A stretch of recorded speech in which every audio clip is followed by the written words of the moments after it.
tricky, isn't it? Good morning, everybody. Hi. Welcome to FinTech North's first conference in Newcastle since 2019. I'm Joe Roche, I'm Engagement Manager at FinTech North, and just want to say thank you to everybody for coming along today. It's a packed room. It's brilliant to be back to face-to-face networking here in the North East in Newcastle. I'm going to run through a few slides and just talk to you a little bit about FinTech North as an organisation. But before I do that, I just want to quickly introduce Dawn Dunn at Invest Newcastle to say a few words of welcome. Thanks, Joe. I'll stand next Yeah, to you. please do. It feels a little bit like a church in here today, and it was actually designed by somebody who's used to churches, so I hope it gets a little bit noisy and a little bit active during the day. As Joe said, I'm Inward Investment Manager at Invest Newcastle, which administers the North of Tyne digital programme. And the North of Tyne actually putting a lot of backing behind this to kind of make digital and technology the focus of the economy going forward. And we regard FinTech as being a real economy. And I've been in this role now probably for about 8 months, but as Joe will testify, our relationship with FinTech North goes back further than that. It goes back probably, I don't know, 4 or 5 years, Joe, when you first had the conference up here. So it's really nice to be able to get back together again in this magnificent building. Our office is just upstairs, which is great. So it feels like having it in the sitting room. And this is home to, the Mining Institute, the Institute of Miners and Mechanical Engineers. And in the big timeline of life, it probably feels like 5 minutes since, those miners and mechanical engineers have given way to Bitcoin miners and software engineers and all the other roles that are available in that kind of FinTech sphere. The real collaborative spirit, though, of those early pioneers of economic development, if you like, that made the Northern powerhouse so strong, is still very much alive and kicking in the North East. And we have got so many inward investment inquiries from companies all over the globe. We've got people that are looking to establish secondary office in the North East, but people from Australia, from Singapore, from America, and they just keep coming and coming. We feel like we're having a real moment. And some of that spotlight has to do with just serendipity, things like the investment in the football club, the BBC setting up a tech hub, all of these different industries that are looking north now, but in so many ways have got a link to the application of technology to financial services and the finance industry. I hope that you're going to have a great time today. I hope you're going to make a little bit more noise so it doesn't feel like a church. It certainly didn't up there when the windows were open and everybody was gasping for water. We have got more water on the way for those people that will be speaking soon and thinking, oh dear, I need a drink. So without further ado, I'm going to hand over to Julian. Is Julian next? I'll say a few words. Thank you so much, Dawn. Great. Thank you very much. So big thank you to Dawn. Dawn, you're a fantastic champion for Newcastle, and Invest Newcastle do great work. So I just want to thank you as our partners for today. I'm just going to run through a few slides really quickly as well. Hopefully this works. Brad, have we got a bit of a lag on that? Well, anyway, I can talk to this. So FinTech North, who are we? What do we do? For some people in the room, this will be one of many FinTech North events that you've attended before. I'll just explain a little bit about the organisation that I work for at FinTech North. Before I do that, this is now skipping through my slides at a rate of knots.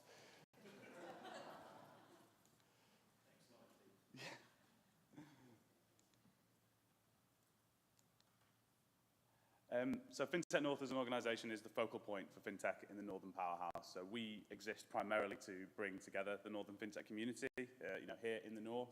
We exist to develop the FinTech sector in the North. So that involves giving opportunities at events like this, profile opportunities for our startups and scale-ups, but also connections and introductions and support for them at an early stage when they need it. We're also here to align that development with what's going on a national stage as well. So to make sure that what's going on in the North East isn't just happening in silos and is part of a wider landscape for UK FinTech. And finally, we're here to, with the help of partners like Invest Newcastle, promote the North as a centre of excellence in FinTech, working with partners like the Department for International Trade, showcasing the North as a viable destination for FinTechs to set up, basically. I want to say thanks to some of our other event partners as well, MasterCard, Atom Bank, Canny, Dare Technology as well for helping us to make this happen. Without their help, we'd be unable to bring together everybody in the ecosystem. This slide brings it to life a little bit. This is our 91st event since we started in 2016. We started life as a one-day event, and it then has kind of grown quite organically. It's become a community. It's become a bit of a movement. And that's what how I talk about FinTech North. It is primarily a community of people who are interested in FinTech, who are working in FinTech. There's over 5,000 people in that community across the North at the minute, so it's growing all the time. And we hope that you guys will return to future FinTech North events. Just to talk a little bit about the Northern FinTech landscape as well, because I think that's quite useful context. Obviously, I'll start in the North East, which is where we are today. We're seeing an emerging specialism in payments. There's a bit of an innovation corridor springing up between Newcastle and Durham. It's home, as we'll know, to Canny, who are a really innovative provider of B2B payment infrastructure. It's also home to Sage, one of the UK's largest tech company. Durham's home to Atombank as well, one of the best known challengers in the UK. So yeah, Newcastle's a really exciting place to be, and it was actually identified, the North East rather, was identified as an emerging cluster in the Khalifa Review into UK FinTech, which we'll touch upon a bit later on in the day. This isn't going well, is it?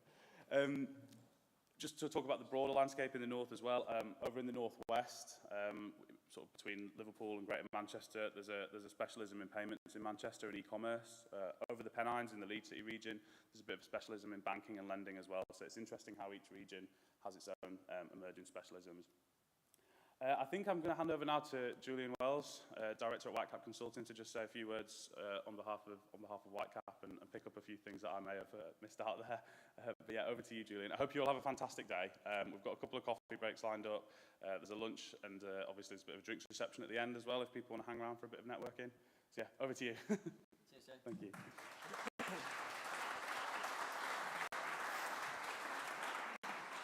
I don't have any slides, so I'm not going to worry about what's happening on the screen behind me. It's absolutely brilliant to see this room so full. I think when we put everything out yesterday and we were trying to calculate what percentage of people that had registered might turn up, this is on the high side. So you know, it's just superb seeing every seat in the house taken. Yeah, Joe's done a great job introducing things. So I'm Julian Wells. I'm Director at Whitecap Consulting and also Director of FinTech North. Whitecap co-created FinTech North back in 2016 with White Label Crowdfunding, which is a northern FinTech company.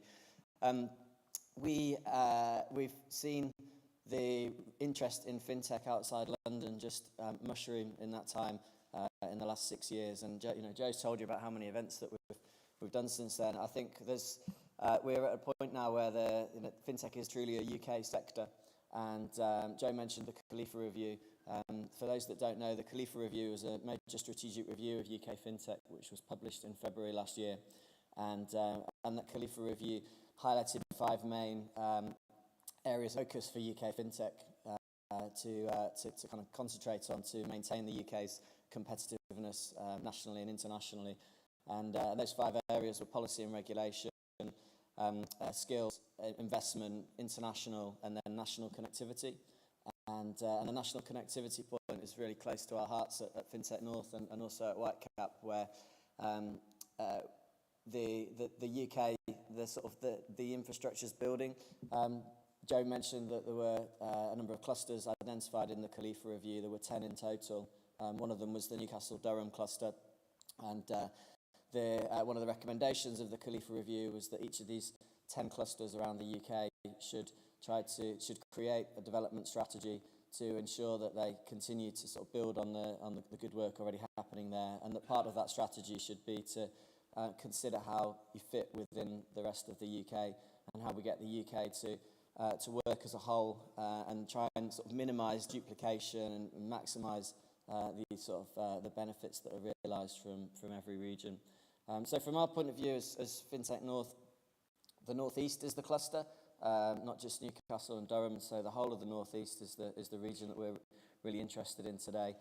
This afternoon, along with my colleagues James and Daniel from Whitecap, we're going to do a short presentation around some work we've been doing to create a 3-year strategy for the North East. And there's going to be a panel discussion around that, so that's a bit later on. But there's so much going on up here. We're doing this strategy. We've got the conference today. There's some brilliant things coming out of the university. Karen Elliott's going to tell us about some fantastic research wins that have come out of Newcastle University, for example. We've got Treasury North coming up to Darlington. There's really there's a lot of good news for the North East, so it's a brilliant time to have a full room of people to talk about it all day. Our chairman at FinTech North is Chris Sear. Chris can't be with us today, but he has recorded a short video, and we're also grateful to Ron Khalifa, the author of the Khalifa Review, who's also recorded a short welcome for us. I'm going to play them in a second. In both of these intros, they refer to CFIT, and I just thought I'd explain what that is, because not everybody will be aware. One of the recommendations of the Khalifa Review was to create a new national body called the Centre for Financial Innovation and Technology, CFIT for short. And the idea of that body is that it will become a bit of a focal point for UK FinTech, and will help to play that role of bringing things together, but it will also focus on some particular challenges that are nationally relevant in the form of coalitions, and that those coalitions, which will be in areas such as SME finance, those coalitions will aim to drive forward UK FinTech. And we're actually having the opportunity through our involvement in the FinTech National Network to have quite a bit of input into that project at the moment. We've got Leighton from City of London Corporation, who's come to see us today. We've also got Peter Kinane, who's speaking from Innovate Finance. So we've got some great national representation here in the room today, and we can feed in what comes out of the conference into the input that we're having into that work. So if we can play the welcome intro from Chris, that would be great. Those that came in 2019 will know he also wasn't here for the start that year, but I'll let him explain that in his video.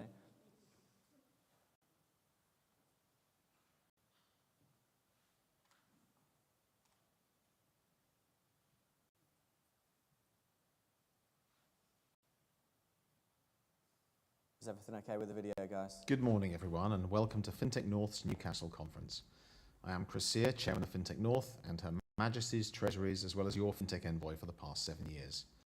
Now, I say here, as if to imply that I too am physically present, when manifestly I'm not, and all I can do is apologise and excuse myself on the basis that my middle son, who has recently finished his A-levels, needs to prepare for his next challenge, which is representing Team GB at the World Youth Wind Foiling Games in Lake Garda in 2 weeks.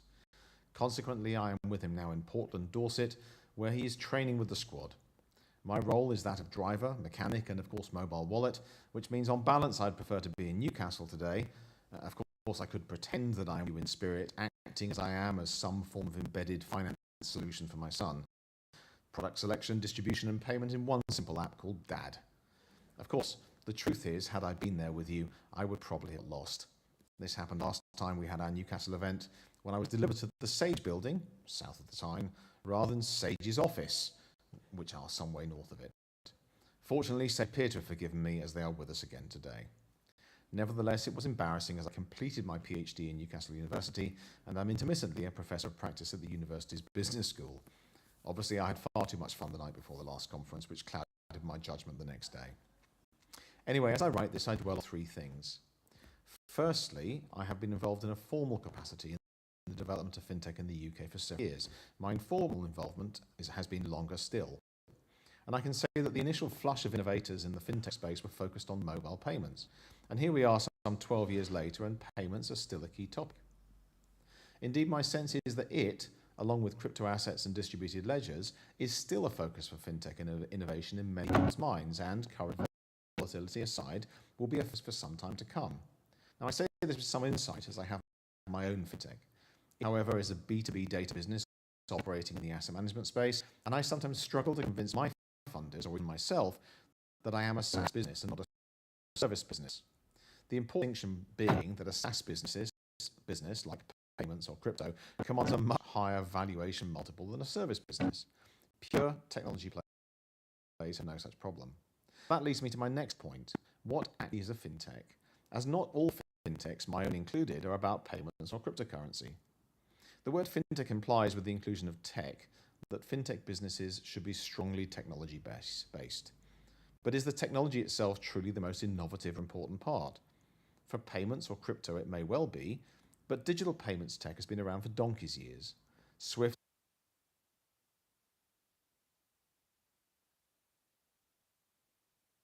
for example, was founded in 1973, over 49 years ago, as a bank-to-bank secured digital payments mechanism.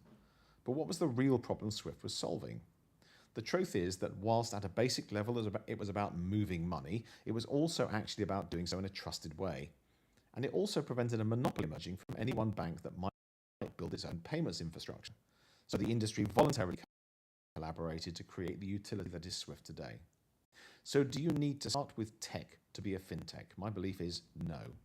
Many, if not most, fintechs are more about business process change, often enabled by what is actually quite vanilla technology, and are more likely to solve problems related to trust, accessibility, financial inclusion, and so on, and generally take an old problem and present it in a new way and sometimes to a new market. Fintech doesn't need to be all about the tech. And I'm very glad to say that today's agenda seems to reflect that. I'm very pleased to see so much product and market diversity on display today from the North East. Which then brings me to my final point. If fintech is all about the solving of problems in the vertical of finance, as well as the horizontal of other sectors, what are the problems we should be solving through the lens of FinTech North and the network we operate? We recently held an event in Manchester that focused on payments. We are addressing a different set of problems here today and with a different set of stakeholders. So the subjects will vary from location to location and often as a result of regional expertise. But are there a common suite of problems that need to be addressed for and by fintechs across the constituency of FinTech North and indeed across the entire UK? We believe there are, and they include access to funding and finance, access to talent, access to expertise, collaboration across sector issues involving, for example, academia, international distribution, and so on. Solving these nationally common problems forms one of the key drivers for the new and important development in the UK's FinTech toolkit, CFIT, the Centre for Finance, Innovation and Technology. CFIT is one of the key outputs from the Khalifa Review, a review that was sponsored by HM Treasury and the City of London Corporation to draw out the key themes the government and all other stakeholders, including you, need to address to make FinTech, this jewel in the UK's productivity and innovation crown, all it could be. The role of CFIT is, at least in part, to knit together a common approach to dealing with these cross-cutting issues. And you will shortly hear a brief introduction from Ron Khalifa, author of the Khalifa Review and lead architect on CFIT strategy. So I will leave it there and wish you the very best of days. Please actively involve yourself in the day, ask lots of questions. There are no stupid questions. We all have things to learn. And above all, enjoy yourselves. After all, most of us at least are meeting face to face. Let's enjoy that as we've learned the hard way that this can change rapidly. Of course, a big thank you to our sponsors, but a very big thank you and well done to the team of Joe, Julian and Ryan. Ryan, I might note, has just concluded his degree with a first-class honours result and is now part of the FinTech team FinTech North team full-time. Well done. Thank you, and I now hand over to Ron, author of the Khalifa Review and national lead on CFIT. Thank you. Chris, thank you very much for that. Let me just say that I'm really delighted to be able to share a message with you today. I wish I could be there with you in this iconic common room of the Great North, Newcastle's old mining and mechanical engineering institute. It's a great initiative, and having seen the cast list, I'm really impressed by the excellent group that you brought together today. I think it'll certainly act as a showcase of some of the fintech startups and scale-ups from the North East. I understand that the collective corporate financial might in the room today is well into the billions. You know, to name a few, Atom Bank is well on its way to unicorn status. It's a 1 billion valuation, and FTSE 100 listed Sage is often cited as the UK's largest fintech. Another rising star, Canny, processed over $10 billion in payments over the last couple of years. So protecting the UK's premier position requires focus on the highest growth clusters and strengthening what we've referred to in the report as national strategic coordination.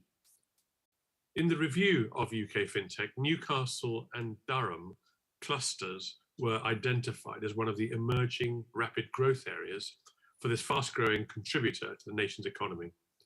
It was singled out for its potential as a banking, payments, and wealth tech hub, there's also a very notable regional strength in operations. I know that firsthand from my time at WorldPay, Gateshead had a very strong presence. We had over 1,000 people there for many, many years, and I know that it's an important part of the business.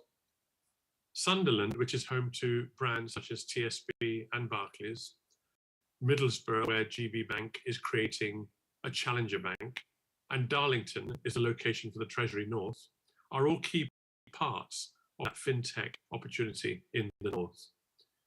You know, fintechs draw on the strengths of established businesses nearby and in turn build their own, encouraging high growth clusters to develop, encouraging clusters around them to develop too, meaning that one cluster's successes benefits clusters nationwide.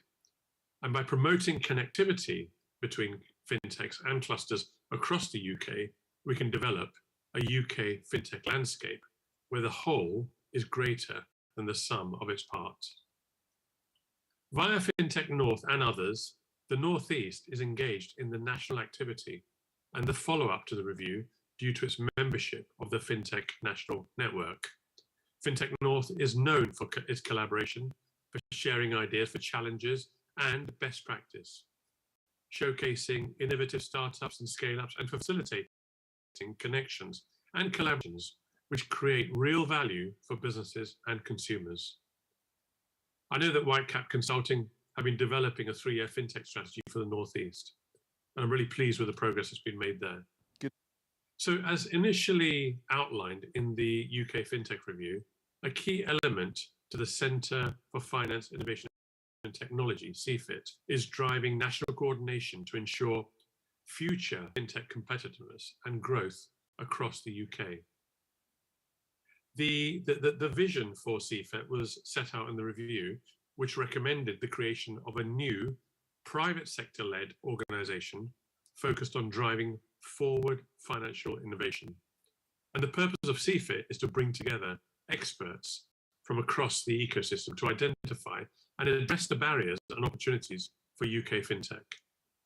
Topics that we've talked about that we put forward in the review for CFIT to address were things like SME lending, open finance, digital ID. These are big issues to solve for all of us.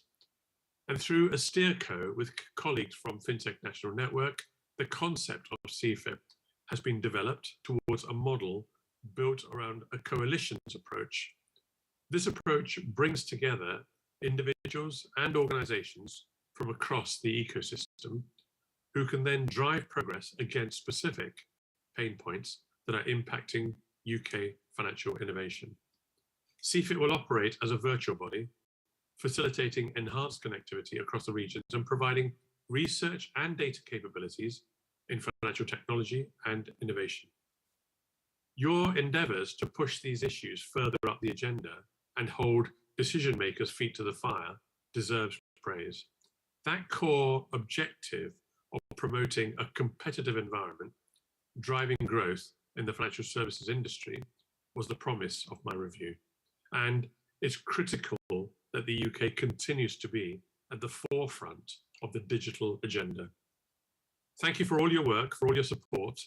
Today, I think, is a golden opportunity to celebrate and build upon the many, many national and regional successes. Thank you.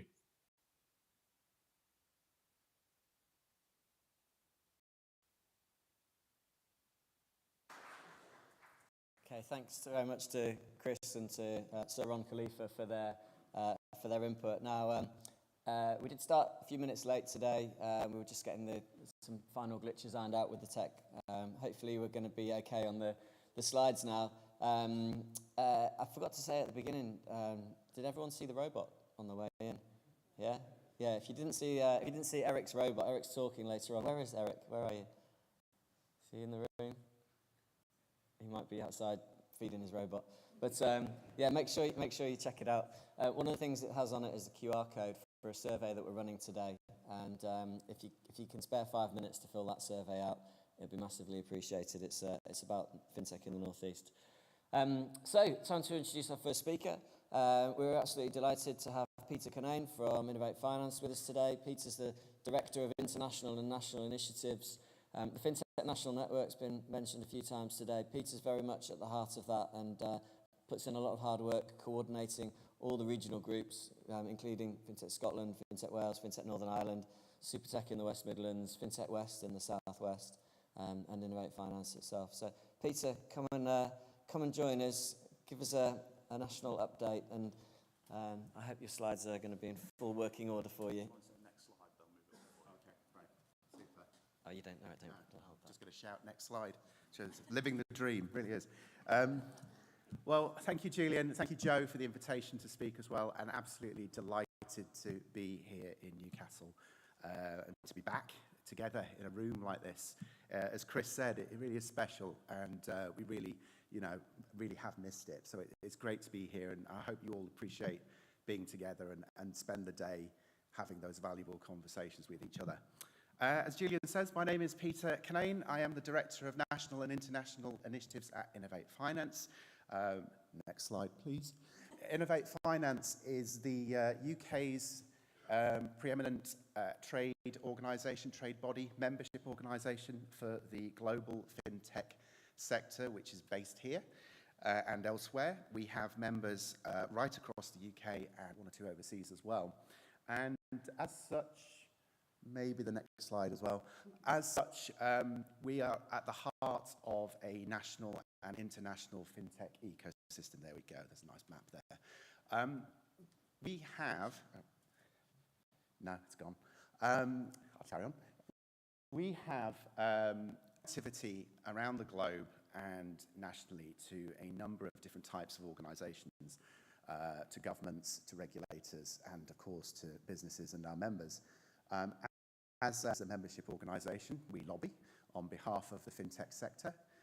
We talk to governments around the globe, and particularly here in the UK, working very closely with our colleagues at HM Treasury, Department for International Trade and DCMS, to ensure that the FinTech sector remains competitive, that we have the right policies in place to ensure it remains competitive, and to ensure that we have the right regulation in place that's driven by innovation as well. We also work with a number of other organisations, the FCA, of course, the Bank of England, the PRA, here in the UK, and with a number of other key stakeholders, some of which are listed up there, to drive forward the investment piece for the UK FinTech as well. The three key areas for Innovate Finance in terms of where we drive the community forward, we see a real potential for the UK's FinTech sector internationally right now.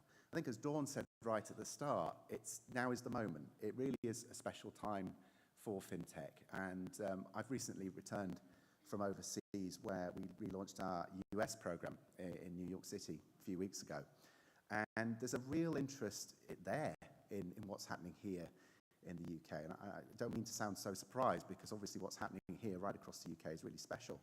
But we're seeing interest from markets such as the US, the type of which we've never seen before. We're seeing startups and scale-ups there looking at how they can expand to the UK and Europe as part of their plans for expansion, as well as supporting, of course, those UK FinTech startups and scale-ups that are seeking to trade and export their products and services overseas. It's a really interesting moment for the UK as we take this sort of global leadership position in this sector. And I think, we could all be proud of the work that we've put in to get to this point, but it obviously presents everyone in this room with the opportunities to think globally and to think internationally as well. We also have partnerships with other markets such as Singapore, Australia, and we're looking to develop more links around the globe with Latin America and the Middle East as well. So in terms of the thought leadership that's coming out of the UK, initiatives like the Khalifa Review led by Saron, it really has placed us in an optimum position coming out of the pandemic to make the most of the opportunities of the world opening up once again, and for the digitalisation of economies around the globe. We have a really strong position in terms of investment as well here in the UK. Last year, we saw something like 200% plus increase on investment into UK FinTech. Again, second only in the world to the US in terms of size and scale. 11.6 billion US dollars into the sector, which is a phenomenal amount. And we see a real maturation now of the sector and hope that that sort of level of sustainable growth continues. What, of course, we want to see more of is that investment leaving London and the South East and reaching the other parts of the UK as well. And on the regulatory front, we have, at present, a government with other distractions, but until very recently, a Financial Services and Markets Bill, which is making its way through Parliament, crypto-enabled legislation and regulations as announced by now former City Minister John Glenn at IFGS this year, which we're very supportive of, and also continued development of the digital sandbox at the FCA, and as I said, innovation, regulation driven by innovation too. A third sort of key area, I think, for Innovate Finance and for the UK is FinTech as a force for good. Again, coming out of the pandemic, we've seen a number of products and services really enable society in new and exciting ways. We're really pushing Innovate Finance for that notion that FinTech can be a force for societal good, whether it's in green and pushing for those products that are net zero compliant, or whether it's through greater diversity of the sector and greater financial inclusivity. We're delighted that we will be having our second FinTech as a Force for Good forum in October, where we'll be looking not only at green FinTech, but also greater diversity across the sector and across the industries within the sector as well. So I'm very pleased that we're pushing forward on that agenda too. And of course, working across the FinTech national network with FinTech North, FinTech Scotland, FinTech Wales, FinTech Northern Ireland, FinTech West, and SuperTech in the West Midlands, together informing and shaping the debate around CFIT, which you've heard a lot about already, working with the City of London Corporation and others to support that agenda and ensure that those really tight pain points in terms of SME lending, open finance and so on can be resolved by collaborative working and coalitions coming together to tackle the problems that really need to be sorted. I think that's it from me. I was going to say one more thing around talent, because I think that's the one thing we haven't mentioned yet. I know it's going to come up again later. We are working with a number of organisations around the FinTech National Network as well to support the development of talent here in the North East and across the UK. Our FinTech for Schools programme will be making a return in the autumn, and we'll be looking to work with partners from across the network to ensure that that takes place and is delivered. We're really excited about the development of talent in the UK at the moment, not only at the school level, but also with the International Tech Visa coming in the summer as well, and also looking at schemes that help for the redevelopment of people that are re-entering the sector, perhaps from other careers as well. So there's going to be a huge piece around talent that we will be taking advantage of too over the next few months. So very excited about that, and obviously we hope to continue the great work at growing the capital investment into UK FinTech as well. So thank you very much for your time. Thank you very much for listening. I'm around most of the day, so I'm very happy to chat, and thank you again, everyone.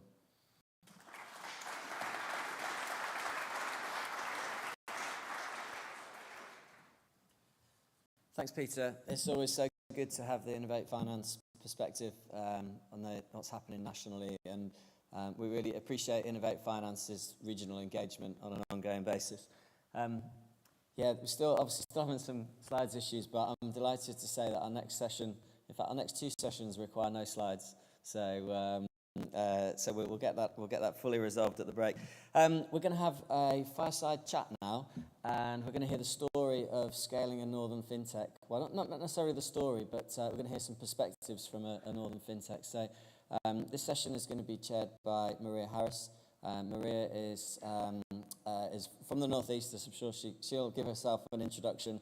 I'd like to say that as someone who works in the mortgage industry, Maria is one of the sort of leading lights in the mortgage industry, and I think we called her the Queen of Mortgages last night at the drinks, but it might be going a bit too far, sorry Maria.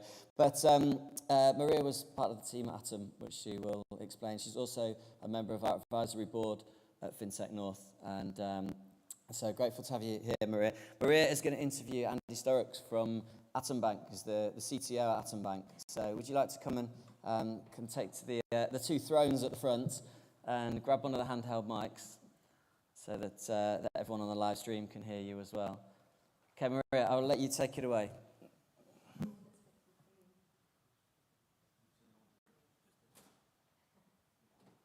we hear? Good. All good. Yeah, please All good. wave or something if you can't hear.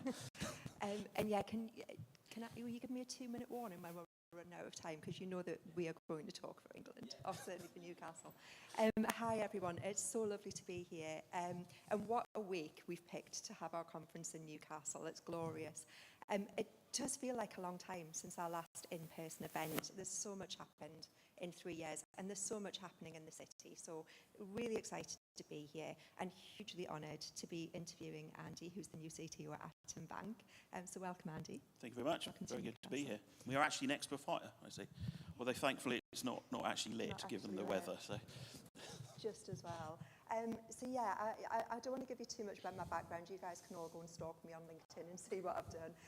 But I've lived in Newcastle a really long time, since I was about 9 or 10, and I grew up in contact centres here. I actually used to manage contact centres for British Airways and then for Empower, so I'm kind of local girl, adopted Geordie, black and white mad as you'd expect. Kids were born here, all of that. And I was really lucky. I fell into banking in 2006. Lucky, unlucky, depending on your perspective in terms of timing, certainly in at the deep end. And then 8 years ago, I was hugely fortunate to be asked to help set up Atom Bank. So I've been left Atom Bank 3 years, but obviously still really close. It's a business I'm really close to. It will always be my baby. It's always going to be something I'm really proud of, and such a thing that we did in the North East. So yeah, it's really lovely to have you here today and to be able to have this conversation. So Andy, you're 3 months in to a new role, but this is actually a return to banking for you after quite a long time out of the sector. So can you just tell us a little bit about where you've been, what you've been up to, what you've been working on? yeah, absolutely. So first of all, let's just be clear. I'm a complete fraud. I'm not from the North East, as you can probably tell from my accent. I'm from the South East, but absolutely brilliant to be here, and I love the area. So brilliant to be here. So yeah, background. So I actually started my career when I was about 8, when I got my first home computer. It was a Commodore VIC-20, for any of you that remember that mighty 3.5K of memory.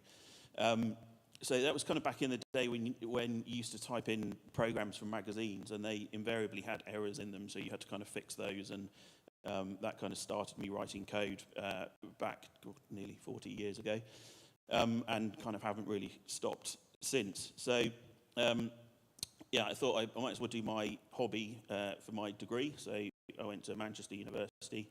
So again, sorry, Northwest other than Northeast. Did a bachelor's and master's in, it's called systems integration, but basically computer science. And then spent, yeah, the sort of first 20 odd years, I think, in various investment banks and hedge funds. So kind of the other side of banking. But then I kind of, when was it, 2010, joined BP. So I actually joined the trading bit of BP. So I don't think it's particularly well known, but BP is actually one of the world's biggest commodity trading organisations. So it obviously trades a lot of oil and gas and power and so on. So I only really joined because my boss from the previous company asked me to join, so I didn't quite really know what I was getting into. But anyway, it was a great company to work in. I ended up being the CIO for the oil trading business. And during that time, I made changes around really adopting Agile as a delivery mechanism, bringing in proper DevOps practices, moving stuff to the cloud, breaking down kind of monoliths, that kind of thing. And then the group CIO asked me to kind of replicate that across the rest of BP. So I ran a big transformation for a couple of years. And then the last two years at BP, I ran the sort of B2C retail digital stuff, so kind of mobile apps and loyalty programs. So I kind of think now my role at Atom in retail banking, I've kind of done the banking bit and then I did the retail bit in BP. So kind of bring those two things together. So yeah, it feels like a good combination of the two. Yeah, and that's probably quite a unique set of experiences and a very different skill set than you would normally see in a bank CTO. So yeah, that's nice that you're kind of bringing so much different to Atom. So what was it that attracted you to Atom, and kind of why now? Like, why would you want to come back into banking now? Yeah, I mean, so a number of things, inevitably. So one of the things actually is my actual job title on my contract is actually Chief Technologist, rather than CTO, but no one kind of understands what Chief Technologist means, rather than, so I kind of say, and CTO. But that was one of the things that really attracted me, because part of the role, Mark, our CEO, wanted a technologist to, lead and inspire and all the rest of it, the technology team. And I think, some of the organisations I've worked in the past, there have been what we might call kind of politician CIOs or CTOs, but Mark really wanted a technologist. So, I said I started writing code when I was 8. If you look at my GitHub, you can see the home automation thing that I've been writing recently to turn the watering on and off in my garden. So I still identify as a geek. I refer to it. So that was really attractive. It's a brilliant team. The bank itself, the culture is just fantastic. It really fitted in with me. Incredibly ethical, actually. So we always, that's really important. We always treat our customers, absolutely put them first. A great group of people to work with. You can have a decent, honest argument, actually, and not feel like that's not allowed, and you can speak plainly and kind of get things off your chest and then agree to move things forward. And really working in that organisation that puts technology at its heart. So I think other organisations I've worked in, they kind of treat IT as the bit of the company that keeps the phones going and the email, and although I actually am responsible for that, and it's very important to that works, that's not quite the same as using technology for competitive advantage and it really being kind of at the heart of what we do. And so just the opportunity to be the boss, right? So lots of other companies, unless you've really ascended into the heavens and you're super senior, there's always seems to be some people who put restrictions on you in terms of how you can do your job. So just to prove to myself that how I think things should be done are actually the right way, that opportunity to be the boss and do that was something I absolutely couldn't turn down. Well, I guess 8 years has gone by in the blink of an eye, but also feels like a lifetime ago. And I think for me personally, Atom's always going to be the thing that I'm most proud that I've done in my career. It was such an amazing opportunity to create the UK's first digital bank, the first app-only experience, to build and design the UK's first mortgage, like digital mortgage. Like, those opportunities just don't come. So for me, like I say, this is always going to be like part of my DNA, and I'm so proud of what we did in the region and the jobs we created. And like you say, the culture, it was just such a big thing to have done it in the North East and the kinds of jobs we've created. So I know that certainly when those of us who started the bank, we were noisy. Like, we created so much noise around what we were doing in the North East. We started with such a bang, and it was just this, and Ron mentioned it, so Ron mentioned, on this kind of track to being a unicorn really quickly. And we started with so much noise, but it feels like maybe Atom's been a little bit quieter of late, and maybe we don't hear quite as much about what's going on. So can you share a little bit about what Atom have been working on the last few years, and maybe what the vision and strategy is for the future? Yeah, so I think you're right. There was that massive accelerative burst at the beginning of the company. And lots of noise, and because it was one of the, I think it was the first to get the banking license, first mobile-only app-based bank. I think we needed to actually sort of take a pause for breath, actually. So it all been a bit really quite hectic, and so we've over the last year or so we've been just kind of redoing some of the foundations, which I think now will put us in a great place to kind of take the next big strides forward. So just making sure that some of our core banking systems are really there and stable, and will enable the next generation of rapid innovation. So bringing even better mortgage experience. So you can get if you hit all of our automation, you get a mortgage offer in 14 seconds, right? That's amazing. But, you know, not everything hits our automation. So we want to absolutely up that. You know, we want to be able to offer even better savings products to our retail customers, and you know, even better business banking products as well. So yeah, so for all of our customers, whether it be retail or commercial, and we just needed to put a bit of kind of time and focus on our foundations. But I think you'll see in the next, you know, by the end of the year, you'll see a bit more noise and some more things coming out. Looking forward to it, and good to hear that there's still so much momentum and some really good stuff happening and more to come. So you talked a little bit earlier about your passion for coding and for agile, and that you are, you know, a tech at heart, but an evangelist for what tech can do. So how are you approaching all of that amount of change that Atom's going through and having to do things like re-platforming? Because obviously the technology's moved on a lot since the original stuff was built. And then what are the biggest challenges that you're finding? Yeah, so I mean, I would say that the first thing is I was just incredibly impressed when I joined Atom. I think in my first week I was just presented with this huge pack of metrics, so all of the DORA metrics around cycle time and MTTR and those things. Those of you that read the Accelerate book and read the State of DevOps report.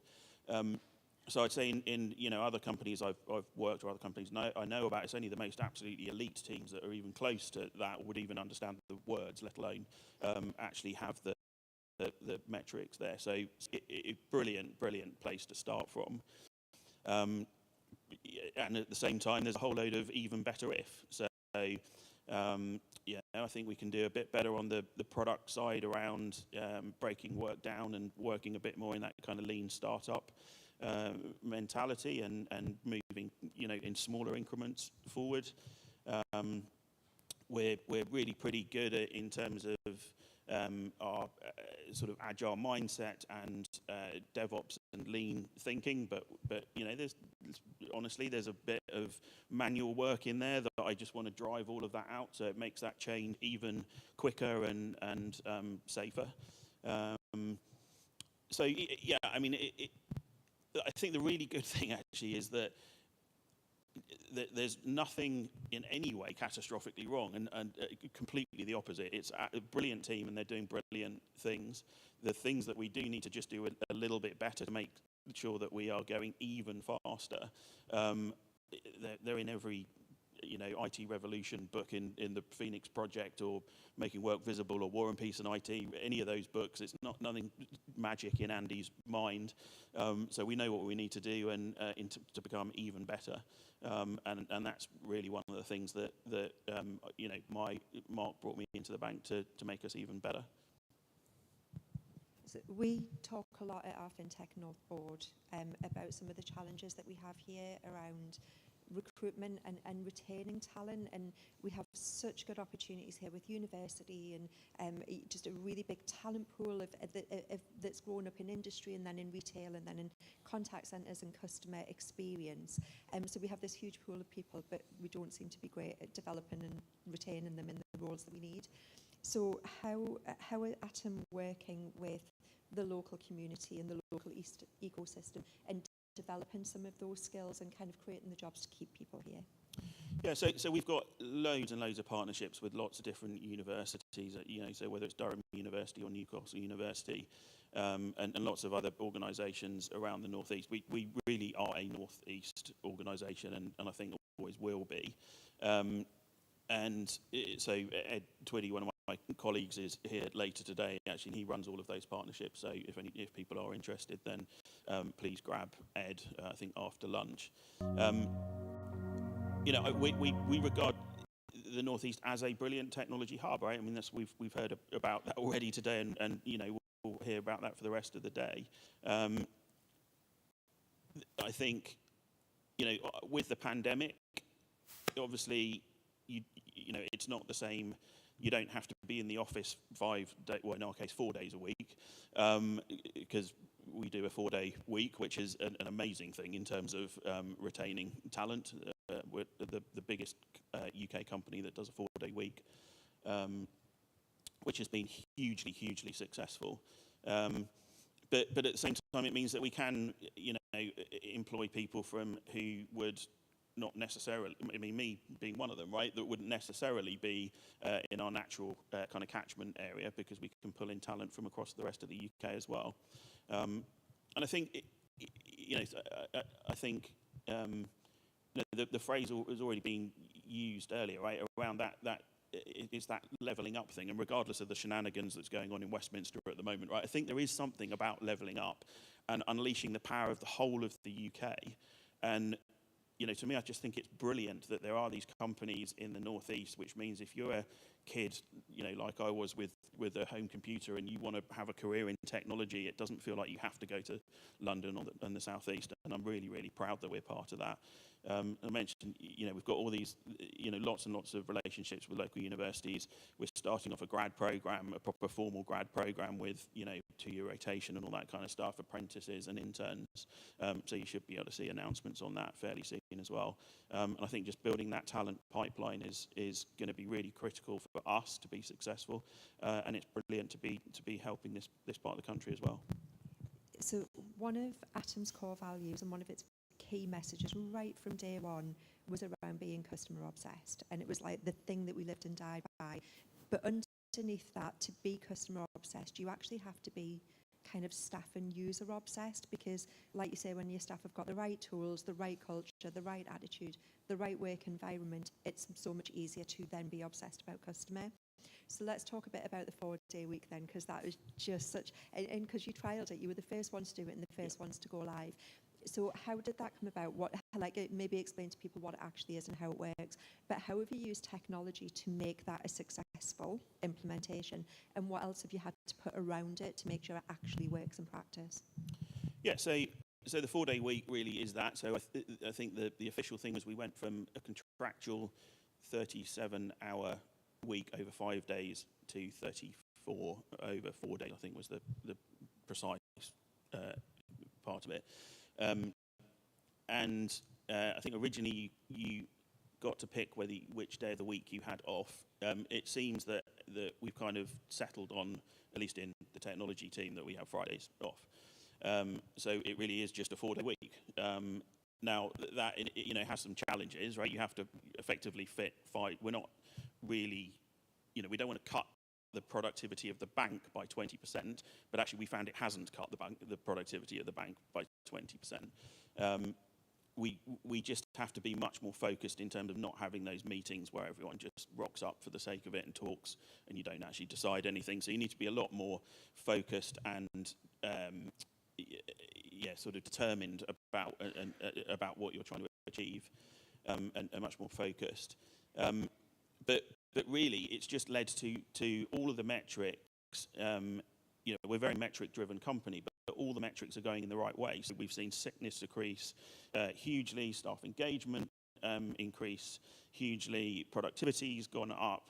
I can say from my own point of view, I have Friday off, my kids are at school, I have the whole day absolutely to myself. It means there's, over the rest of the weekend, I'm more actually, happy to spend the time with my kids because I've had the day to myself, and then it comes to Monday morning and I am absolutely raring to go. So it is just absolutely phenomenal, I would say. Now, in terms of the technology, the main thing is we absolutely continue, particularly with our contact centre, to provide that 7-day-a-week service. Obviously, we'd always had to do, make sure we had people on at the weekend, so it's just one extra day for that. But the whole point of the bank is to automate everything and be self-serve app, right? So in some ways, we regard any time you have to talk to one of our customer service agents as a failure. Now, they are brilliant and everyone goes away happy after talking to them, but it means that we haven't kind of done what the customer could do for themselves. So the more that we automate things, and we are just a completely automated bank, it's better for us because it means that everyone can work 4-day weeks and not have to worry about the other 3 days, and it's just better for our customers as well because they can just self-service everything and they don't have to phone someone up and go through that process. I'm really conscious of time, but I really want to ask you one last question, if that's all right, with your tech evangelist hat on. So we've talked a lot today about just how much has changed in the last few years, especially since our last face-to-face conference in Newcastle. And I guess with the pandemic and everything that's happened around agile working and around different ways of working, that just that pace of change is just faster than it's ever been before. So where do you think the future emerging technology, so your things like metaverse, distributed ledger, Internet of Things, where are those going to play into retail banking and into customer experience? Yeah, so I was actually at a conference a couple of weeks ago when people were talking about the metaverse in particular, and there's some really big, really big established banks are buying space in the metaverse in order to open branches in a virtual space, which seems utterly weird to me, because we don't have any branches in the physical space, let alone open some in a virtual space. So I'm honestly just a bit confused about that. There are lots of great technology, new technologies out there that we will always keep an eye on, and we will always try and take advantage of them if they provide us an advantage. But I'm probably, you call me slightly old school on this, right? I think often people are trying to look for those things as a silver bullet, and there aren't any silver bullets in my experience over 30-something years. Right? Most technology is just really bright people working hard. And I don't know if that sounds depressing, right? But technology is just really hard work, and there isn't really a secret to it. So yeah, there are brilliant things like cloud, and that's obviously moved us forward, and an example of a new thing that we could take advantage of, and there will undoubtedly be some more of those things. But I think I would advise people to not worry too much about those silver bullets. If you concentrate on being brilliant at the things that are available right now, you will absolutely crush it. Great way to end. Thank you so much, Andy. It's been an absolute pleasure. If anybody would like to follow up with Andy afterwards, he's going to stick around for a while. You can also find him on LinkedIn, and please give it up. Thank you very much.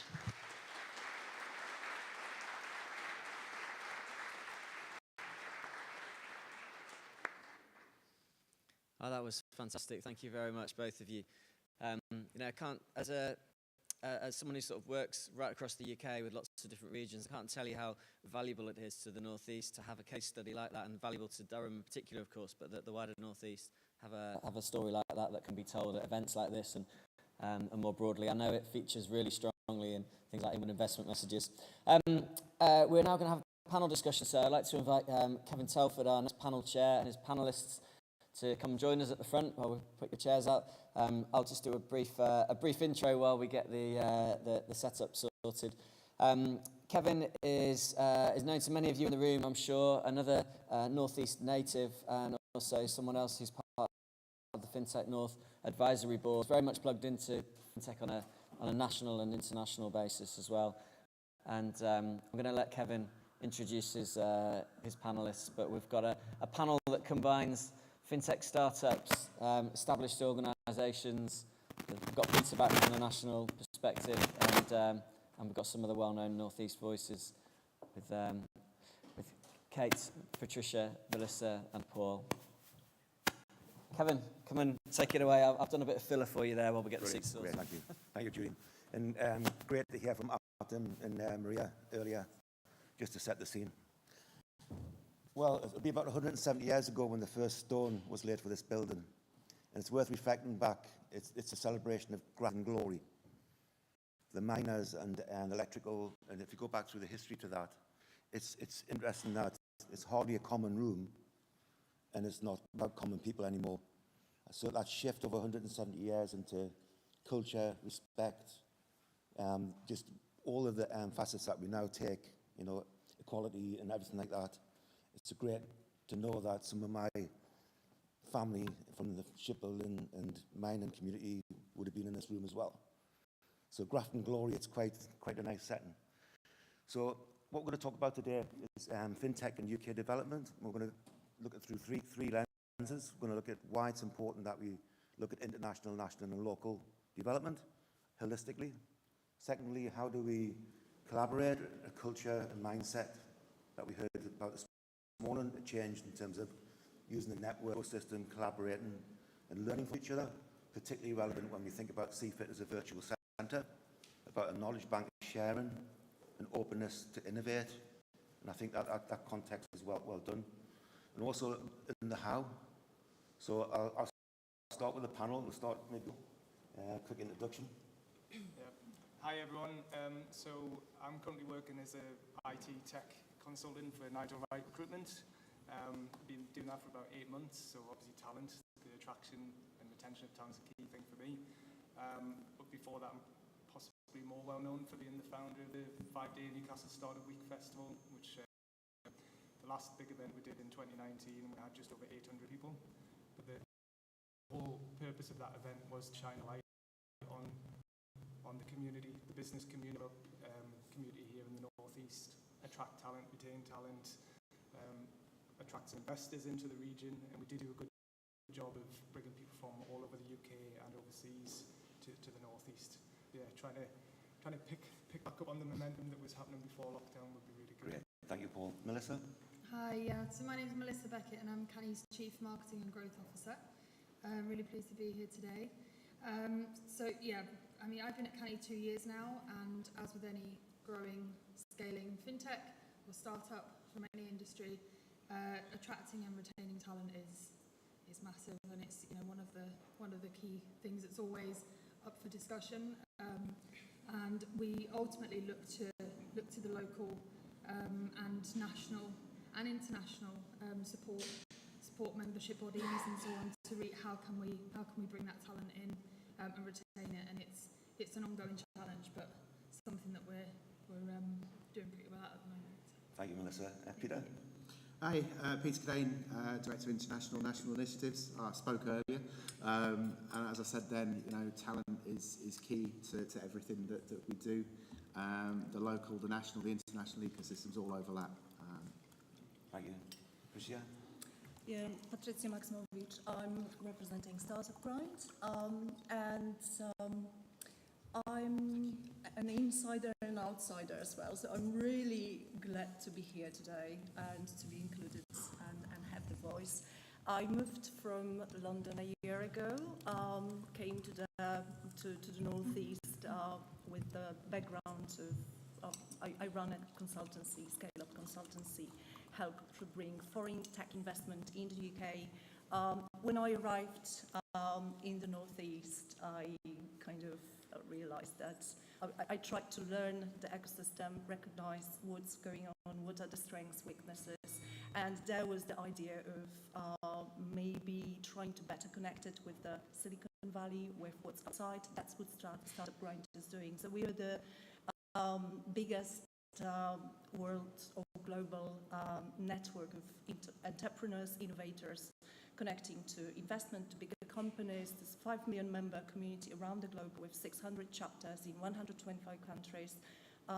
I co-run the Newcastle chapter, and I'm also heading the Leeds chapter, so trying to better connect, highlight the innovation that is taking place here, give it a voice on a global scale, and at the same time bring and encourage maybe investors from outside to look at what's happening here. And we are also very much about founders, inspiring, educating them, so bringing the global speakers or giving the stage to the speakers from outside. Thank you, Patricia. And last but not least, Kate. Hi, I'm Kate Patton. I'm with Technation. Cannot match that on numbers, sorry. We're just UK based. You're huge here. So we're talking about talent, right? Correct? And okay, so Technation basically is an organization that underpins a lot of the support that happens all across the UK. So there's 11 me across every single part of the UK. One of the big things that we actually have started, well, it's been actually since the beginning, is something called the Exceptional Talent Visa. So basically, if you are an employer here in the Northeast and you have someone that maybe is on a Tier 4 visa, or they need to change over from an international visa, you can apply through Technation for what we call the Exceptional Talent Visa, and it's an automatic changeover for 5 years. So it allows the employer to sponsor, number one. Number two, it allows the employee to have more latitude to be able to move through other jobs if they want to. So it's like £1,300. It's like a small drop in the bucket, but it's one way that we're trying to, what I now call not the gap, but the chasm around jobs, retention, skills, talent, all these things we keep talking about. But it is growing wider and wider in the tech community because we're moving at such a rate now. So this is one way that we're trying to stop the gap or the chasm. Thank you, Kate. Yeah. So I guess starting with Peter, you've got a very unique position, 300 members globally, and the context of international, national, and local. So why is it important that you foster that community? For us, and for the community at large, the diversity of talent that's available, it's all of those things. It's international in that, we want to be able to bring people here to fill that chasm. Nationally, we've got great academic institutions all around the country that are fostering talent and providing opportunities increasingly in the fintech space with specific courses and direction towards the sector. So we're keen to obviously foster that and make more people aware of that. As I touched on in my earlier remarks as well, we're also looking at what we can do in schools too, to engender a sense of financial and technology education in our kids, to ensure that they're coming into a world which they're digitally prepared for. I mean, many of them are probably more digitally advanced than myself that's in the room, but it's about honing that and ensuring that they understand the opportunities that are there for them.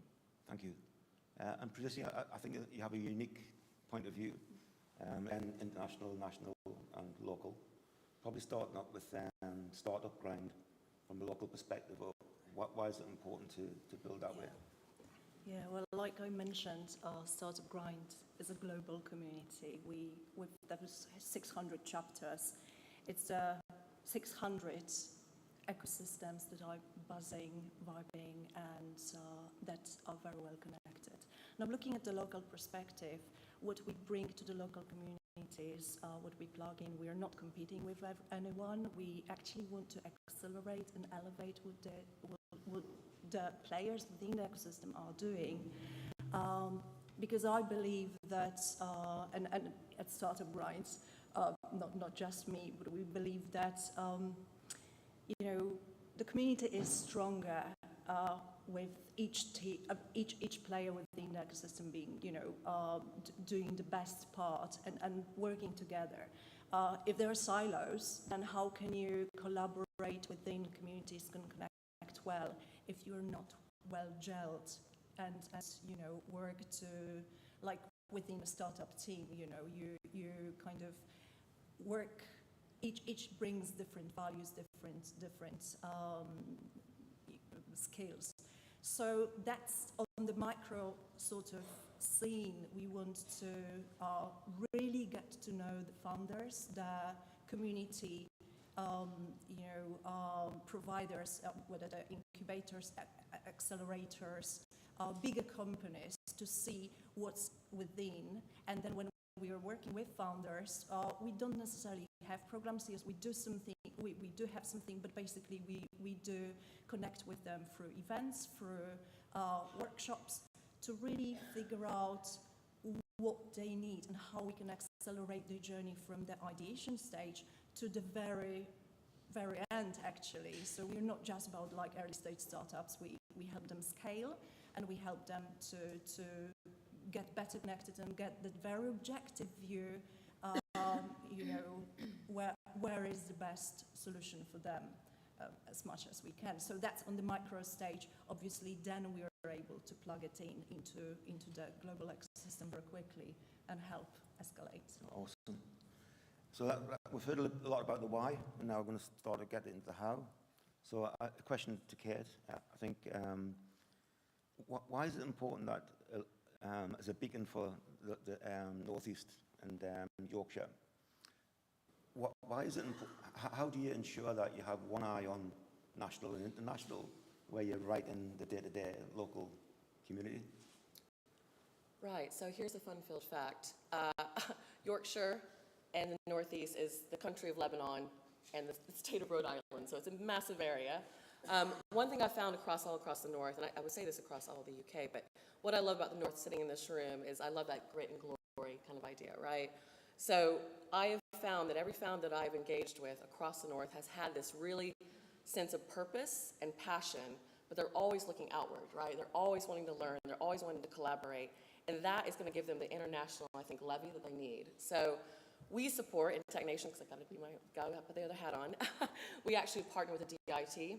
So we're the only organization that has done this. So basically, if you're a Northeast company wanting to go over to Southeast Asia, which is our first one, we're actually opening up the States this next, you can actually have a soft landing in partnership with the DIT and then us on the ground as well. So we do all the brokering of like the signposting, the network, the kind of collaborative side of things, and then the DIT does all the legality and everything else. That in itself has been a very pivotal and powerful way of leveraging not only this amazing talent and aspiration, but also giving them an actual way of doing it. So it's a conduit. So back to so how do we do this? How do we keep this going? I think we are living in a time, obviously politically uncertain now, but more than ever, we need to be supporting these founders and these aspirations. We need to put actual grassroots kind of initiatives in place. We need to be committing to what we're doing already in the international level, but making sure that they have access, period. I think that's the key here. I have wonderful founders in the room that we want to keep helping. So that's, I hope that kind of gives a little bit of an idea of what I'm trying to say. Good words of wisdom, I think. Yeah, thank you. Thanks. Paul, as a super connector, recognizing the Northeast as one of the greatest networkers, definitely that I've met. From a how angle, how do we use the local, international, national development ecosystem for the Northeast to attract and retain good talent? I think it is, you've got to somehow simultaneously have that local, national and global approach to everything that you're doing. So locally, before the lockdown, there were a lot of tech meetups happening. And it was actually 10 years ago, across the road on Pink Lane, there's a building there, the old post office. Yeah. Every week there was a tech meetup took place there. And I used to host that. I used to provide the venue for that voluntarily. But it started 10 years ago. There's not that going on at the moment. It's a lot harder to find out where things are happening. So it's important that you have people like Kate and Patricia and everyone else in this room. If you're moving around to shine the light, to promote what's going on locally and to bring the shared knowledge and best practice from other regions as well. We need super connected people to do that. There's a real importance for that. Every time I meet you, I'm super energized about how you keep that going. And one thing, maybe to come to Melissa, super proud to have you here as a leading organization across the Northeast. In your role as Chief Marketing Officer, how do you keep an eye on building the business and, global businesses like Visa and MasterCard running on the rails of that? How do you keep one eye on the national and international market while you're growing your company? Yeah, it's a challenge. And as with any startup and growing scale up, it's, our team is still fairly small, growing quickly, but still fairly small. So we myself, Aaron, and other members of the team often wear multiple hats to do that. But for me, since I started Canny a couple of years ago, it's about taking hold of those opportunities. Nationally and locally, we're really passionate about keeping our feet very much rooted in Newcastle, in the North East, being involved in various projects, universities, support groups, events like this, which is a brilliant support as well, just to really elevate and use it as a platform for growth and just to really educate as well, because so many people said already that don't understand fintechs or payments companies. So it's that education piece as well, which just helps to drive awareness. But internationally, it's connecting with people like the DIT as well, the Tech Nation, the other accelerators, and really taking those opportunities to drive growth and awareness. MasterCard, Visa, as a business that's only 3 years old, we've just recently found out we've been selected for the MasterCard Start Path program, which is a global program, and only 8 in the world have achieved that. Congratulations. Which is massive. So it's platforms like that and achievements like that that will really help accelerate us. And it's a huge opportunity. So it's just about saying yes to those opportunities and managing it. Awesome. And hiring more people. as a threat to the panel, and how do we ensure that people are job ready when they come out of school, university? How do we keep pace with the tech and the languages and the development? If I can just mention on this topic, so this is another thing that I was really passionate about coming into Canny. When I joined, it was an amazing company already, amazing product, obviously huge expertise in the team, but it was a small team of men, and not much focus on some of that diversity, but also the skills side. So we're now, myself and Erin in particular, but also the company, are mentors for the youth group and for the Girls Network, to really mentor and nurture those groups. We have an apprenticeship program within Canny, so we have a couple of apprentices. So it's just about really keeping tapped into what things you can get involved in, and if you're passionate about, it's not all about growth and profit, it's about really building those skills and getting involved. Thank you. To the rest of the panel? Obviously working in recruitment now, every client I speak to recognises the need to grow their own and support young and inexperienced talent. But the priority is mid and senior level talent. They say, look, we need to fill those roles first because we don't have the capacity for the younger, inexperienced ones. So it's very difficult to place a graduate or a junior developer at the moment in the North East. Interesting, thank you, Paul. I'll take a little bit of my time, if you don't mind, or just an interesting thing that's on my mind. Before we start up on levelling up, should we have a set of measures, outcomes, that can really see where any investment or focus areas result in more jobs, better skills, and because yourself again, Paul, you talk about the bias that might exist between regions, and I think that today is about how to bring all that together. Is it a time now for a levelling up index, for example? So before we move forward on building something, we know what impact we're trying to make across society, economy, and environment, and attaching that virtual hub to a set of measures. Am I on the right thinking, or is it a thing, or is it just something? I think it is. Yeah, absolutely. I'll chime in. What Melissa said, I think, is paramount. I think it needs to be led by the titans of industry. They need to be reinvesting inside their own companies. They need to be also putting together a matrix of what we need, man-led, skill-led, so that these young people coming out of college, yes, we do need to hire senior level. We need someone to lead that, but also we need to have them equipped in a realistic way. So industry is the one that's responsible for this. I think we need to be the one guiding government, not the other way around. That's just my chime in. Sorry. I think also it's also just to mention, I think it's not just about, definitely about the kind of younger generation coming out of college, but one of our apprentices, for example, Jacqueline, she is mid-30s, she won't mind me saying, she said that herself. She's mid-30s, she had a completely previous career to data and data management, and it's about giving looking at other areas where people want those opportunities to grow and to learn, and she's just completed her apprenticeship with a merit, which is amazing. So yeah, it's not just the younger ones. I think that if we can call out success stories, I think that's the most important thing, and if we can share those success stories and give people blueprints for how to do it, and not think of it as intellectual property or my owning this, I think that would be a big thing. I think we'll throw it open to the audience. Julian, any questions from the audience?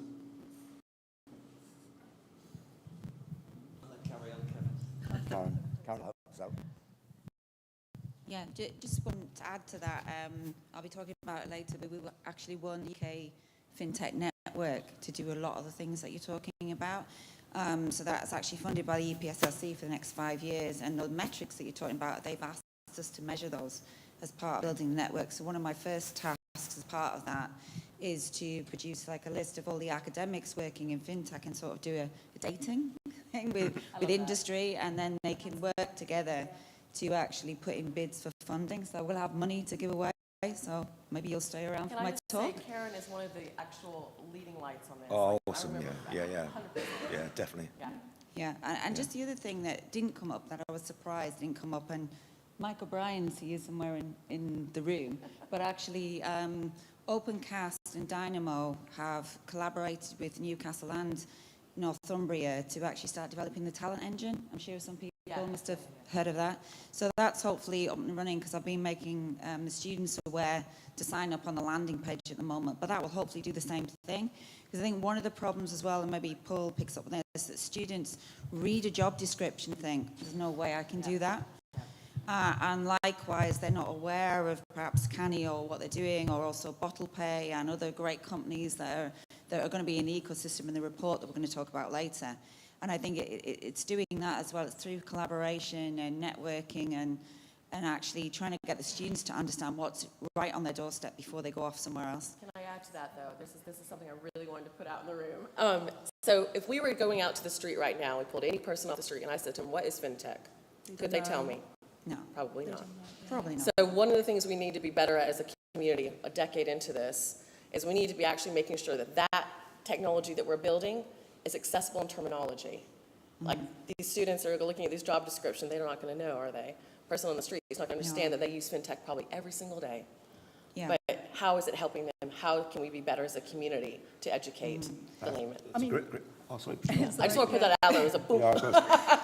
Responsibility. I just wanted to touch 2 points that were mentioned. First, that index to kind of measure, and from the London perspective, there was a lot of talk about, oh yes, the North is probably, it's not so interesting, it's not so sexy to kind of like go and invest.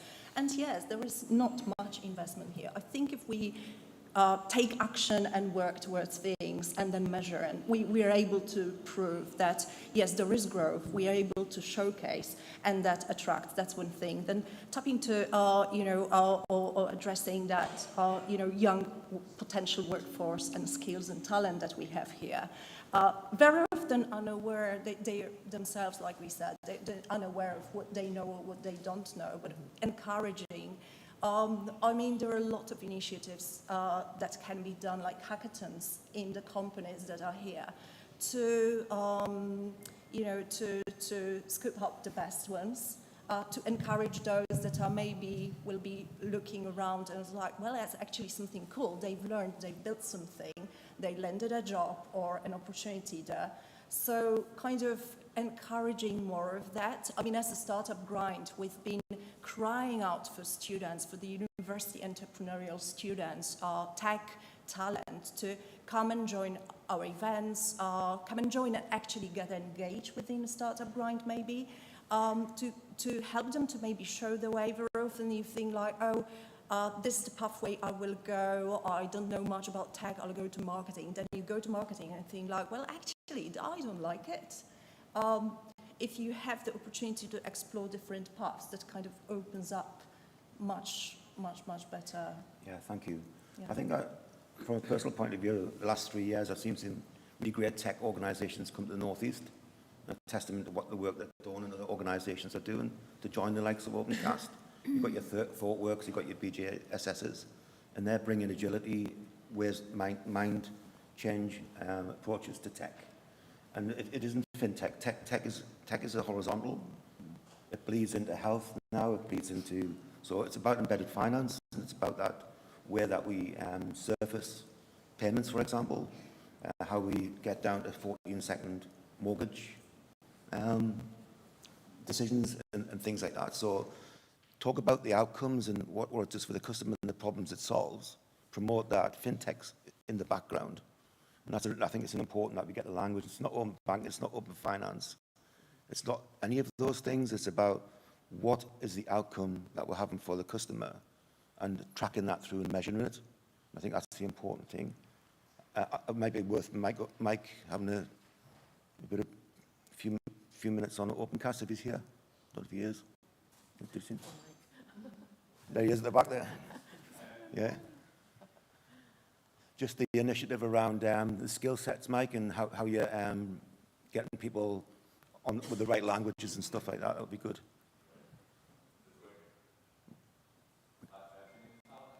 Yes. Yeah, well, I was hoping Kate was here because that's really her initiative. Okay. But yeah, it's they've been working really hard with many groups in the region to look at really how to advertise what's available. I mean, I was quite surprised that when my kids were at school, they pretty much had no idea what was available to do in the technology sector. I mean, given that I work in it, but they do often say they've got no idea what I do. And, you know, we spent time talking to the schools, talking to the universities, and we were pretty surprised as well that, you know, a lot of the, you know, the kind of postgraduates still didn't really know who was here and what opportunities were available.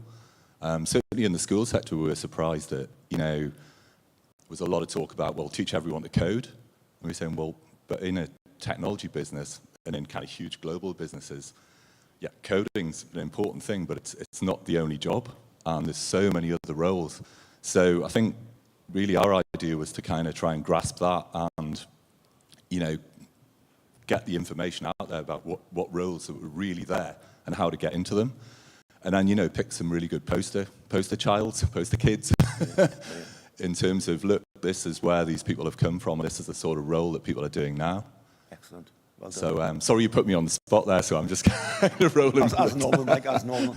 There's some great models out there. You've got Newcastle Building Society that's changing digital in terms of access. You've got IKEA starting to bring in more of the education around finance and digital, so that they're repurposing some of their stores for preschool education. So I think that is the big topic today, I think, is talent.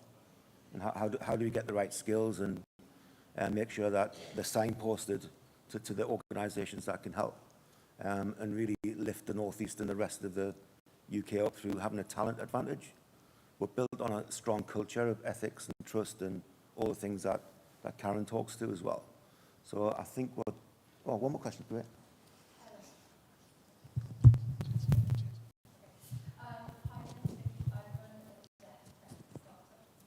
So we automate notifications when somebody's died to banks, building societies, utilities, insurers, so on. So we're an early stage company. My question to the panel is this. How do early stage companies compete for talent when there is a talent war right now and large titans or the likes of Amazons and Googles and Facebooks have very deep pockets? What's your thoughts on that? Good one, Vicky. Good one. I'll go. So for us, it's really about being really open and authentic about the type of company that you're building. So Canny, yes, we're a fintech. We've got global ambition. We operate in 5 continents. But actually, the culture is what makes us and is, you know, all those additional building blocks around the tech. Yes, the tech's really important. The product's important. The growth is important. But it's what you make it mean, and it's actually more about the team. And I think I've come from a corporate. I worked at Sage, worked at NatWest, and I think you actually can't, although they're amazing companies and they have great cultures, you can't actually beat, in my opinion, the culture of a really growing, exciting scale-up business where there's lots of opportunities and flexibility as well. So, I think it's embedded in purpose. I think if you have a clear purpose. Yeah, of course. And then no, please do it to your panel. Yeah, purpose, definitely. It's interesting because it's not the first DevTech company that I actually met. We had someone on the panel from a DevTech, and it was the first time when I heard the word. It was like, wow. I think what I can offer, both from the perspective of someone who worked in a startup and helped startups, and I have a daughter who actually works in a startup and kind of like worked into different ones. So what I think how you can get that young talent at the early stage is, yes, is the mission vision, whether the team is really glued and you know what you're doing. But the very thing, I think, for the young people, you learn a hell of a lot when you work at a startup. It's a journey like no other. You won't learn that much if you're in a marketing department somewhere in the, you know, kind of an SME. Startup is a totally different sort of trajectory. It is very dynamic. You sometimes juggle different roles, even if you're a junior, kind of like, you know, you have a look here, you have a look there. And it's an amazing opportunity for young people to learn a lot, to learn not just what's within their work. And if you're open, it also very much depends on that, you know, startup kind of culture within. But if you're sort of like growing and you've got a bigger team and you're open for the people to learn, that can be a very attractive thing for the young people. And then they can progress very quickly to different roles, or maybe even, vertically across different departments. So I think that's important, and that's what's it's a magnet. The other thing is a startup, well, it depends on what you do and your vision to grow, but you're probably working with different organizations, partnerships. So it's really going to events. It's being in a startup is a totally different story than working for an SME. So I think it's an extremely attractive for the right person with the right mindset. I think what really is a feature of startup, and it's not just the founders but teams. They're grinding. They want to work. They live and breathe. And finding the people that will live and breathe is the vision and mission, and like, oh, this is really nice. The dev tech, it's sexy. I want to work for it. No, but and then that's the attractive bit is actually you learn a lot. Yeah. I was just going to say, well, it's about visibility and tapping into your network. I mean, the fact you've just spoken today, everybody in this room now knows that you're on a dev tech company. Exactly. So if anybody here knows anyone that would be interested in working for that company, then let her know. But yeah, speaking at opportunities, put yourself forward to speak at events, put your hand up, ask questions. Tap into your network at every opportunity. And I was going to say about visibility. Making one our rising stars, by the way. Well, there you go, tapping into that network. Which is massive. But this room here arguably was the world's first co-working space, right? Because it brought together mine owners, engineers, geologists, and investors in one place. So we do still need physical places as well as online opportunities to bring people together. I think there's another perspective as well, which is funding. I think the rise of social capital is an area where you start to think about what your business does and the impact and really important moments of when someone's dying or dead. And I think that when you start to think about the humanity rather than that, a single number that you can talk to who's compassionate and using technology and AI to help you do that. So I think everything has to have a purpose. It has to come back to impact. So well done. I think that's it, Julian. Time. Sorry.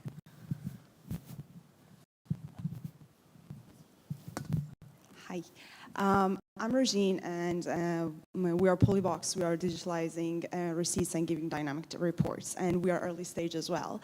And I'm really happy that the culture came up, and I just wanted to ask about that because, like, when you grow the business, up until a point you're a small team, you can see everyone, you can see what's happening. But my question really is that we know all the businesses that they are big started from a small place, and they all had very good perspective that how they want to stay in that culture.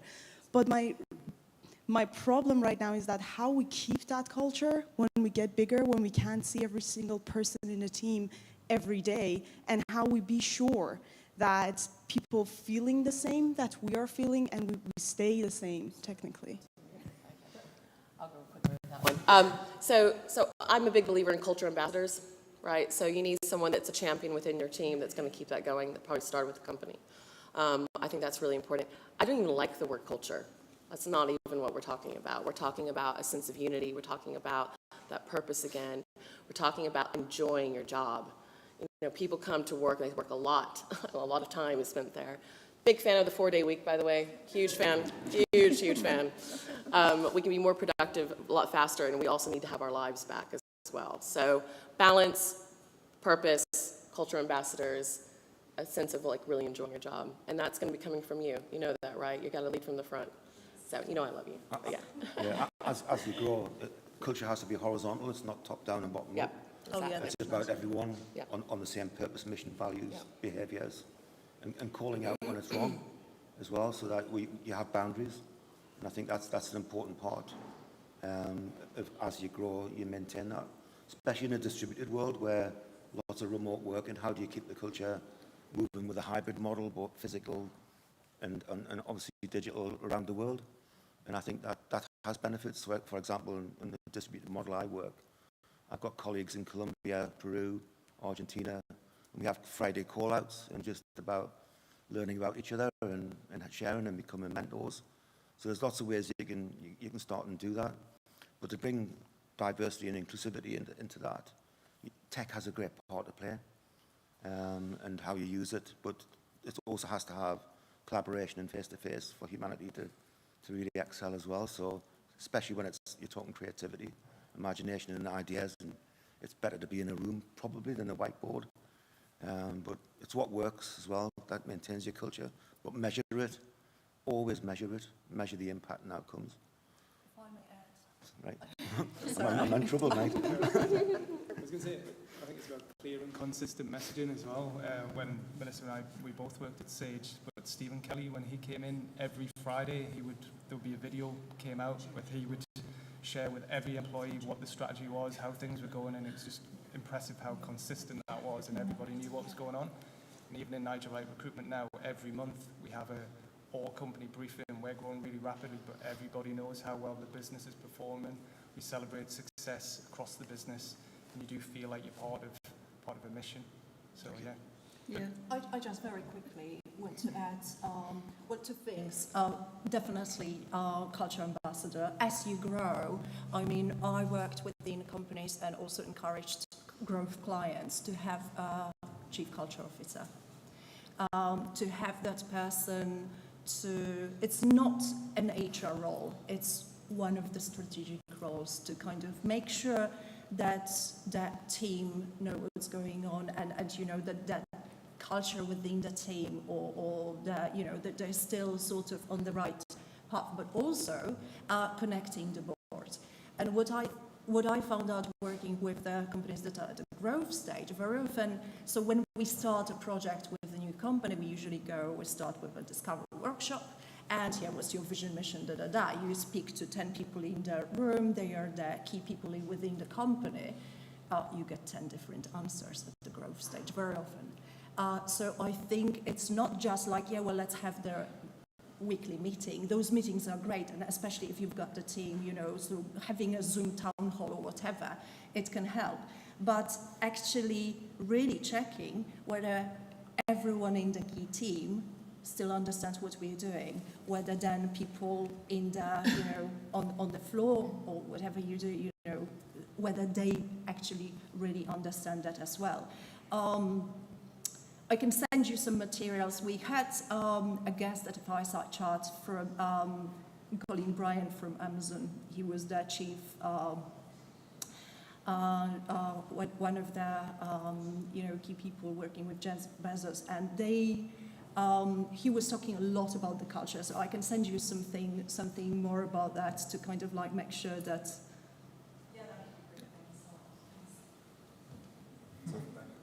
Okay, time for a break. Thank you. Thank you, panel. Thanks. Cheers.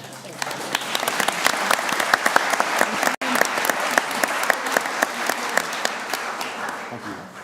Thank you. That was great. Thank you, guys. Really, really interesting session. Time for a coffee break. Please head back into the room that we were all networking in beforehand. We'll tell you when it's time to come back. We're going to give it about 20 minutes from now, okay? Thanks, everyone.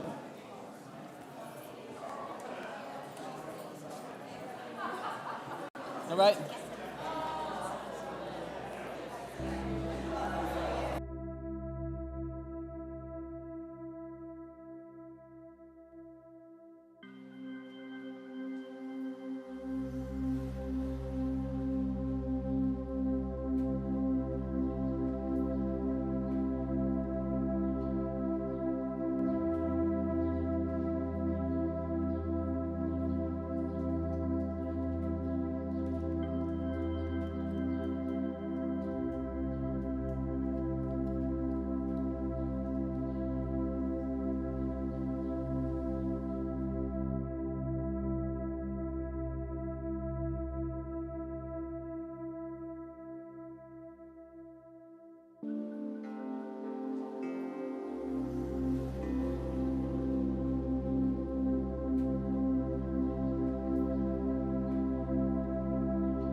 and asked you to do it.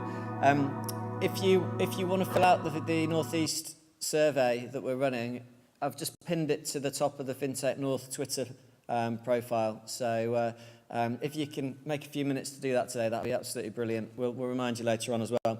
Right then, before we have a lunch break, we've got 3 keynotes. Those of you that were looking at the agenda in advance of today know that we were going to have Aaron Holmes, the Chief Executive of Canny, speak to us. Unfortunately, because of personal circumstances, he's needed to be elsewhere today. But we're really to have Melissa with us, who's just been on the panel as well, Chief Marketing Officer of Canny. So Melissa, come and take to the stage, and you get the mic all to yourself this time rather than being on the panel. And the clicker is now working. Brilliant. Good. Yeah.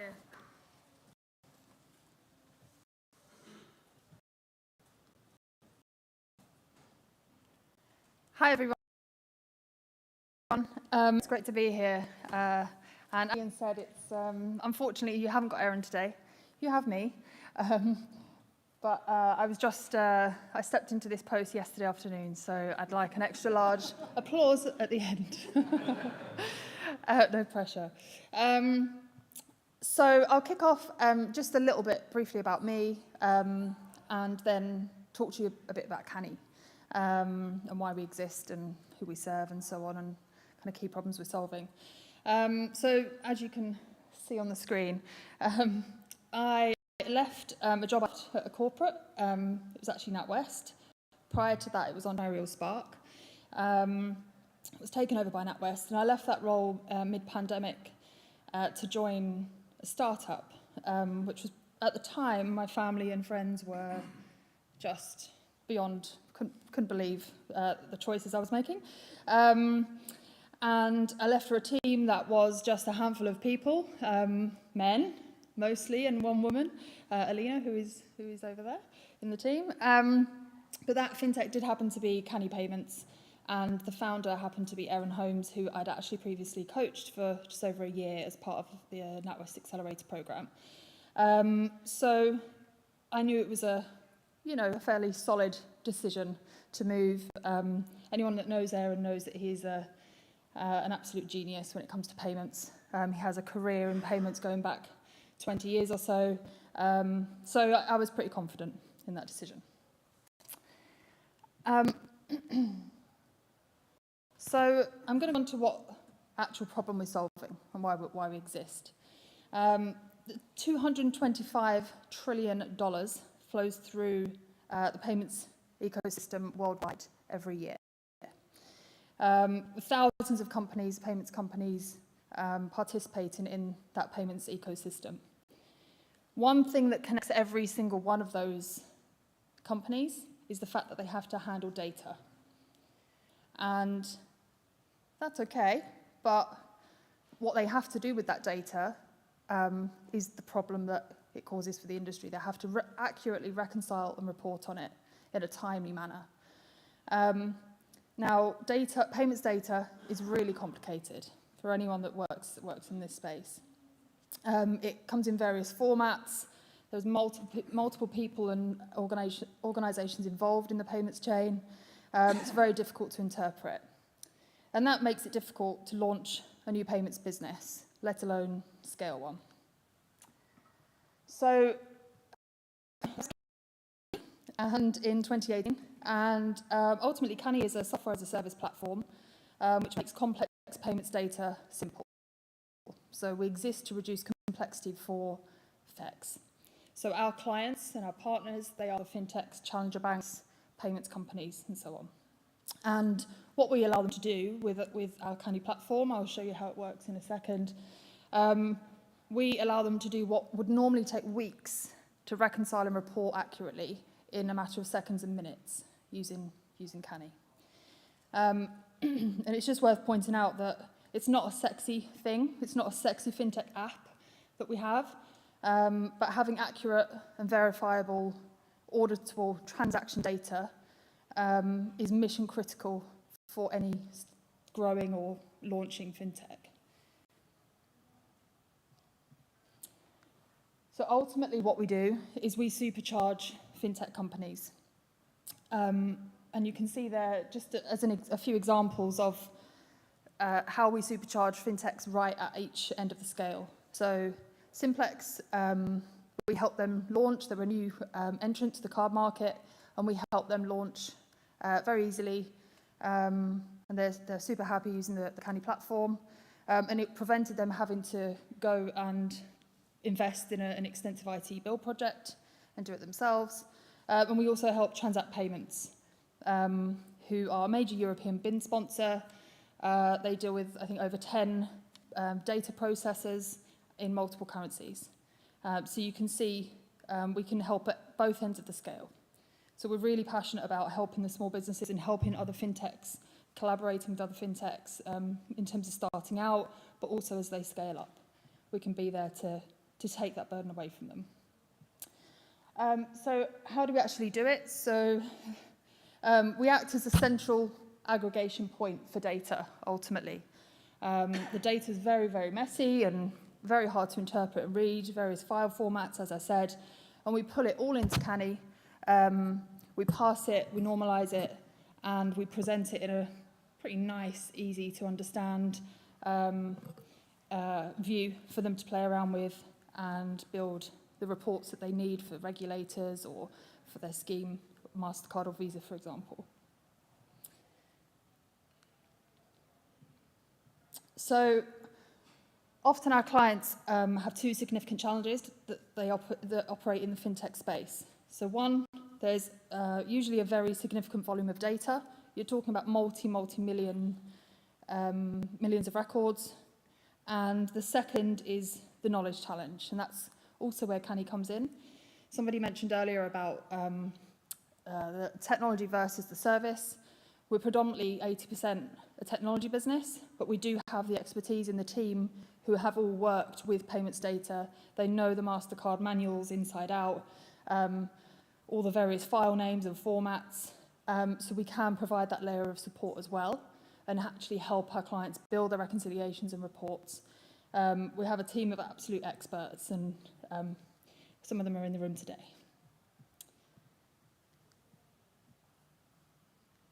Aside from being the platform of choice for many of the European BIN sponsors, after just 3 years, we're also used by a range of other leading payments companies, including the processors themselves, such as Discover, Transact Payments, to both validate the outputs from their platform and onboard clients to help them launch who are using their services. So these are just a few of the clients that we work with today.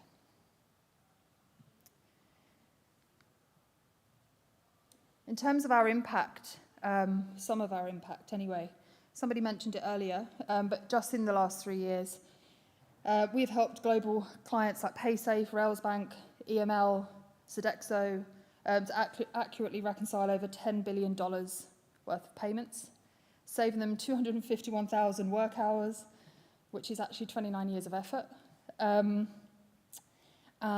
ultimately improve that efficiency and accuracy. And at the end of the day, what that helps to do is prevent fines and miscalculations and inaccuracies in their data.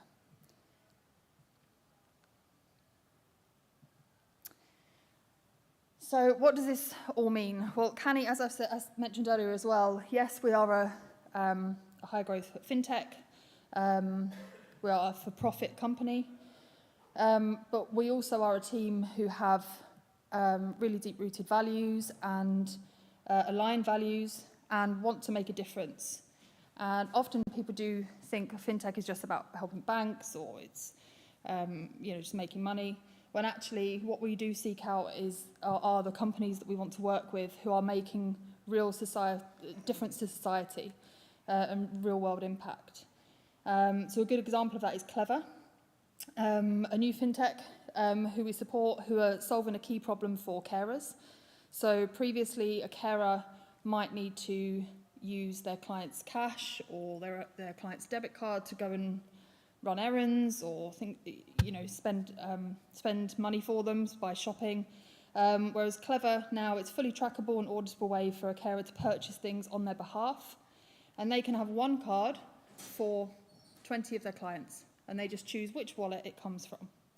these are the types of use cases and these are the types of examples we want to draw out and that we need to make others aware of, really, in terms of the impact that FinTech can have, whether it's to build talent or skills, and just even for our own teams, for them to really understand the purpose that they're having and that they're contributing to. This is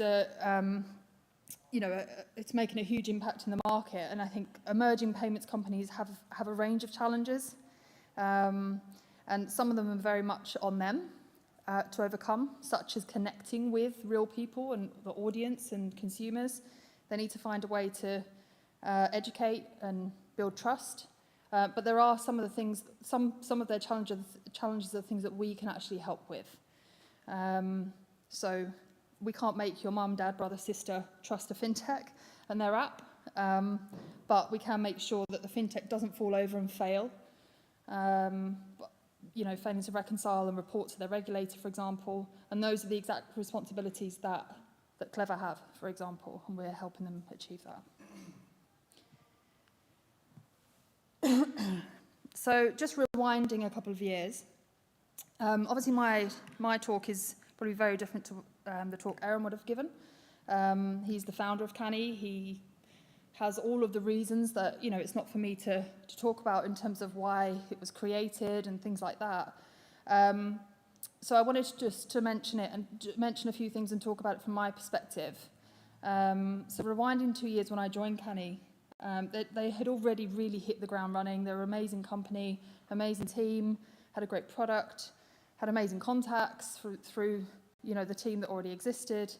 However, coming from a corporate and also coming from, more specifically, to be honest, because the accelerator wasn't like a corporate, coming from the accelerator role and speaking with and working with multiple founders every day, I was able to give a different perspective and actually bring in a bit more of a holistic approach to some of the things and some of the focus that we needed to kind of point our attention to.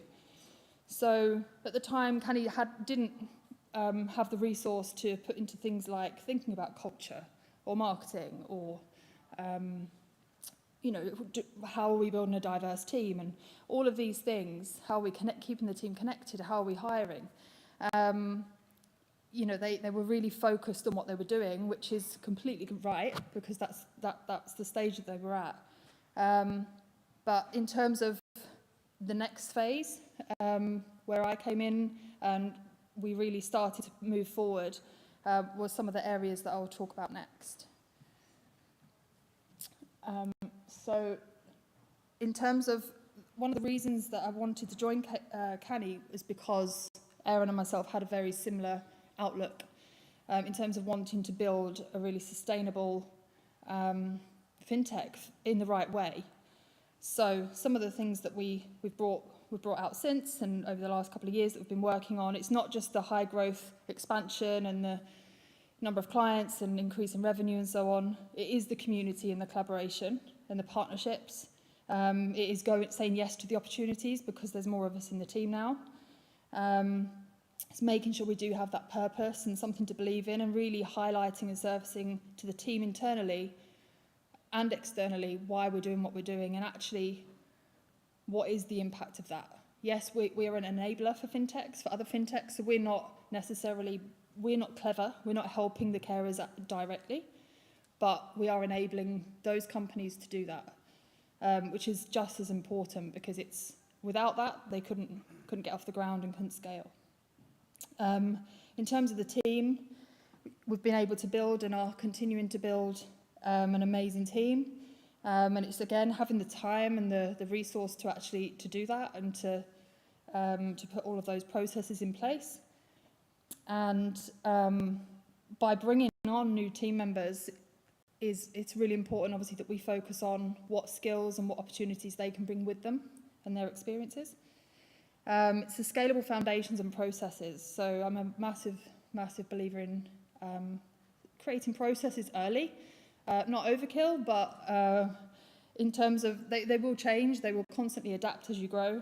But having processes in place, I think, is a really important thing to learn and to make sure that other people in the team know what's happening.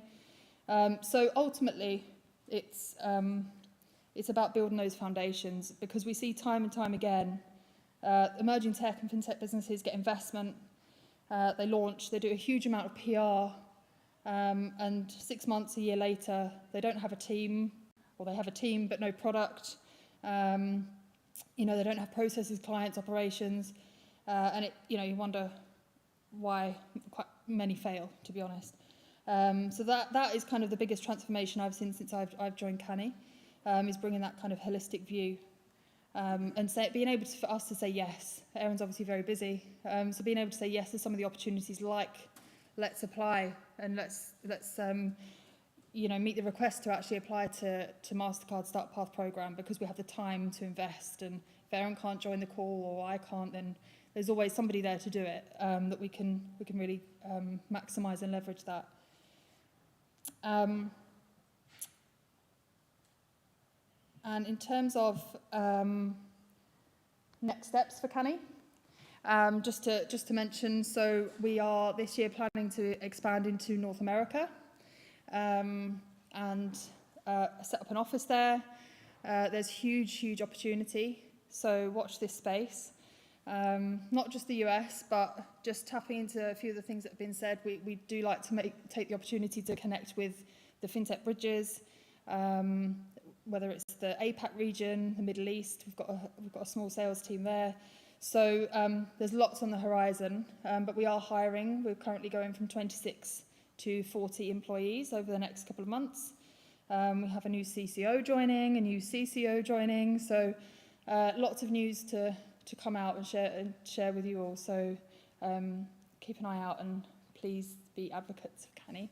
But yeah, love to connect. That's the end from me. I'll leave it there. Thank you.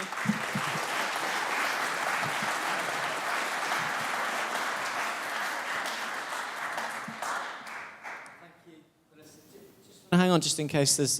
Does anybody want to? I mean, what a great story, isn't it? The Canny guys. It's become a really iconic brand, I think, not just in the North East, but when you go to the FinTech events, you guys, you're always sort of. It looks like a team. You've always got your T-shirts on.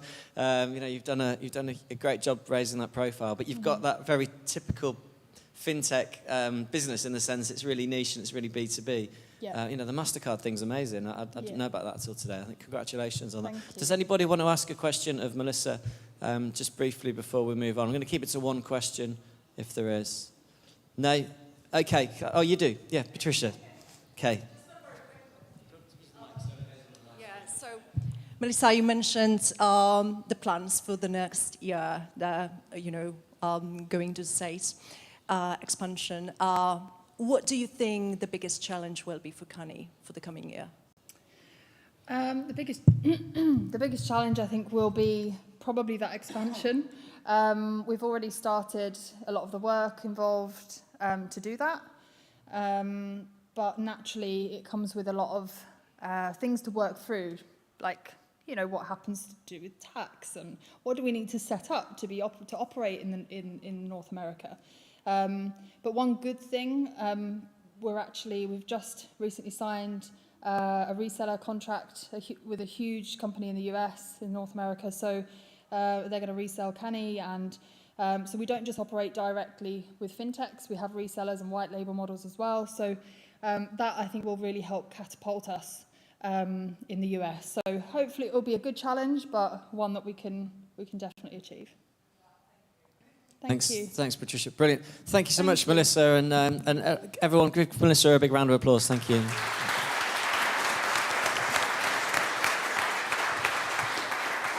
I'll do it from here.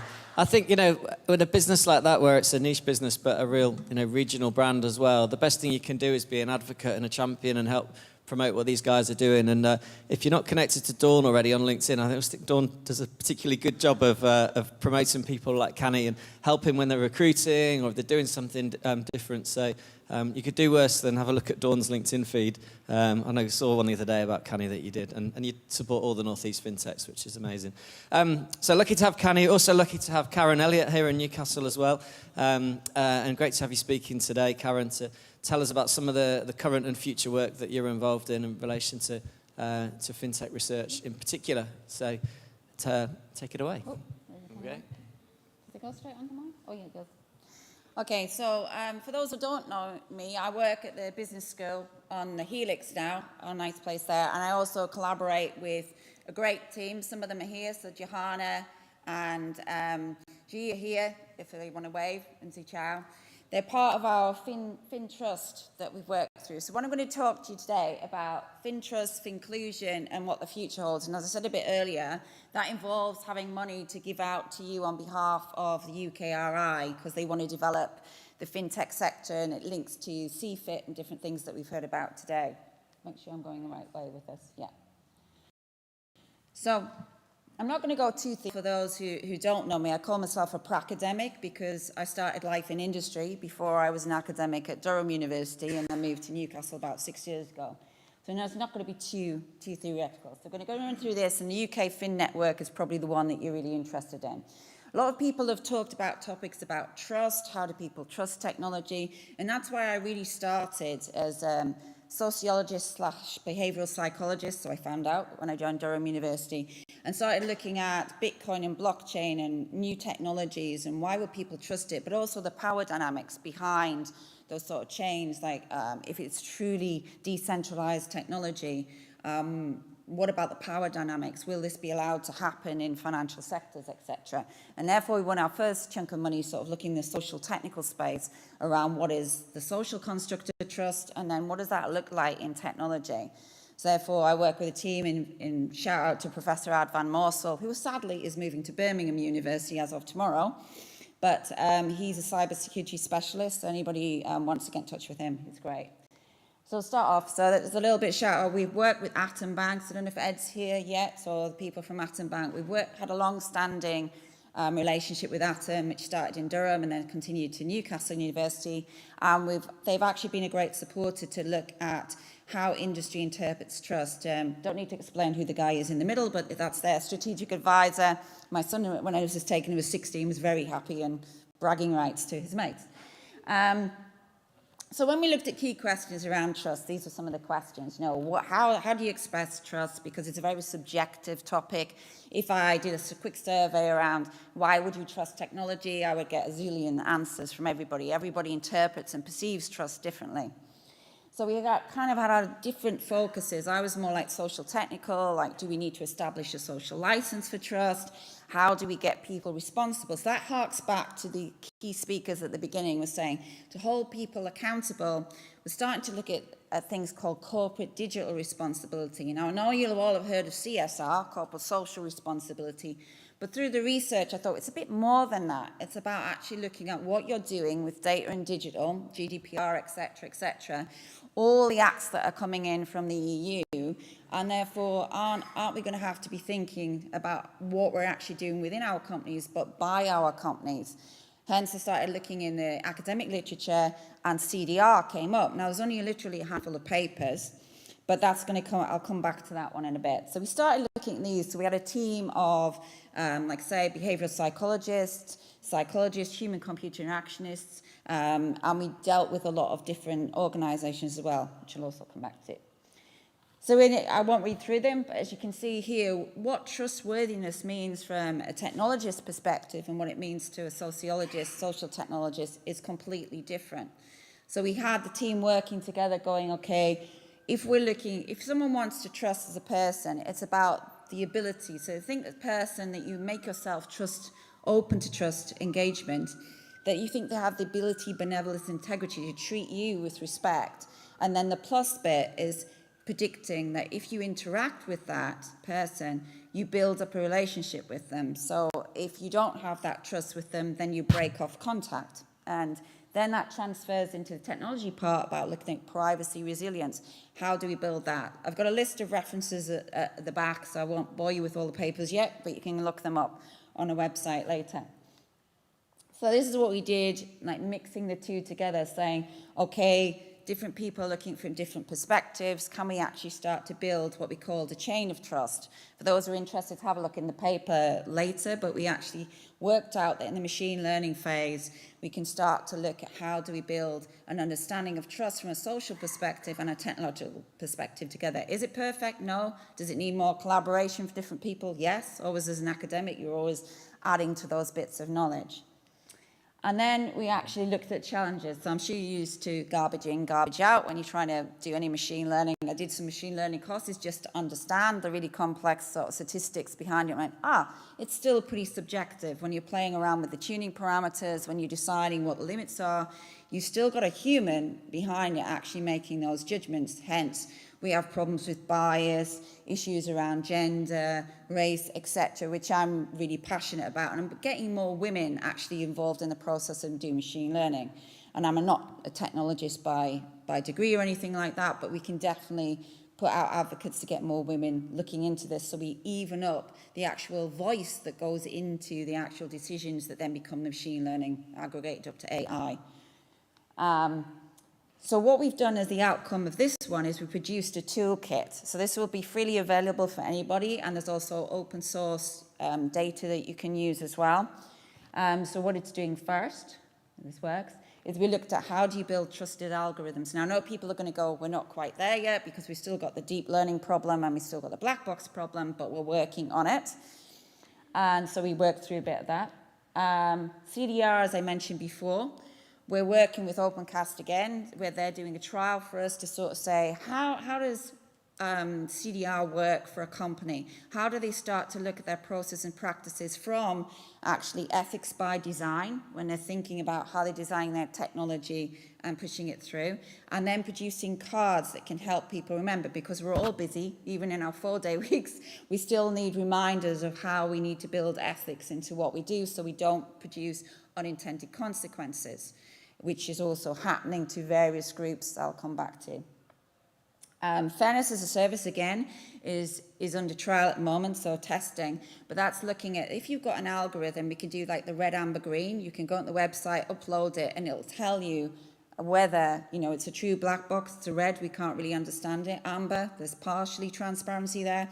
Or if it's green, yeah, it's pretty more or less there, but you'll still have to do some more investigation and testing. So again, that one's parked for the minute. We're still running through testing on that one. And then we looked at robo-advice as well. So this was an interesting thing about trust and how it pans out in technology. So we created Emma, who was like a vignette, if anybody's used to doing testing, created a vignette and someone called Emma, who was a robo-advisor.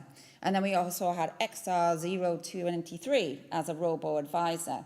And we wanted to test and see, would people trust Emma or the anonymous bots a bit more to discuss their financial transactions? Funny enough, what came out was they were more willing to admit to gambling or perhaps not being as prudent with their finances to XR023 because Emma might judge them. So you've got that sort of human quality coming in, that even when dealing with a bot, and you know it's a bot, because it's being given a human name, it suddenly takes on in perception that the human might judge me. So again, it's not definitive, it's not as with academia, always more research is required to build this, but it was an interesting finding. So we've also got that in the toolkit. And then also one of my passions is about financial inclusion, because in part of this journey, which started in 2018 with Atom Bank, I started to think, well, okay, this is great, but what if you have got dementia? So like Canny working with Clever, how do you transact? My own mother got diagnosed 3 years ago with vascular dementia and really struggled to get access to anything, let alone her financial accounts. And then had to go through the whole lasting powers of attorney process. So if you've done that in the room, it's not a great one, it's expensive, it's fiddly. But also while you were doing it, I was thinking, well, if I wasn't in the position that I was to understand the technology, to understand different processes, how difficult would it be for me to do that? So then started working with different organisations to understand and get a voice, being a sociologist, getting a voice from that group that I wasn't finding anywhere in the literature, I wasn't finding in many reports in industry either, that we talk about financial inclusion. And yes, tech can do a lot to include people, but if you're not actually connected and you don't even understand how to work technology, who's actually looking at what we can do there to actually bring them up to speed as we rush towards a cashless society and an equitable digital society, as it's called by many of the research companies. So this is from the Good Things Foundation. This isn't our research, but they were funded by MasterCard, so Josh Bell's in the room somewhere and is going to give a talk later. But they actually gave them some money, and there's interesting statistics here. Like if you look, that in the UK we have 7 million people who have no access to the internet, no connection.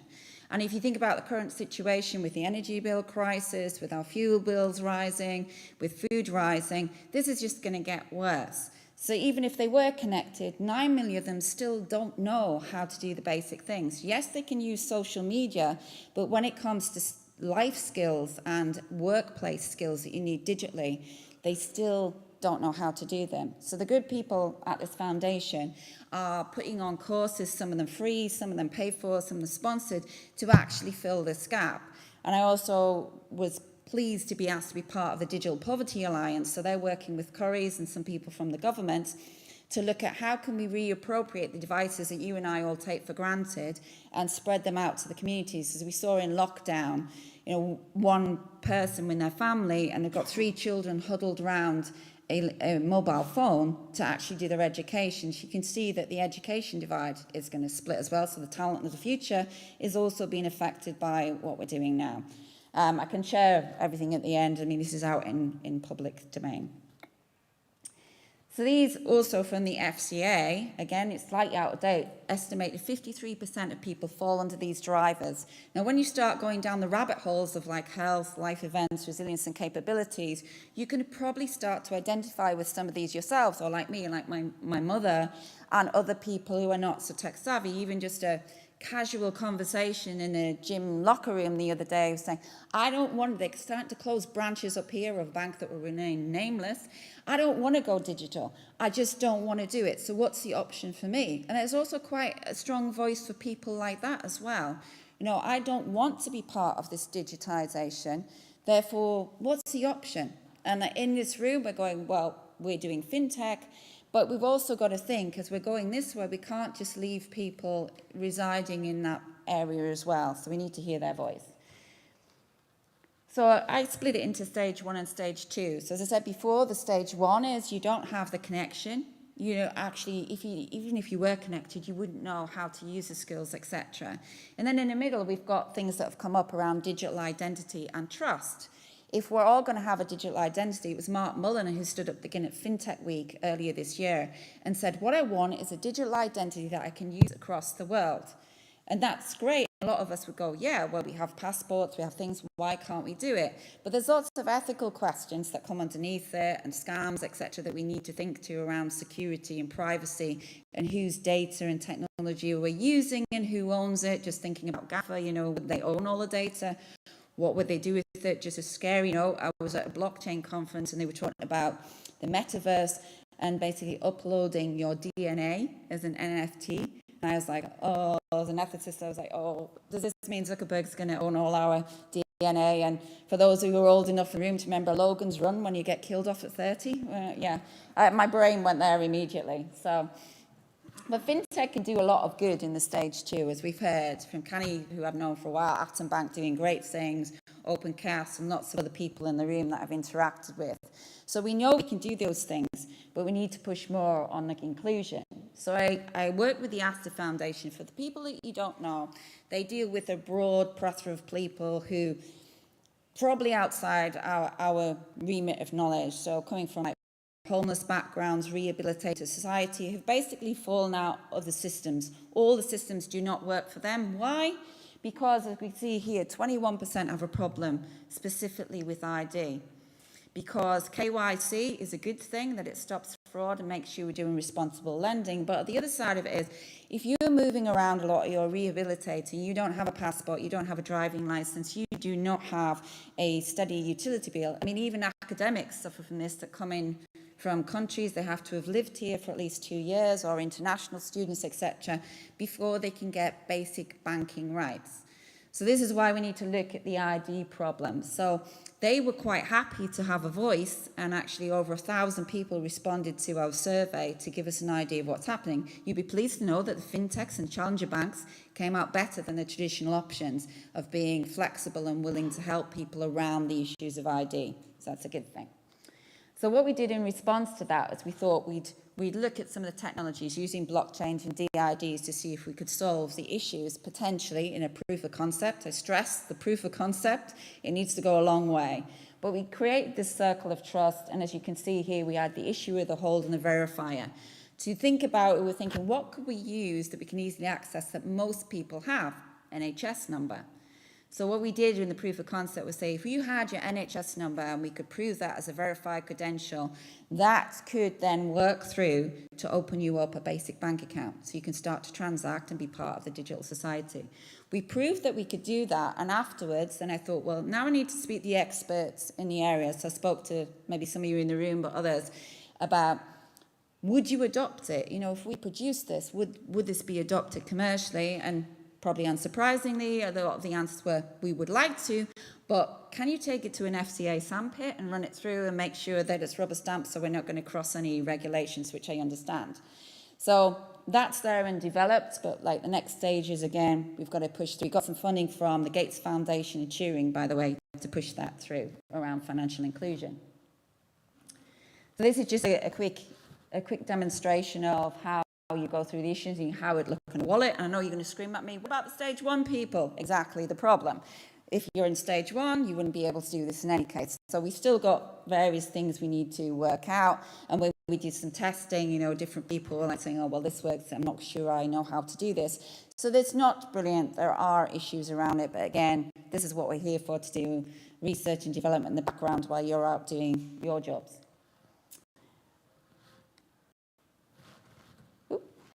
Sorry. So one of the other companies that are working in this space that I don't know, and I looked at credit unions, because obviously they lend to this sector of people who perhaps can't go to fintechs or traditional banks or challenger banks because of KYC and other credit scoring issues, which is another project I'm looking at, the algorithms around that.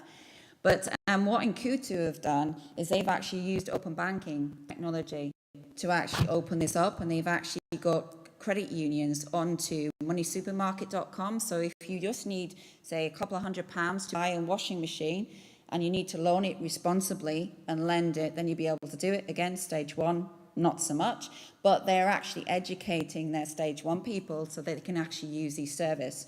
So it's one of my passions to try and do that and try and get people included using tech for good, but also helping them, if they want to, be part of the digital society. And like I said, there's a quote there from Andrew.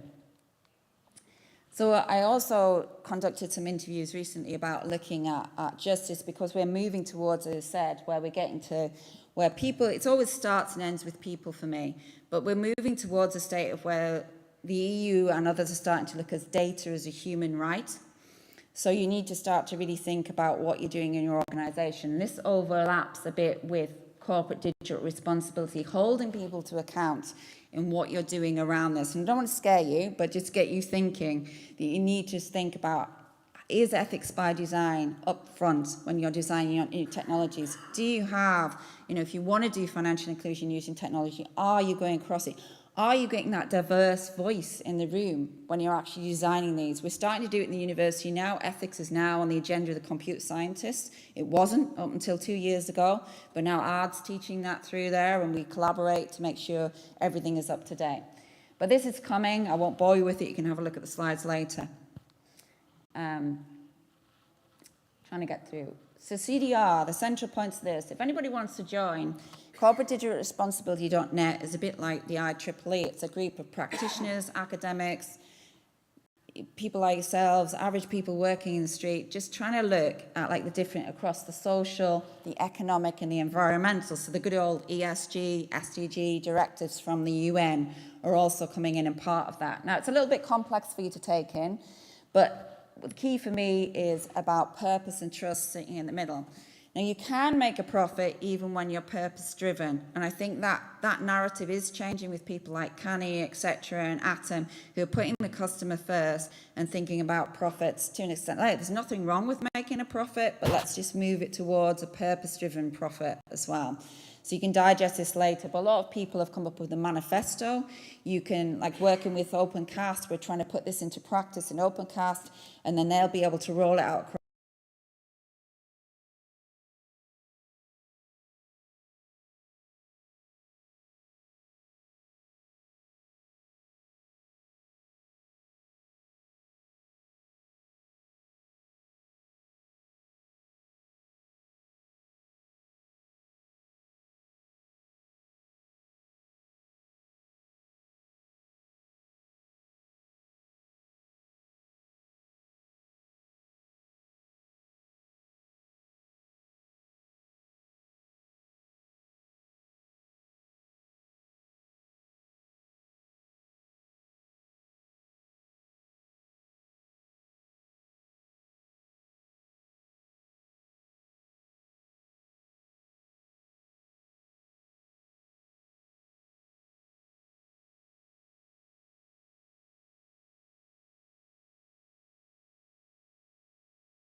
can be rolled out to fund projects within fintech and financial services across any subject. I have put in there that I would like to see some around inclusion and how we are driving that and making it a more inclusive process for people from different uses of financial technology, from people with dementia to other sorts of... I've been approached by the Army's Blind Veteran Association. They have difficulty with KYC and interacting with technology, as do the Deaf Association. So there's lots for us to do, and if we collaborate, then we can move it forward even quicker. I can't do it all by myself or the team. So as I say, what we're doing here is we were building the platform over the summer, and then I'll be hitting all over social media. But what you can do is apply for a different range of projects that we're doing. Oops, that's gone backwards. So this is what the delivery will look like. As you can see here, we've got corporate digital responsibility as a service. So I'll be leading that with some of the RAs. And we've also got Professor John Vine, who's at Edinburgh, who's a professor in design informatics. So if you want advice on how to do ethics by design, then we'll also be providing that as a service.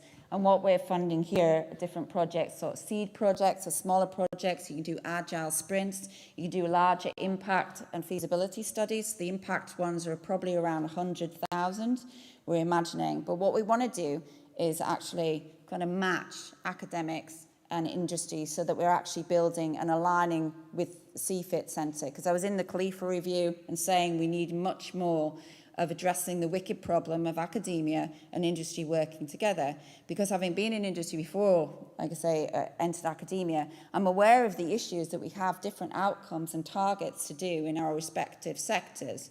But what we can do is collaborate much better by understanding like time to market, what we need to do R&D with, and then pushing this together. So if anybody doesn't follow me on LinkedIn, please do. Karen Elliott. My profile picture is an NFT at the moment, if you're wondering why I have butterflies around my head, but that's to fund women's education in Africa. If you're interested in bidding on that, there's gods and goddesses or something, if you want to have a look at that. But what we're doing here is we've got the research infrastructure, and we're also supporting early careers researchers. And it's not restricted to just academics up here. One of my first tasks, working with FinTech North as well, is to map which academics are doing what in FinTech, and also then, because we've got the ecosystem research that we're going to talk about later up and coming, what companies want to do what, and try and do a bit of like speed dating between you all to try and get it moving. And I'd say a big thrust for me is around the responsibility edge, about the ethics by design, so we can drive inclusivity. But again, this is an opportunity for, if you've never worked with academics, we're not too scary.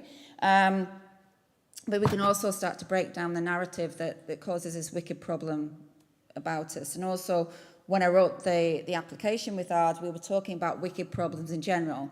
If people don't know what wicked problems are, when I was doing my PhD, my son was like, wicked? I was like, not that type of wicked. It means that, you know, they're not actually easily solvable. And as we know, this world is becoming more wicked. So everything is becoming more complicated. Complexity is a key word that's coming into it. And it's sort of looking at how do we manage it going forward. You know, our space is constantly changing. We don't know what's happening with COVID. We don't know what's happening with wars, etc. And how do we manage that wickedness? And the first one is trying to break down the barriers between industry and academia to how we can work that works for both sides.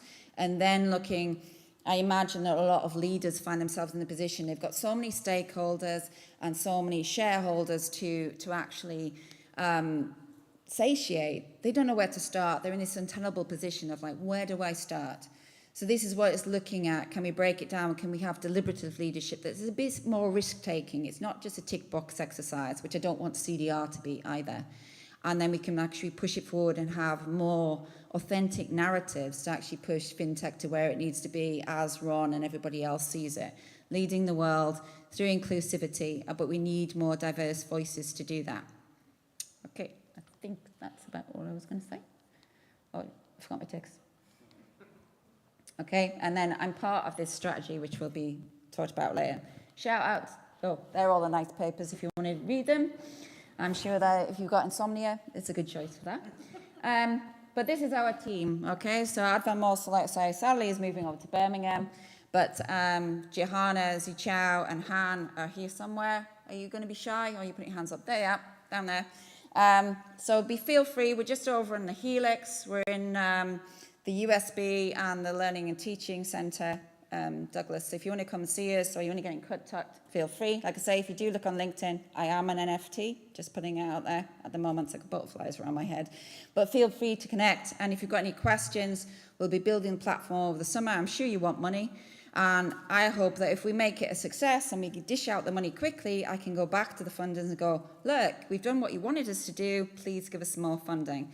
And I want to stress this is not just for the North East, it's for the whole of the UK. And we beat a lot of top universities, which I'm going to finish on. Okay.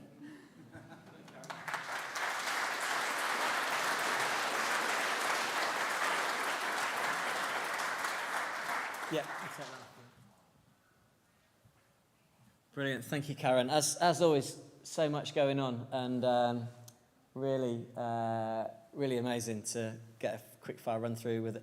This network that Karen's talking about there is a really significant thing to have been won by Karen and Ard and the team at Newcastle in partnership with these other universities. There was a lot of national profile around this EPSRC process, so it's a real feather in the cap of the region. And the university and for you, Karen. And I think one of the things that's going to be interesting and really important is how that network develops in partnership with, or in collaboration with the new CFIT initiative, and how we make sure that all the clear synergies and benefits that sit between those two things get lined up and delivered. Okay, so next we are going to hear from Jamal and Joe from DARE and JAMF. And I'm going to invite the guys to come and speak to us. You might have spoke to them already today. They're one of our partners for today. They've got a stall next door. Let me see. There we go. Okay, guys, the clicker is working. If you want to use it, you're all good. Thank you. Brilliant. Right, thank you, everyone, for attending today. So I'm Jamal. I'm from DARE Technology, and I'm here joined by my colleague Joe from JAMF. So today we're going to be speaking about some of the key threats facing mobile workers and remote workers and some of the industry trends that we're seeing at the moment. So firstly, a little bit about ourselves at DARE. We obviously partner with JAMF. They provide the platform to secure and manage your Apple devices remotely. We deal with the licensing, some of the professional services. We're part of the Apple Consultants Network as well, so we're recommended by in-store business teams all the way up to Apple Enterprise as well. So if you've got Apple device management needs, come and say hello.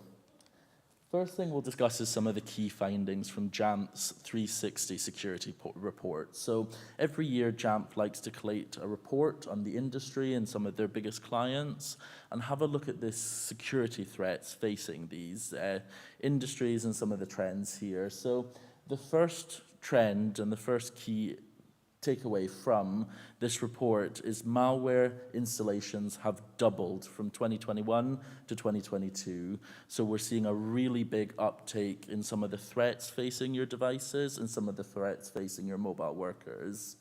The next key finding is that 7% of devices on corporate networks were compromised, but scarily, they were still allowed to access your most precious resources, your most secure data.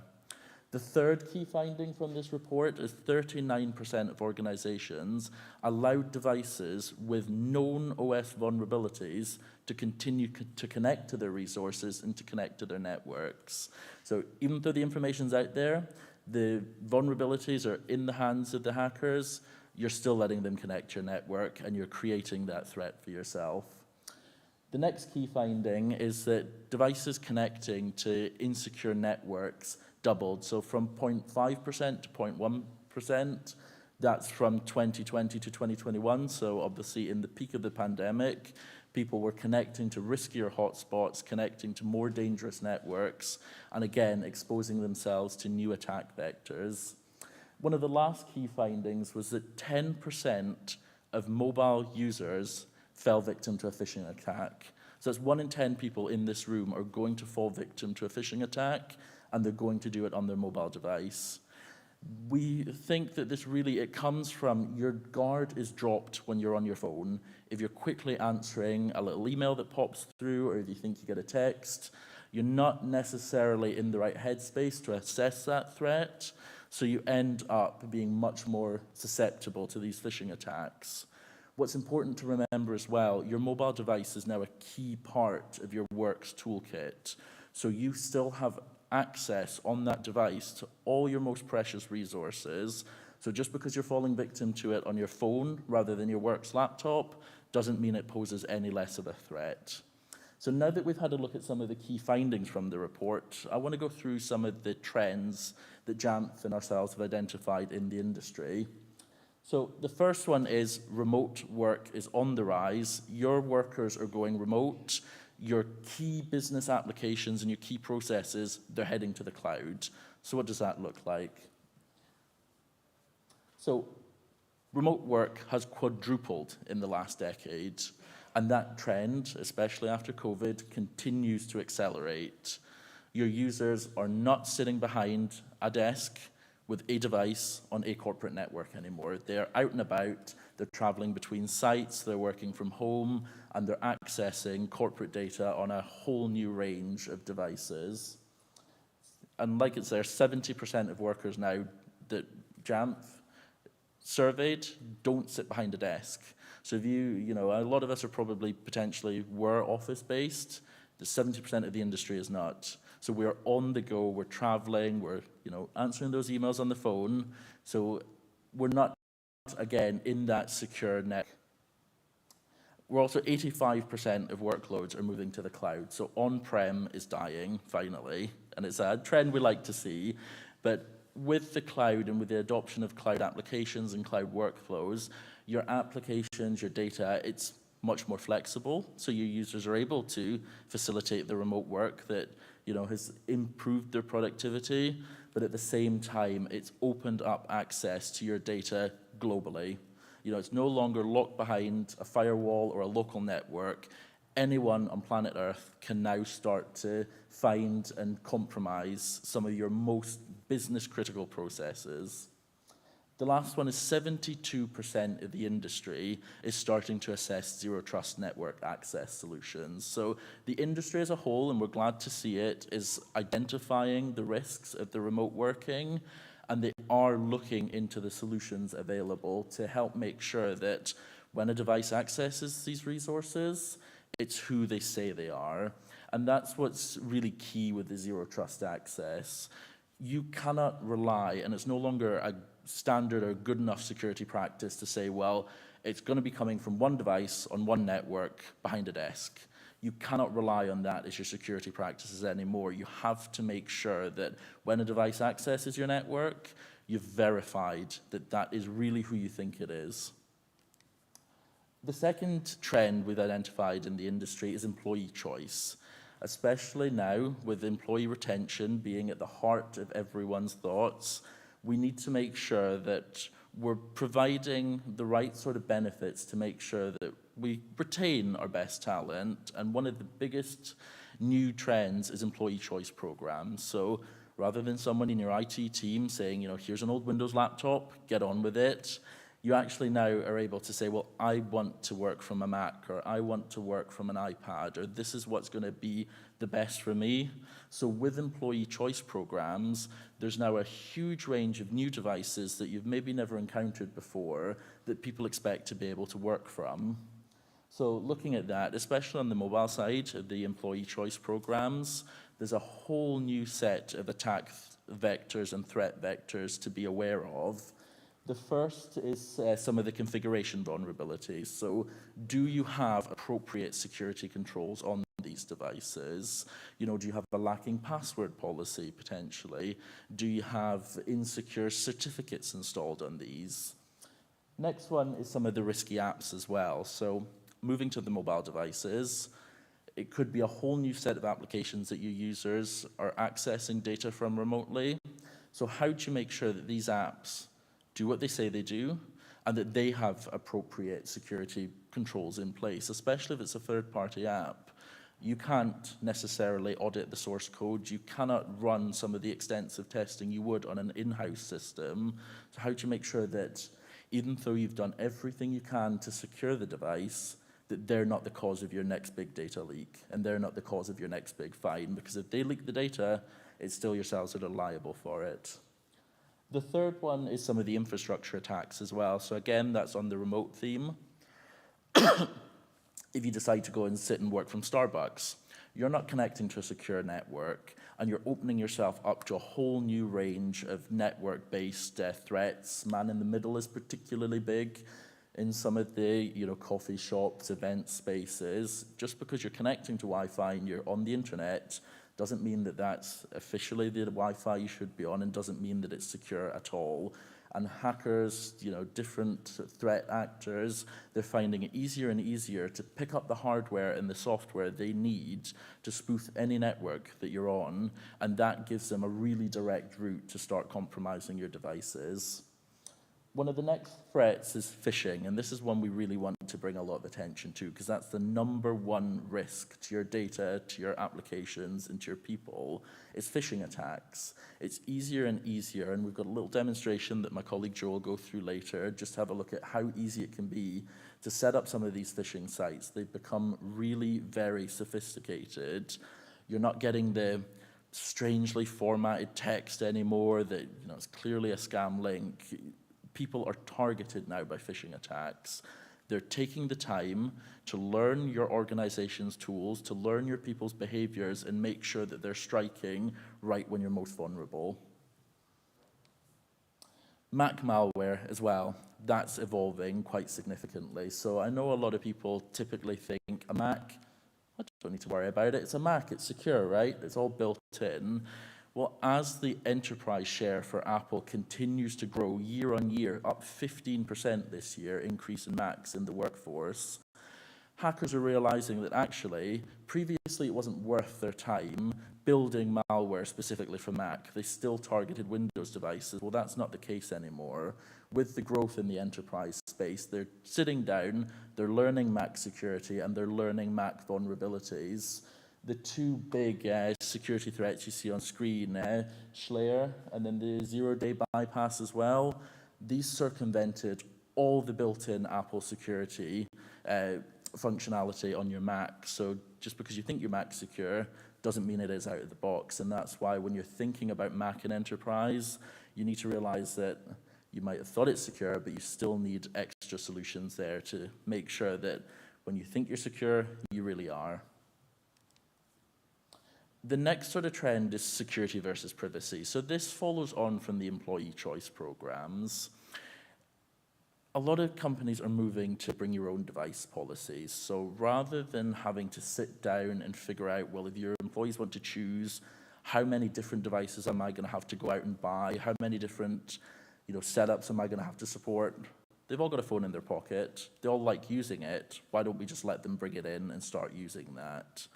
But when we think about letting them use some of the devices that they have in their pocket, how do we make sure that, one, it supports the apps that they need to work? So do some of the apps you use have specific hardware or software requirements?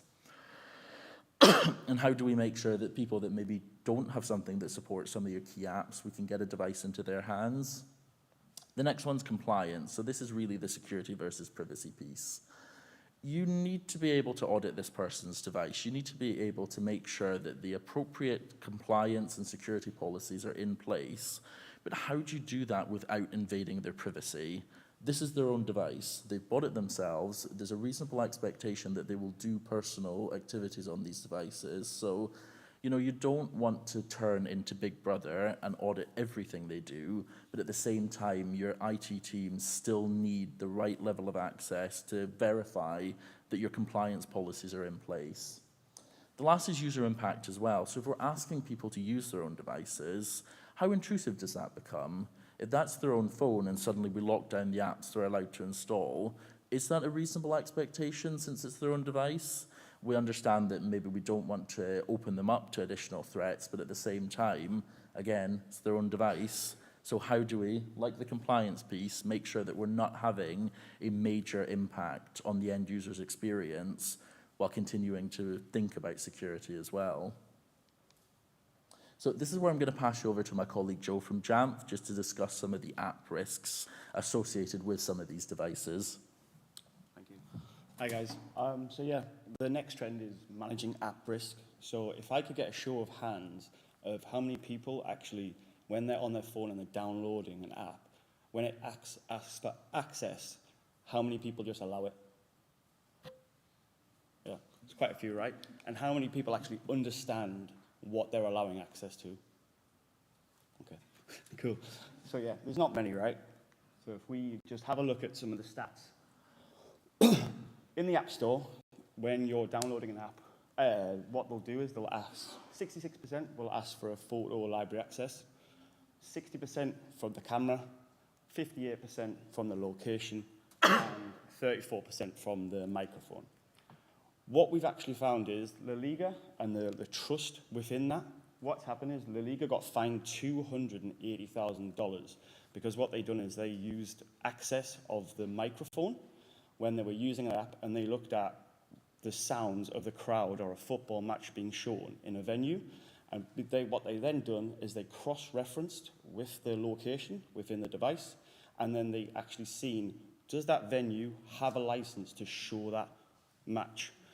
What was then happening, obviously law enforcement, illegal activity and stuff like that, what happened is law enforcement activities were then done to bring that down.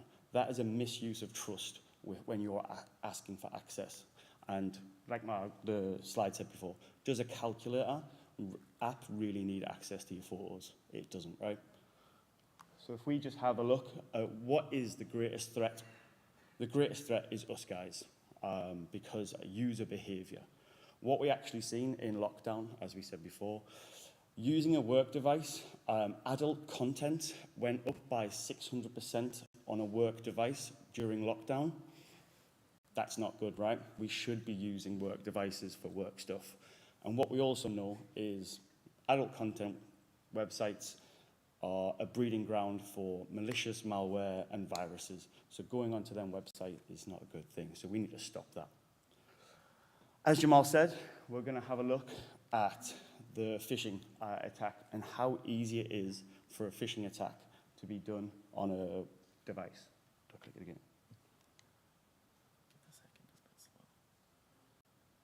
So as we can see here, on the left-hand side, we've got the real-time phishing.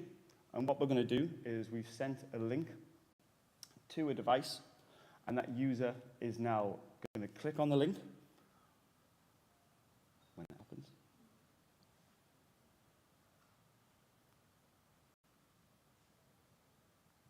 So we're putting all of the information in of targeting an attack on a device now. And then when we launch the attack, that user is going to click on the link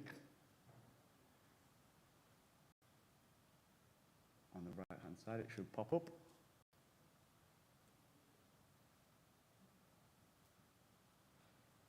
And this device actually has two-factor authentication on it, which is an added layer of security for a device, but it still doesn't mean that we're not vulnerable from attacks. So we're now putting our information in, and on the left-hand side, you will see it pop up in the real-time phishing. We're going to sign in to the device or to Dropbox, where most of our information is stored. And as you can see on the left-hand side, we now have all of the details, but two-factor authentication has sent a code to that device, and now we've also got the code. So if it's a targeted device, that means in real time, although you have that added layer of security, it still means that you're vulnerable for that phishing attack, and all of your data can then become vulnerable. And that is phishing 101. I'll hand it back to Jamal. Right, thank you so much, Joe. So, some key takeaways from some of the industry trends and some of the key findings as well. The first one, your users are remote. That's a given. So start to build your solutions around this fact. Don't try and implement infrastructure or policies that are designed for people sitting behind a desk, because you will open yourself up to the attack vectors, the attack threats for your remote workers. So think about them. They're a major part of your workforce. The second key takeaway is your remote devices bring new threat vectors, so think about these. You may traditionally have never had to think about what happens when a desktop PC connects to a Starbucks Wi-Fi with a man-in-the-middle attack. you need to think about that now and make sure that the solutions you go for can adapt to this and make sure that they cover these threats. The third key takeaway is don't turn your solutions into Big Brother, especially if you're going for a bring your own device policy. You can implement appropriate security controls that don't also give you unwarranted access to all of your users' data. And that's something you've got to be very careful about, especially when you set up some of these systems. Find the right balance of ensuring compliance without also making your employees think that they're being watched, because that can massively degrade trust in the technology you give them. And we found when you speak to organizations that did go initially down the pushing out some quite aggressive software that tracked everything their users did, people stopped using their devices. So this beautiful device you've got all set up, extra secure, they wouldn't use it. They'd go and use something less secure because they're so upset with the tracking that they'd rather risk the potential kickback from the employer for not using an appropriate device or the threat just because they don't want to be tracked at all times. The next one is there's more and more apps being added to your workday. There's more and more apps being used by your people. So think about them and think about the restrictions you need to put in place to make sure that they have an appropriate level of access. So obviously ourselves, we do mobile device management. Most solutions give you the ability to lock down some of this access. So if you're going to be going through an application list, let's not give everything camera access, and let's just do some of these little preventative measures that can make a massive difference to avoiding some of these massive data leaks. And one of the last key takeaways is remember, you and I and all of us in this room and all of your end users, we're the weakest link. We're the ones that are probably going to let the security down. So make sure that you're not just putting solutions in place that lock everyone down and monitor everything. Do some education as well. That's key. You find that once you start educating your end users in identifying threats and making sure that they're more conscious when they start clicking on links, you'll massively reduce your risk as well. So thank you very much for your time. And if you've got any questions, please just come and let us know.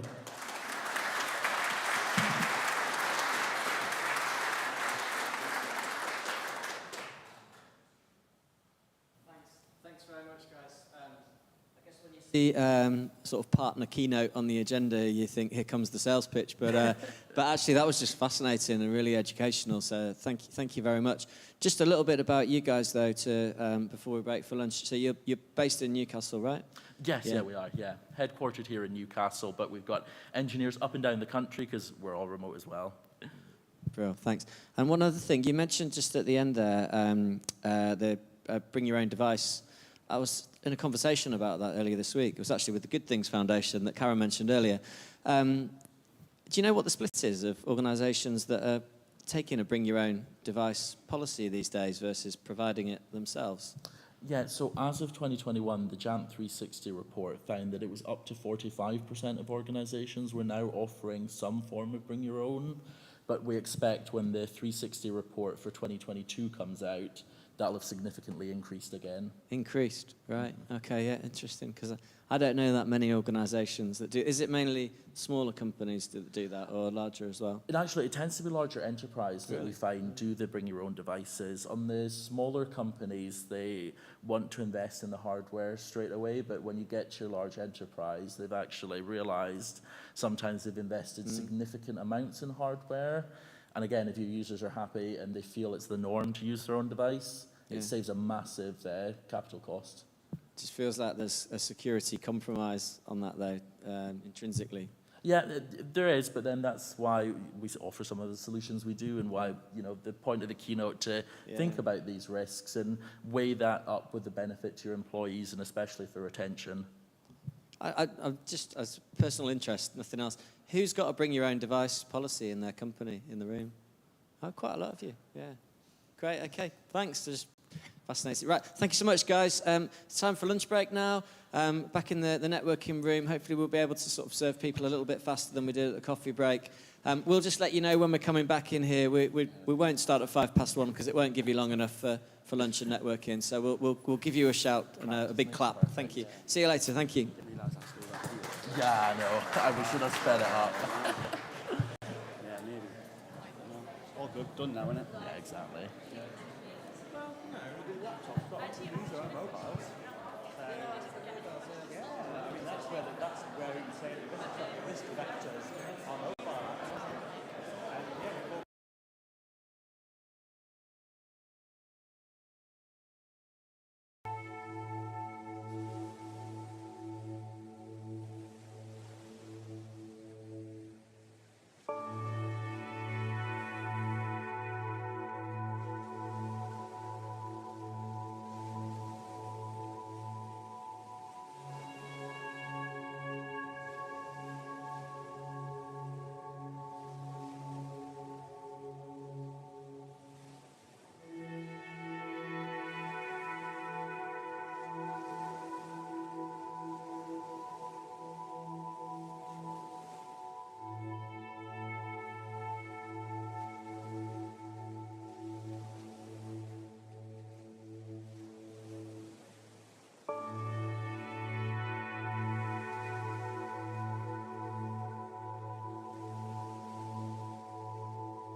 Am I?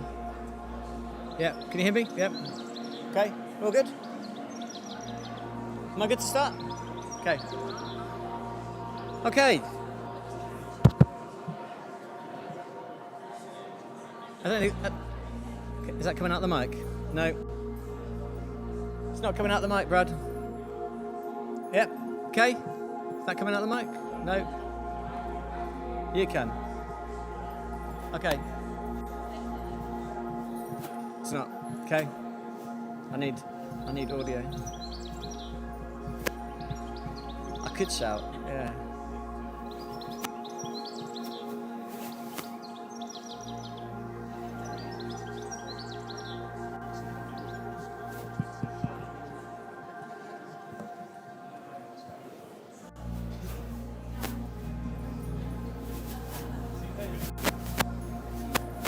Do we have sound? Anything now? No.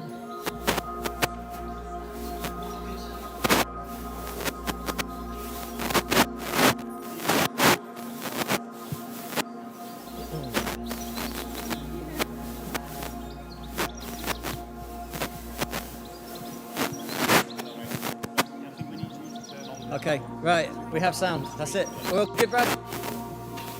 Yeah. Oh, you don't have to, Bill. Cheers.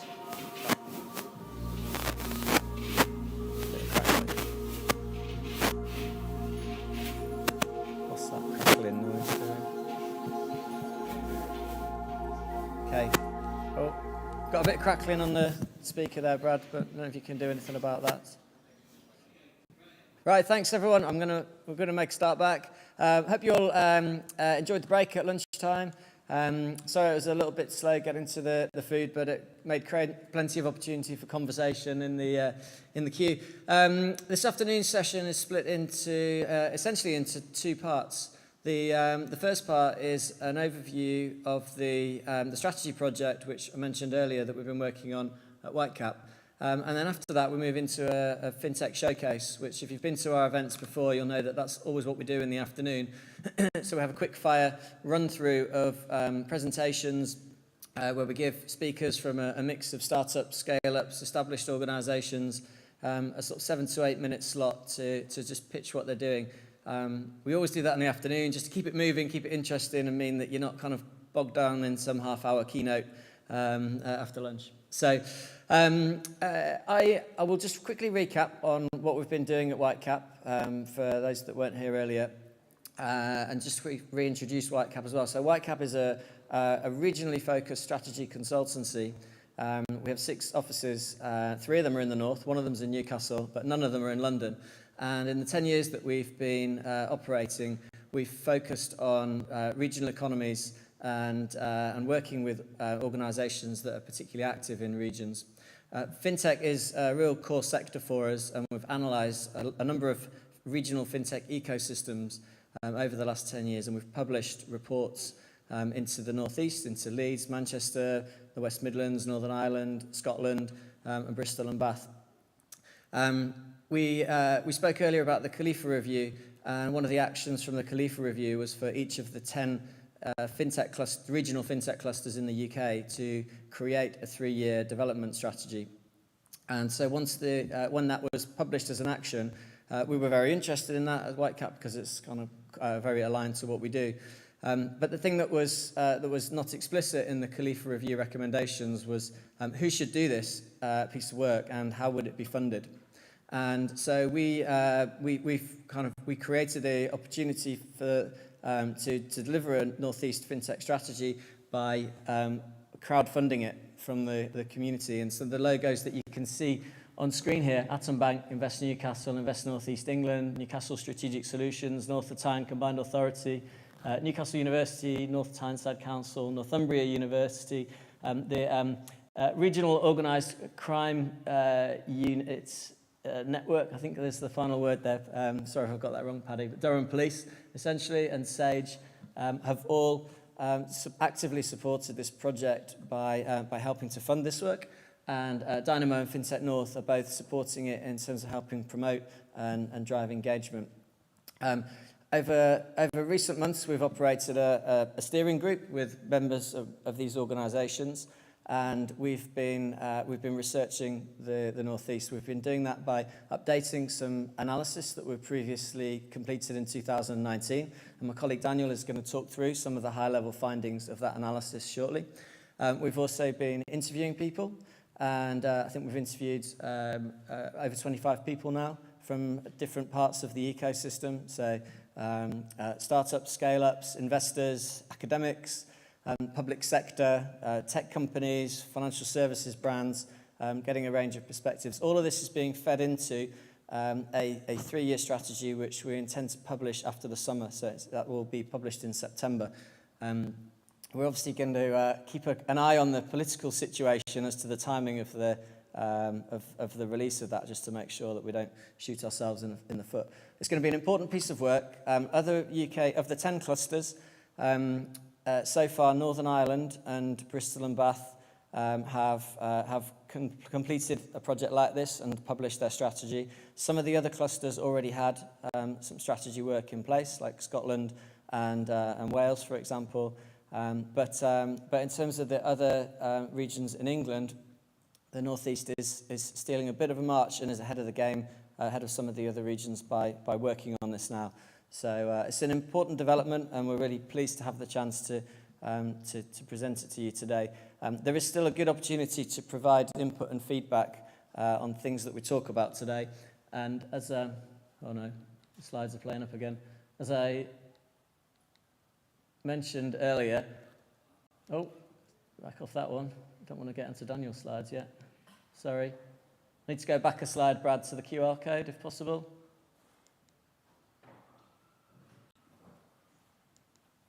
I've probably pressed it back too many times now. Oh, it's like Splat the Rat, isn't it? Can you get it on the QR code slide? I'll stop playing with the clicker.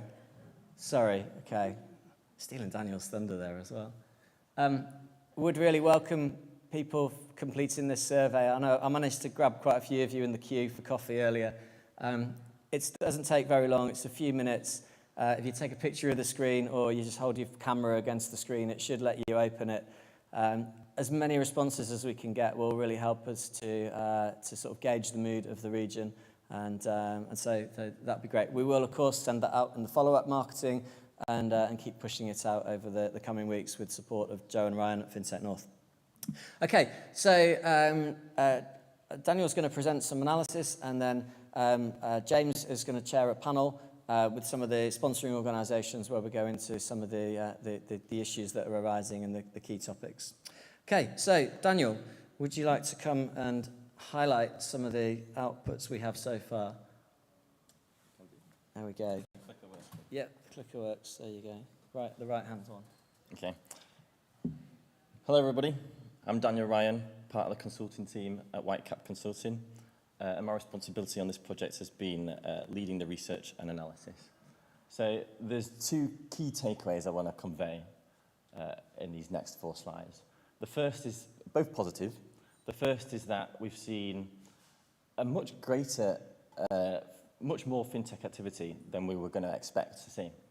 So often the fintech cluster is somewhat derived or correlated to the strength of the tech and FS workforce. And as you can see, the tech workforce in the North East is really, really strong. The FS, not so much, but it is growing really quickly, and I'll get to that next. But despite that, the number of fintechs we've seen in the North East is actually 41, which is really, really high. The fintech startups and scale-ups alone is 35. So comparing that to other regions we've looked at in the past, it's quite comparable to Region Y. I've been told not to tell you what regions they are, but Region Y is considered pretty much one of the top fintech clusters outside London. So this is really, really positive news for the North East. Second key takeaway, and also a bit of a surprise, is how much growth we've experienced over the last 3 years. It is actually insane. So tech workforce, I think that's the second fastest growing tech workforce in the UK. FS workforce, that's the fastest growing FS workforce in the UK. Fintech sector overall, 56% increase in the last 3 years. The number of fintech startups and scale-ups up 67% in the last 3 years. The size of growth we've seen in the last 3 years is just It's really, really insane. Two other points on this slide that I'd like to draw your attention to, which is a bit separate from the growth, is in the middle there, we've got a proportion of fintechs headquartered outside the region, and that's grown by 220%. So that's what that's really reflecting, is the number of fintechs that are not based in the North East, but who've set up satellite offices or remote contracts in the North East. So that's a really strong inward investment stat there. The final one is the bottom one there, the proportion of startups and scale-ups based in Newcastle. So from the Khalifa review, one of the key finding was the cluster was Newcastle and Durham. We found that not to really be the case. So granted, most of the activity is still happening in Newcastle, but it's not just Durham, it's Sunderland, Middlesbrough, Darlington. We've found fintechs all over the place. So for a visual representation of this growth, so sometimes people take pictures of this, and if you're going to do that, wait till the next slide because we've blown it up a bit. These are usually some of the highlights we get from our reports. But if you're not familiar with it, what it is basically is it's sort of a stakeholder map of fintech in the North East. So in the top right over there, we've got what we call the fintech sector. So that's established FS and fintech, startups and scale-ups and tech. And tech is tech consultancies and tech suppliers. And the bottom right, we've got the support organisations, higher education, public sector, funding, advisory and support, digital hubs. Two areas to draw your attention to, sort of northeasterly at the startups and scale-ups there, just how much more concentrated that area looks over 2019, just really visualising the growth of the stats on the previous slide. Also, the growth of the tech companies and tech consultancies, which is that easterly facing a quadrant there. And well, in the 2019 report, one of the findings was that there wasn't many, or there was a gap for tech consultancies in the North East. So we may not be responsible, but we might claim responsibility for this, but we've seen so much more tech consultancies come into the North East. And this is a blown up picture of this. So this is a work in progress. It constantly evolved. We've had four new logos on in the past 2 weeks. So there may be some organisations missing and there may be some miscategorised. So if you've noticed any of that, please let us know. James.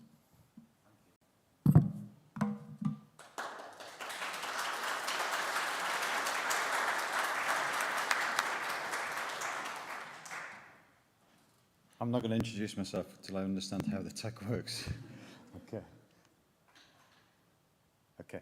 My name's James Thwaites. I'm co-author of the FinTech Strategy Project alongside Julian and Daniel.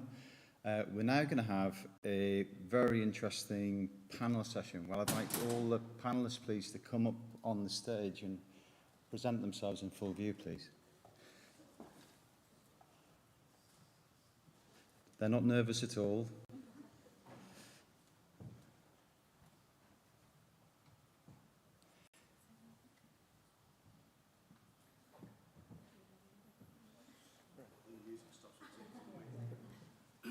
All aboard the train, yeah? Okay, so thank you all for coming up on stage today. So as Julian was saying, these people are representatives of the steering co for the actual FinTech Strategy Project. And I co-authored the project back in 2019. And what I can tell you is that there's a vibrancy and energy about this team wanting actually to follow through on Ron Khalifa's ideals and mission and actually stand up a proper FinTech strategy, possibly a hub strategy in the North East. So what I'm going to do first is I'm going to ask each of the participants on the panel to, firstly, to introduce themselves, then secondly, if it's optional, you don't have to, is just to make a comment on the data you've seen and your participation perhaps in the project. So I'm going to start with Vincent on the far side and we'll work through here. So please introduce yourselves and make a comment, please. Hi everyone, I'm Vincent Robson. I'm a business development manager at Northumbria University. In terms of our enthusiasm for being involved in this project, and we are doing this enthusiastically, if you think about it as a powerhouse in terms of research and development, in terms of our impact, and supporting the North East to grow, thrive and prosper. In terms of the work that's being done around that you've seen on screen in terms of the growth of that activity, we very much want to be a part of that. We need to have great futures for our graduates to work involved and be involved in. And this is an opportunity for them to work in an area which is clearly growing at a rapid pace. So we've got work to do, and we need to be involved, and we need to learn, and we need to develop ourselves. And what better way than being involved and participating in it fully. Hi, I'm Rachel Burtis. I'm the Inward Investment Manager at Invest North East England.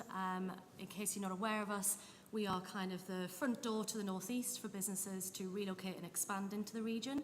We work with and support all 7 local authorities, Dawn included, Invest Newcastle, as well as the North East LEP. And I guess for us, we're really supportive of this project, of this report, and we're keen for it to be an action-orientated report.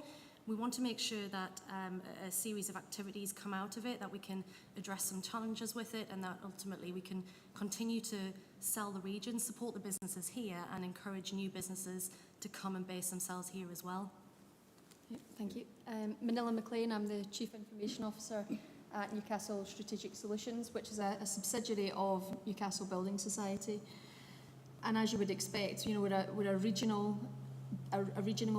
business. We're very focused on the community and the region that we work and live in. So for us, as a FinTech that's part of a mutual building society, we're I guess very invested in helping to develop and grow the region.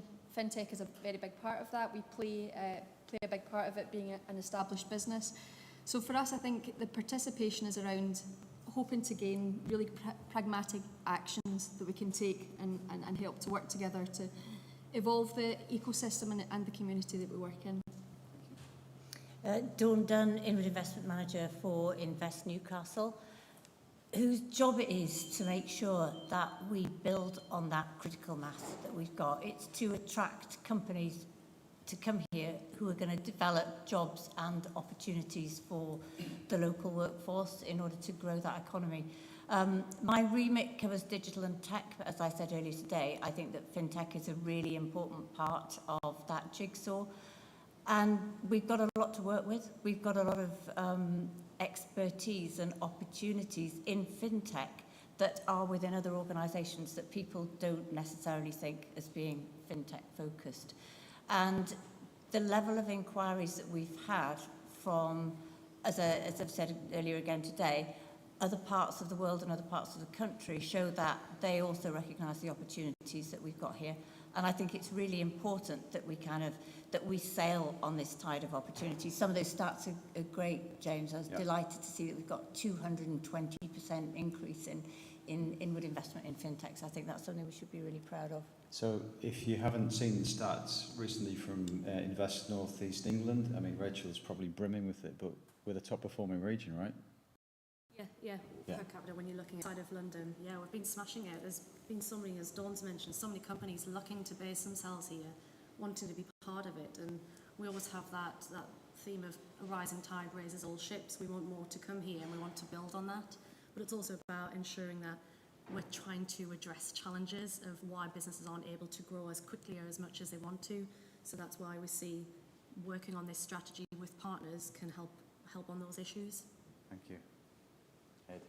Hi, I'm Edward Twiddy. I'm one of the founders of Atom Bank, and Atom's involved in this strategy because we believe in clarity of purpose and narrative. And that's not just about Atom, that's about the region we're based in, the people we work with, people who work for us, and the people who want to work for us in the future. And if you haven't got a strategy, then you haven't got a narrative and you haven't got clarity. So that's why we are very much behind this and will remain purpose-driven in getting this across the line and into the right hands to hit the right desks at the right moment, as Julian was saying in September time. Karen. Yeah, Karen, I think most of you here before lunch, you'll know what I'm doing. So again, echoing Ed, is around trust for me, like building trust and purpose, and also making sure that universities are actually stepping up and working. We already collaborate with Atom Bank and other companies, but I think we need to broaden that out and maybe look at, like pre-pandemic, I was looking to co-create some courses at a master's level with industry so that we could produce sort of ready-made students to go out. Unfortunately, COVID happened, so it didn't occur. But we're actually getting a new director in the business school starting this month. So I'm hoping to speak to him and see if we can do that. And then at that point, link to the ecosystem again, just reaching out to people and saying, what would you like to see on a course to produce like the next generation of talent? Because there's criticism from different people, including the Higher Times Ed, that we're not producing industry-ready students. So let's start and change that in the North East and let us follow in this ecosystem on the tide of everything rising up. Let's start producing a really good talent pipeline and linking to the talent pipeline we discussed before, where people are investing in it.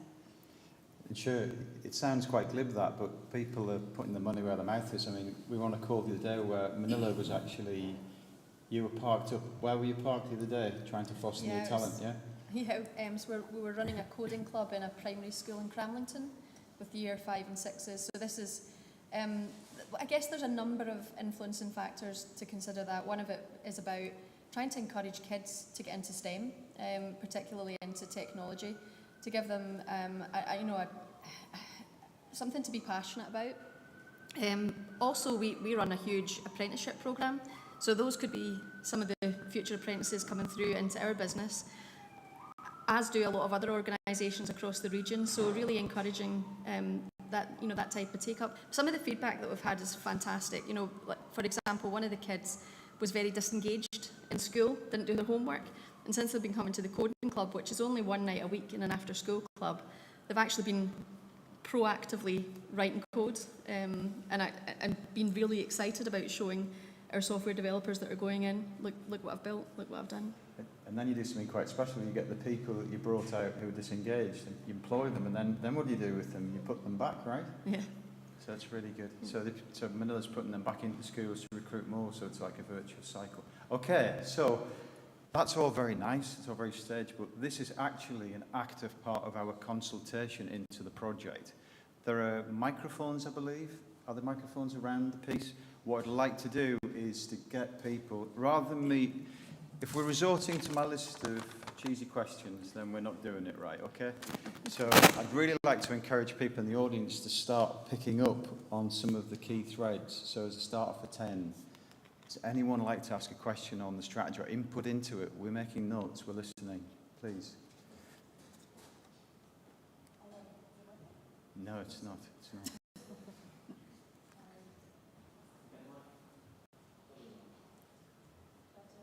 Here's Joe to the rescue. One's working.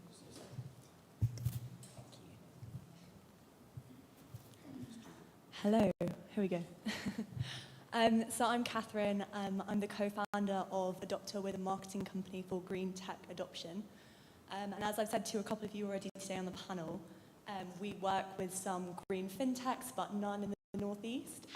And as a Northeast-based business, I would love to know more about the green fintech landscape in the Northeast, and also, I guess, sustainability practices and how you're planning to bring that into the strategy as you grow. Okay, that's a very interesting question. Who on the panel feels confident about that? Maybe anybody? I would like to say that the founders came from Durham University. You know of TRED. It would be nice if they hadn't gone a little bit further away, but they stayed in the north.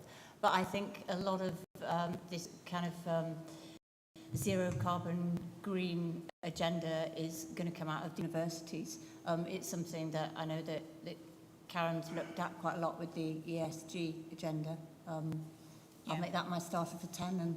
Okay, so as part of the CDR, I think I was talking to you about earlier, part of that is to look at the ESG and the SDG UN directives as well for 2030, because as most people will know, what we don't want it to become is a tick box exercise. So you just have a list of what it means to be green and you just tick through it and then you can get your ESG credentials. That's why you're set up. So we're looking at university like that, but I know when I was on a panel before with Ed, that ThoughtWorks actually set up like a green software, I was speaking to you, a green software foundation. So I signed up for that, and anybody can, and it's just about looking at how you're using data, what you're holding in your data servers, what energy that's using, and then how you can reduce that.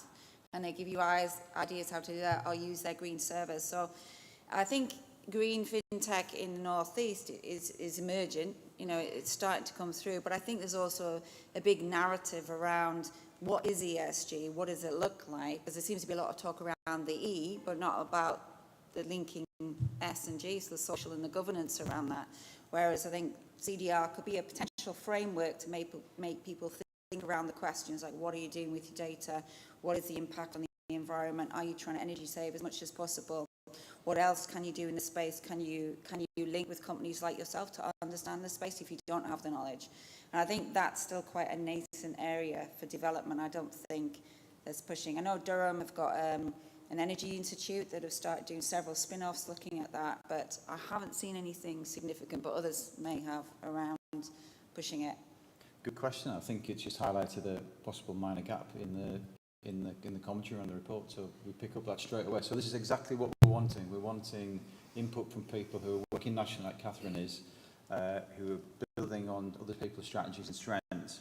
So let's see if we can focus in on the one big topic with zero round so far, and that is talent. So does anybody in the audience have a question on talent? I see this gentleman who we spoke to yesterday, who maybe not of the North East region, I believe, when you hear him speak. Australian here. But there's an interesting one, the same challenges are coming in Australia. So just about a couple of months ago, some of the startups were paying £70,000 salary to people straight out of university to do tech stuff. So, you know, that talent issue is worldwide. But the interesting thing, I'm kind of wondering if you've got from feedback from your research, we keep talking about putting STEM into schools, but is that actually what we need in the startup organizations? Because there's a lot of marketing, there's operational requirements, there's legal requirements and everything else. And we kind of quite quickly go to teaching kids to program, but is that actually what we need? And I'm just interested in what kind of analysis of what the actual needs are of the industry. Very interesting comment. So probably hand over to Karen and Manila to answer this one from a skills perspective, possibly. Yeah. And Vince as well. So please, you three. I mean, as I'm in the business school and not a techie as such, I work with computer science. So I say I'm like a socio-technologist, because it's always people first. And that's what I want to do, to have this meld, this synergy between computer science and technology, but also business skills around that, because not everybody will want to code. Like, I've done coding and programming courses just to understand. And in a former life, like I said, I was a project and program manager, and I used to update my technology, and I see that in research as well. Companies are now looking not just for people who can code, but also people have the understanding of how the technology impacts and goes across all the other verticals. Because you understand, as a project manager, you do that. You go across all the other verticals, across all the different departments. So when I teach project management, I say at least be aware of the technology, but what your job is to work with people to bring that synergy to make sure you get a successful outcome. And I think the business schools are responding to that, and also from industry, like speaking to Honsho, I don't know if they're here today, but they're an insurtech, and they were saying they didn't just need people on the technical side, they also need people who were good marketeers, and what they were finding, they were having to go outside the area, and I think Atom, to some extent, going outside to get like the senior level people that fill those roles. I mean, maybe you've developed yours now more, but for the smaller companies, they were still having to look outside. So definitely there's a role for the university, as I said before, to look at what we're teaching in the business schools and ask ourselves hard questions. Is it actually what's needed as we're moving into the digital sector? Because they have to be aware of the technology, but we also need the other skills, because not everybody's going to code, as we've said before. So the research is coming out that we need this balance, but it's just about shifting infrastructure, and that's not always quickly in institutions to teach it. And like you say, schools as well, that it has to be across the board with the education. Very good. So I think we pass over to Manila now, because Manila is actually on the ground trying to solve that exact same problem. And then we go up to the audience for a question within. Yeah, I agree. I think the word balance is really key there. And so I think the answer is that we need to come at it from a number of different angles. Yes, I do think that encouraging interest in STEM in schools is incredibly important. I think as well, from a gender diversity point of view, we need to encourage that. I mean, it was 1994 when I studied a computer science degree, and I was one of 10 girls out of a class of 200. And unfortunately, the statistics haven't changed an awful lot when you look at the gender mix. And that has an impact throughout everything the jobs that we do within tech, because ultimately, and we all know the reasons why diversity is important, because you need to be representing the communities and the customers and the users of your products and services. So if it's one set of demographic that's developing them, then chances are you're going to be developing the product and service for that type of demographic. So I think it is really important to be doing it at the grassroots, at school level, and really encouraging for a number of reasons.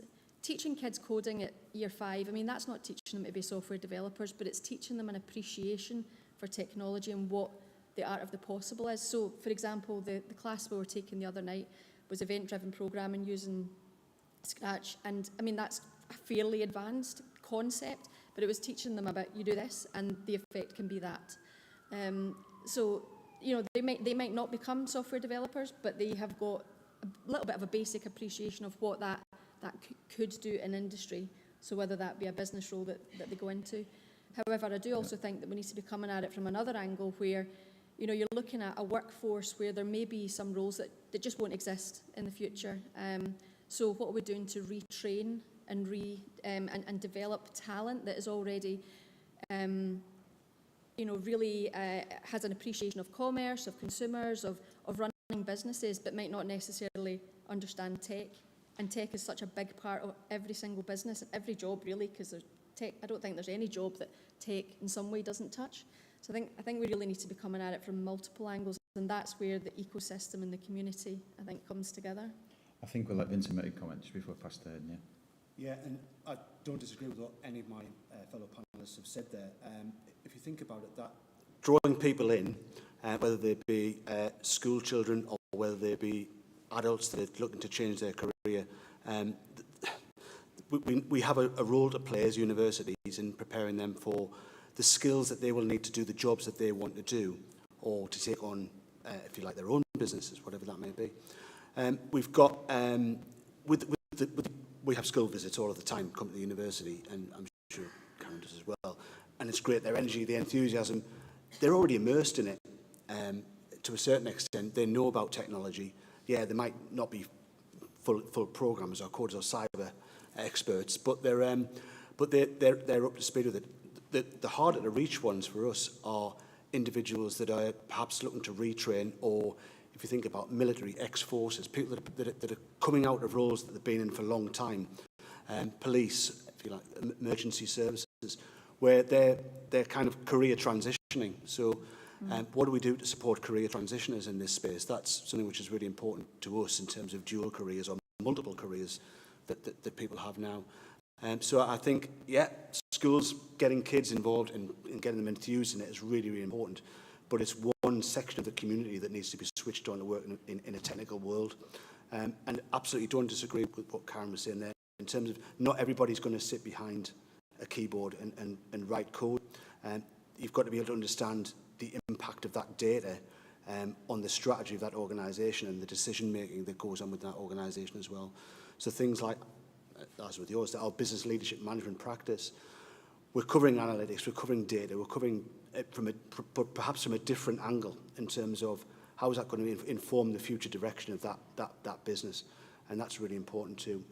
So I think there's a lot of work to do, but through the collaboration, I think these are the things that we need to kind of flesh out, really.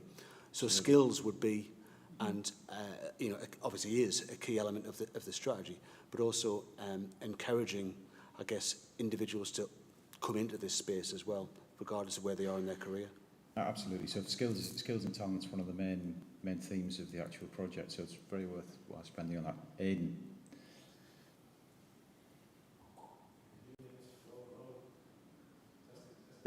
Not there. Hi. Aidan Dunphy, Same Page Digital. Not so much a question, more of a challenge. So I just want to drive this theme of you know, skills development and this kind of halfway house between tech and business that we've all touched on. I work with a lot of product managers. I've probably trained about 500 over the last few years. Not one of them did a degree in product management because there was no such thing. Most of them had never had any training before. They had all learned on the job. They'd come from, maybe half of them had come from a technical background, maybe not that many.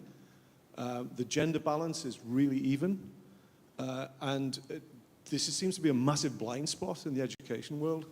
So I did an MBA a couple of years ago, and it was not mentioned, right? You know, so you learn all the traditional business theory, and you do some work on agile and that sort of thing. But every single fintech startup in this room, I'm going to venture to suggest, has a product manager or somebody who's doing that job. So Honcho, you mentioned earlier, one of their first hires was Tom Spence as head of product, right? He was in the team when there was only 3 people in the team. But there is no career path for this, right? You know, you learn to code, or you learn business, or you learn marketing, but there isn't this route for those people who want to go down that middle route, which is really important for tech businesses. Absolutely. Could we perhaps direct that towards Edward? Because Edward's facing these sort of challenges day in, day out, and structuring and starting up Atom Bank, so maybe you can take the question, Ed. Yeah, sure. It's a really well-made point. Whether every single role in every single organisation needs a degree for it, I don't know. I guess, you know, my link back to previous questions is ultimately the customer pays for everything. And unless you as a business are sensitive to what your customer wants, which is ultimately a product or a service, then you aren't looking in the right place. And so how you orientate your business towards the customer would be where I would start. And if you are a product-centric company in terms of the thing that goes across the desk, goes into the app, whatever it might be, then that is fundamental to your business model, your operating model. Where you get those people from, I haven't got an answer. Ours are as you described. We bring people through from customer service agents who've gone then into program management, product management. We bring people in to that same domain who have started in coding and said, or gone into testing and said, well, actually, I'd like to test something before it reaches the point of delivery, which I'm currently touching it. So they go back up the value chain. But I think that sort of approach which says we value the product because we value the customer will also direct us towards, well, actually, what sort of talent do we want? Businesses that don't focus on who they're solving a problem for have got it wrong. You know, and there are going to be a few of those that come up with a problem that's more fundamental than that in the next 18 months if all the economic data continues to look as grim as it is at the moment. So our approach is, yes, train hard. Yes, create discipline.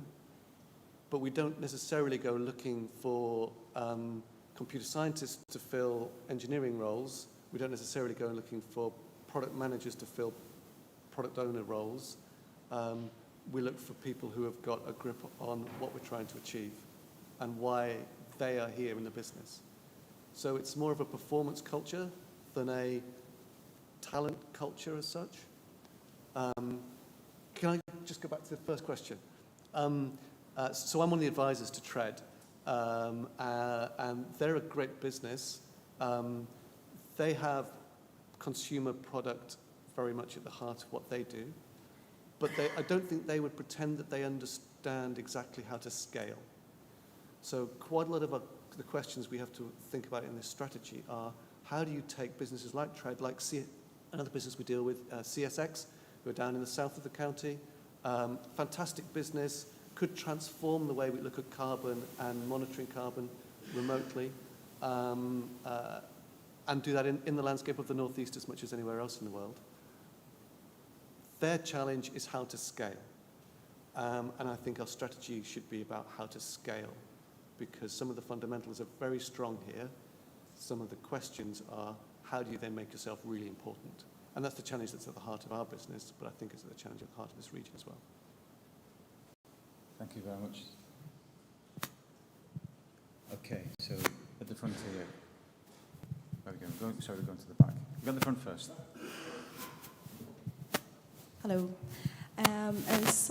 So to add on to the previous question and challenge, really, so many of us are working with businesses that are traditional, and we have to educate them to come to technology. And we found out there's a huge gap between understanding the technology. So there are so many companies out there that so many of fintech and generally technology-based businesses can help them. But that education doesn't happen, so that like so many people know about technology when they come out of university. That is great, but there are so many people in charge that they don't know that much about technology. And I know it's a challenge, but more of a question that, is there any plan for that? Or is there anything can be happening about that, about the trust that we talked about it in technology? Okay, so I'm going to spin your question a little bit differently, okay? And I'm going to reveal some of the insights into how this project's been running, which you always like to hear the bit of the laundry side of things. So on the project, and I'm going to come back to you, on the project, there's people on the project who are interested in macroeconomic impact, output. So GVA, jobs created, all that sort of thing. You know who you are, okay? And there's also people on the panel who are very interested in building community, and they think that it's the buzz of community that actually drives the sense of awareness, is what you're talking around, about technology, about fintech. So this is what I'd like to open up, thank you for prompting that to the panel, is what's more important?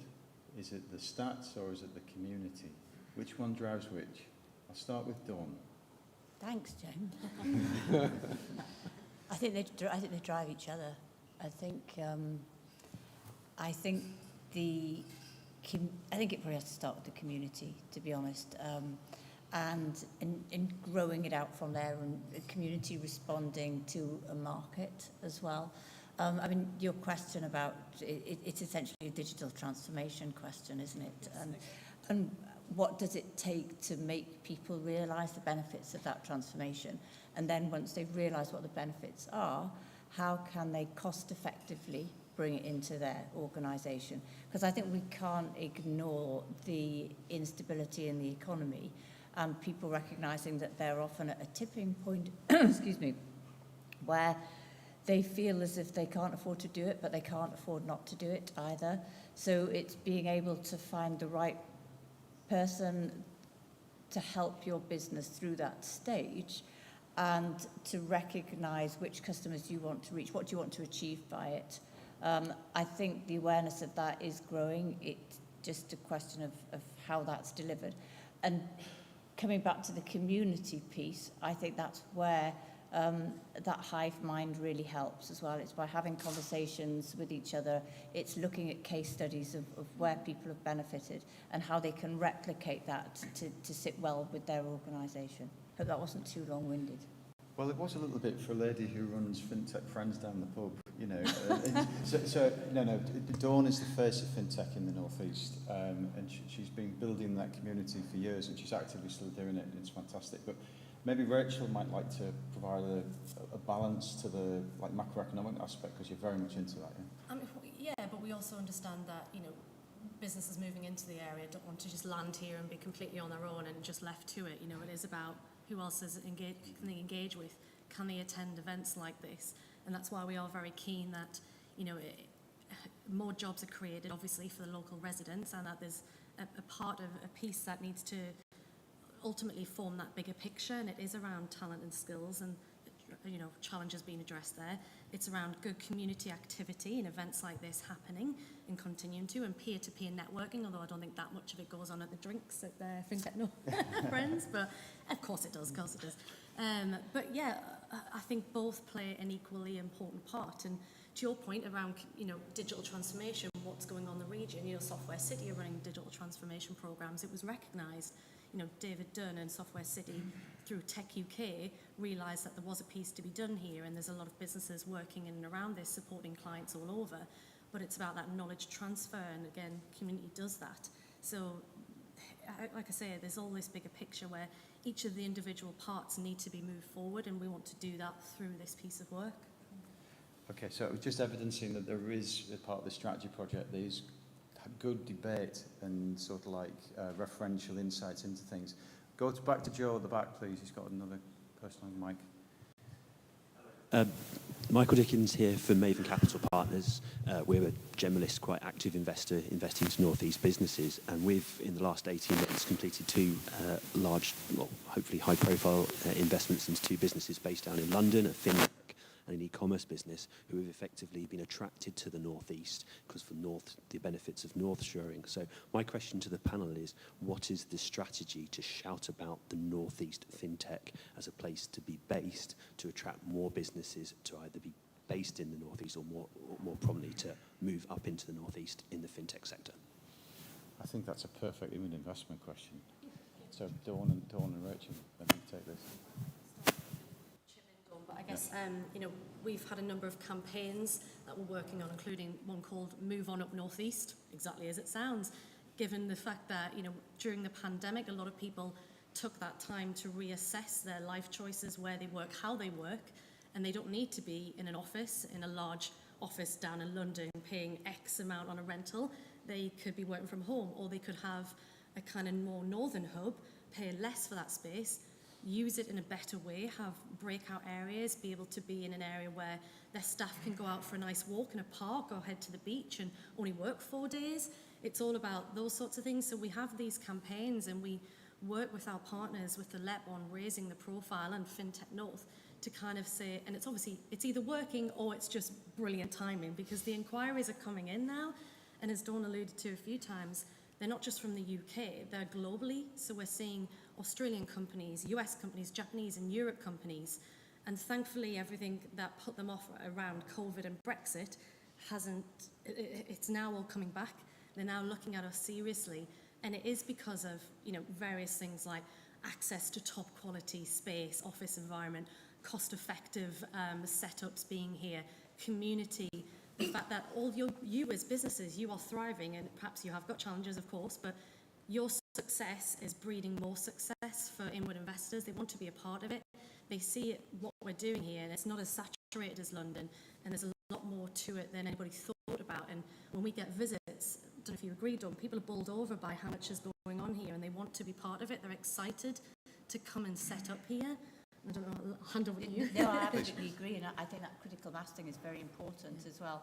And I think to demonstrate what we've got, so that we've got a beacon, and I'll sort of highlight ATA because Edward's sitting here, but companies want to move somewhere where they know they can readily access employees that get what they do. They want to access an ecosystem. So although there may be organisations saying, well, we sort of had the run of the patch here, what's happening, we've now got all these huge inward investment companies arriving here, but it's great, it's really good for everybody. And equally, if we want to attract talent from outside, it's seldom people are going to go, that's a great job, I'm going to move there. But you can see that career continuum. If you think you can go and work somewhere for maybe 3 or 4 years, move the family there, but there are other options. If that doesn't work out, or you want to do something different, or you want to go and work for a competitor or a collaborator, and I think it's on us to shout about what we've got here, not just to ourselves, but also outside to our neighbouring regions. And when I think we talk about community, again, we have to not be too narrow-minded about that. We have to look at building that community nationally and internationally, and just build awareness, because with that awareness, we'll get more experience and more market traction. Okay. Can I just come in?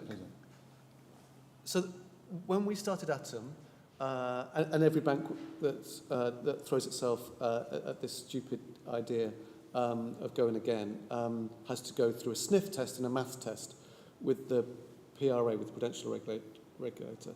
The math test literally is sit down here and solve these sums, let's see how you get on. The sniff test is about minded management. And then they get into, will your business plan work? And one of the most pointed questions they asked us was, how on earth are you going to make a business like that work in a place like the North East? Because they had seen a number of extant banks and building societies in the North East struggle for talent. And they looked at us and said, we don't believe you can do it. And, well, you know, to some extent, Atom is an experiment in regional economic policy. You know, it was deliberately done because it was deliberately founded in the North East because people in the North East wanted it to happen. Yeah? So that community question, community absolutely trumps the numbers. You know, it's like culture eats strategy for breakfast. Community eats numbers. If you haven't got it, you'll never get it. Yeah? So it's the fact that there was a community that wanted it to happen and people with the drive that made it possible. Thereafter, your destiny is kind of in your own hands to only the extent that so do shareholders believe in you, so do the economic tailwinds follow you. As far as the future's concerned and how to talk about ourselves outside of this room and to a national and international audience, we've got to talk about ourselves not as a low-cost region. It really hurts me when we think that that's a positive. Yeah? We're a high-quality region with high-quality people who deserve to be paid the proper whack. That has hurt us as a company. The levelling out of the geography of talent post-COVID has hurt Atom as a company, undoubtedly. But it's also meant that we are accessing the best people, no matter where they are, and then bringing them to the North East. We weren't doing that before. We were having to rely upon much more local labour markets, and it's changed, totally changed. And the fact that I have to compete toe-to-toe with businesses in Denmark, in Spain, in London, in Manchester, doesn't matter. It gives us a real quality label against who we buy on those markets and who comes to us. And I think that's the most important thing for us. Don't get caught into the idea that we're a service economy where you put your operational base, but not a brass plaque. We want mind and management. We want high-quality businesses, growth businesses, founded and based in the North East, bringing the top talent here. Oh, fantastic. So, Joe's got a question in the back. Department for International Trade. I work with foreign companies looking to set up in the UK. What are the North East doing to attract talent from outside of the UK? And what are the funding options available in the North East to attract international investment? Okay, so I think this is directed probably towards Karen and Vincent on the university side for attracting. Oh, we don't have funding to attract them. Talent, perhaps, but not yeah, because that was more like a funding option. I thought we should be more Rachel. I mean, in terms, like you say, around talent, we're producing different programs. I think back to your point about educating, say, exec level people, that we have an exec leadership program here where they're bringing people in. But I think there is a piece where, again, I would like to see our programs more co-created with people to understand. Like Ed said, if you go out to people and understand where the gaps are, then you can build something around that need. At the moment, if it's left to a group of academics in a room, we can only hypothesize what we think is needed in that space and produce something, then tweak it as it goes. But I would like to see it be the other way around, where we go, companies come to us and say there's a problem with sort of mid to high level executives who perhaps won't want to say, I don't know the technology, may feel personally threatened by an intake of graduates. But we need to address that, because there shouldn't be like a stupid question around that. It's just, we have to keep continually educating. I always say every day is a school day. I know it's a cliche, but I do. I learn off students, I learn off different people, I learn off people coming here. And that all goes back into thinking, what are we actually teaching? Is it really relevant? And how do we actually start about making changes so that we can build into North East? And I'm sure Vince is the same. And I'm going to do a ceremonious plug. I'll actually be writing a book on executive how to do business projects, but with technology built into it for exec level people to understand. So that's with like collaborators who are teaching the same stuff in Belgium and in Australia, etc. So there is collaboration going on, but I think we need a more open conversation on that. In terms of like the investment, like Vince says, for students, we've got it. For funding to give to companies, that's not the university's job. We don't do that. So. Okay, so we're not answering your question head on. We'll try to do that. So Edward was talking about working with talent overseas and competing with talent in Benelux and Nordic countries. Manila, have you got any experiences of this international talent angle at Strategic Solutions? No, we're predominantly, so we support UK businesses. and we do have some banks that we run that are international businesses, but we run the UK arm of those businesses. But I agree with the sentiment of the question, you know, that to attract talent to the region that's not just from within the UK, but actually the international talent, because it is a fantastic part of the country to live and to work. And I agree with your points, Ed, about, you know, it's not about talking about it's a cheap labour market, because it's not. It's a highly talented, successful labour market and economy, so we should be driving for that. Okay, that's great. So I think it's about time we were closing off. I'd like to invite... Dawn can say something about funding for sure, yes. I'm not saying no. But I think it's important to recognise that investors are looking north. I think that we've had years of the regional investment funds that were known as the Jeremy funds when they were set up with the European Regional Development money. And that is going to have to be replaced, we hope.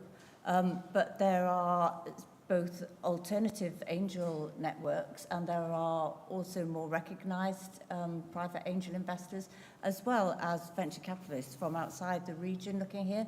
And sometimes I am quite surprised that businesses will look further afield to find new supply chains. They'll look further afield to find customers. But sometimes they tend not to look as far when they're looking for finance.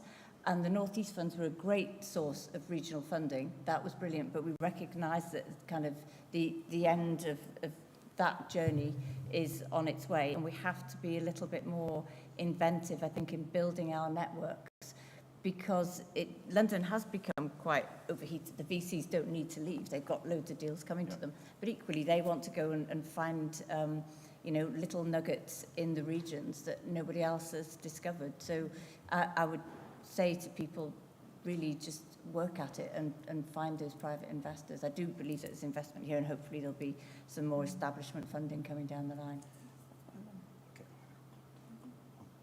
I don't dare say no. Just one quick thing. But what I have noticed, and I've been asked a few questions here today about where do I find out about funding, like you asked me the question. So I just wondered, as part of the strategy, could we look at where we had a repository, where we had like a list of what's funding available, both for investors but also companies to scale up? Because if we're looking to how do we scale up, we obviously need capital to do that. And like, I know you can pay about £10,000 a year to access a database which shows you who's doing what, but that's a very expensive way to do it. So if we could have something that was not as fragmented, maybe FinTech North take over that role of having a direct under the spreadsheet of who's doing what, and then because when I was on sabbatical last year, I found loads of people doing great stuff for the community and FinTech, but it's very fragmented, and they're all fighting for different pots of money, the same money, and then things are moving forward for the communities dependent on getting that money. So we need to sort of level that bit up as well. There is a directory, just really quickly, and I will shut up. The North East Growth Hub on the North East left does have the funding and business support, and it maybe isn't perfect, but if there's something already there, maybe that is something we should be looking at. How we promoting it, yeah, make to it work, make people aware. Okay. I'm not here to obviously I guess promote Innovate UK because I'm working for Northern University, but in terms of R&D funding, there is support there for SMEs in particular to access funding to have innovation, particularly around AI data. It's one of the grand challenges in terms of the industrial strategy. So universities, we can't apply for it, you can, but you can work with us to access that funding to have R&D done or undertaken by our academic colleagues in the universities. In terms of, just getting back to that question, which is about if I was a business outside looking to come into to the North East, I mean, Ed hit the nail right on the head there in terms of not underselling the fact that we've got a fantastic asset that exists in the North East. We've got, if you think, in the space of, 25 miles, there's 3 universities that sit in that space. We've got excellent support around inward investment. You know, it is all here. I think the might of our marketing teams and marketing channels, maybe we could kick that a bit more into force as part of the strategy as well, rather than doing it perhaps disparately as well. Maybe we should make that in the strategy around communications. Yeah, absolutely. I mean, that's an inherent part of the strategy report, is to promote the area. So that concludes the panel, and I think that people might want to ask what's going to happen next. So probably let Julian say a few words about about after delivery what we hope to, how we hope to continue the legacy of the project. Yeah, do that. Well, let's wrap up. So thanks to the panel.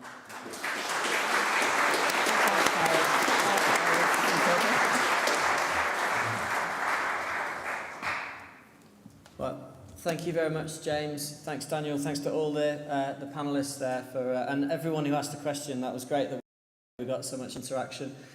Thanks to everyone that's been filling out the survey as well. We've got 21 responses now from 0 this morning. So that's fantastic. Those of you that have done it will know that some of the points that were discussed there are asked in the survey questions as well. For example, with funding, we ask, is there enough funding in the region? Sort of yes, no, or not sure. And then we ask, do you think people understand how to get to the funding well enough? Yes, no, not sure. Anyway, in terms of next steps, we kind of have a draft strategy at the moment. We chose not to present that today because it's a kind of work in progress with the sponsor group. That work will be finalised over the summer, and we'll present it, or we'll publish it in September. We want the input via the online survey. If you feel you have more to contribute than the survey enables you to, come talk to me, come talk to James, come talk to Daniel, or indeed any of the sponsors, and let us know, because we can arrange to speak to you directly to capture your insight. We want it to be a kind of inclusive exercise. Okay, so now we move into the final part of the day, which is the showcase. So what we're going to do now is have these series of short presentations. Now the key to this element of the day is time management. Obviously we're running a little bit behind on the event because of some of the challenges that we had earlier on. Each of the speakers has basically got a slot of 8 minutes. I'm going to ask them all to try and finish speaking in 7 minutes so that I've got time to ask them a question.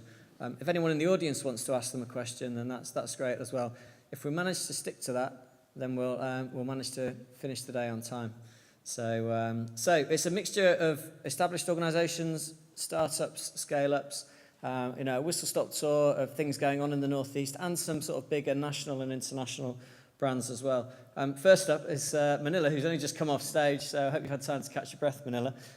If you want to come and stand here and do your presentation, I'm setting my timer for 7 minutes, so my alarm will go off when you hit that. No problem. Thank you. Okay, so we're a fintech.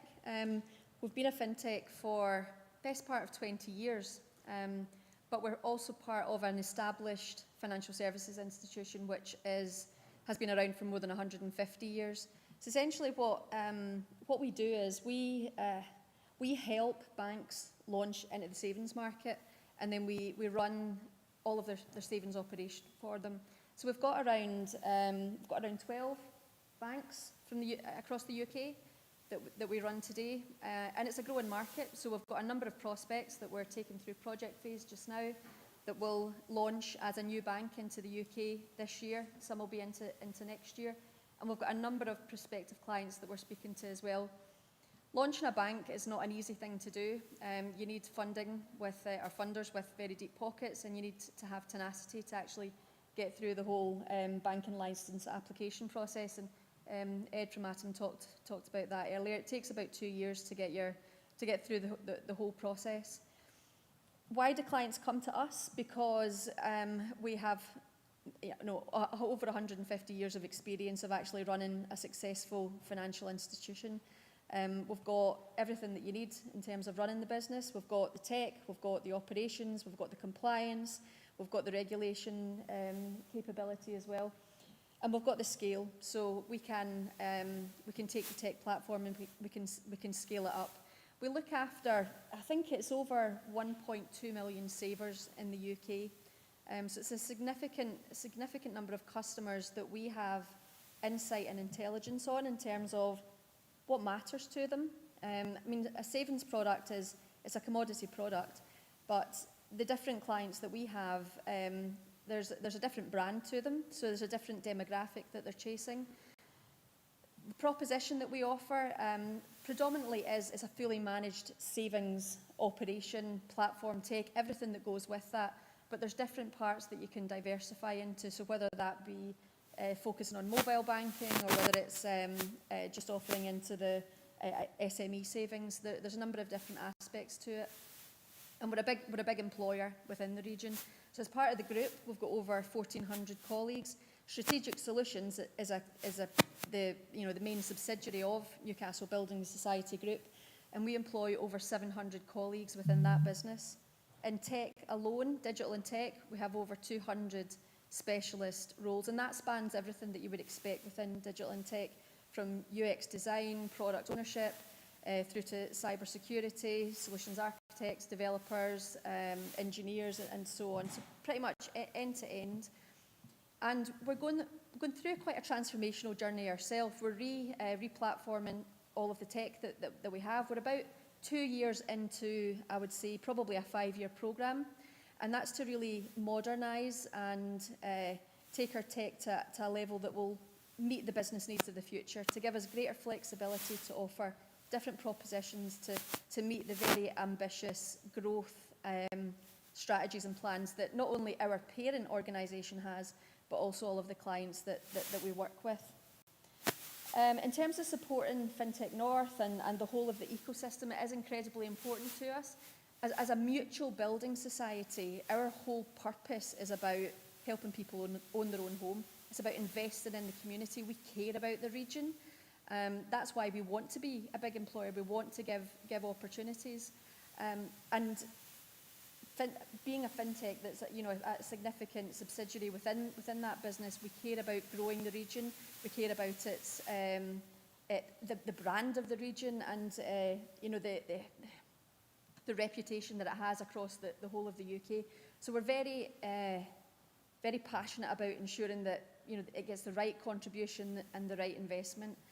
A number of topics that have been suggested today that have come out in questions are important to us. So ESG, DE&I, growing talent, getting the right proposition and the right experience into the hands of our clients and ultimately their customers is all incredibly important to us. And what I would ask from fintechs that are here, that are looking to work with businesses like us, I've talked about the scale of the business that we have. We've got multiple brands, 12 at the moment. By this time next year, we'll have 16 banks that, working with us, you've automatically got access to. You've got over 1.2 million savers in the UK that you can gain insights from. We would love to partner with more fintechs across the region. We do partner with quite a number already. Whether that's products that we're buying that's integrated as part of our tech stack, or whether it's service providers that we work with to help to augment our talent teams ourselves. But if you think that you've got a product or a service that could be a use case within the propositions that we offer, we're really interested in talking to you. But also, if there's something that we could be involved in supporting, investing or advising, then we're open to those types of conversations as well. So we'd love to hear from you.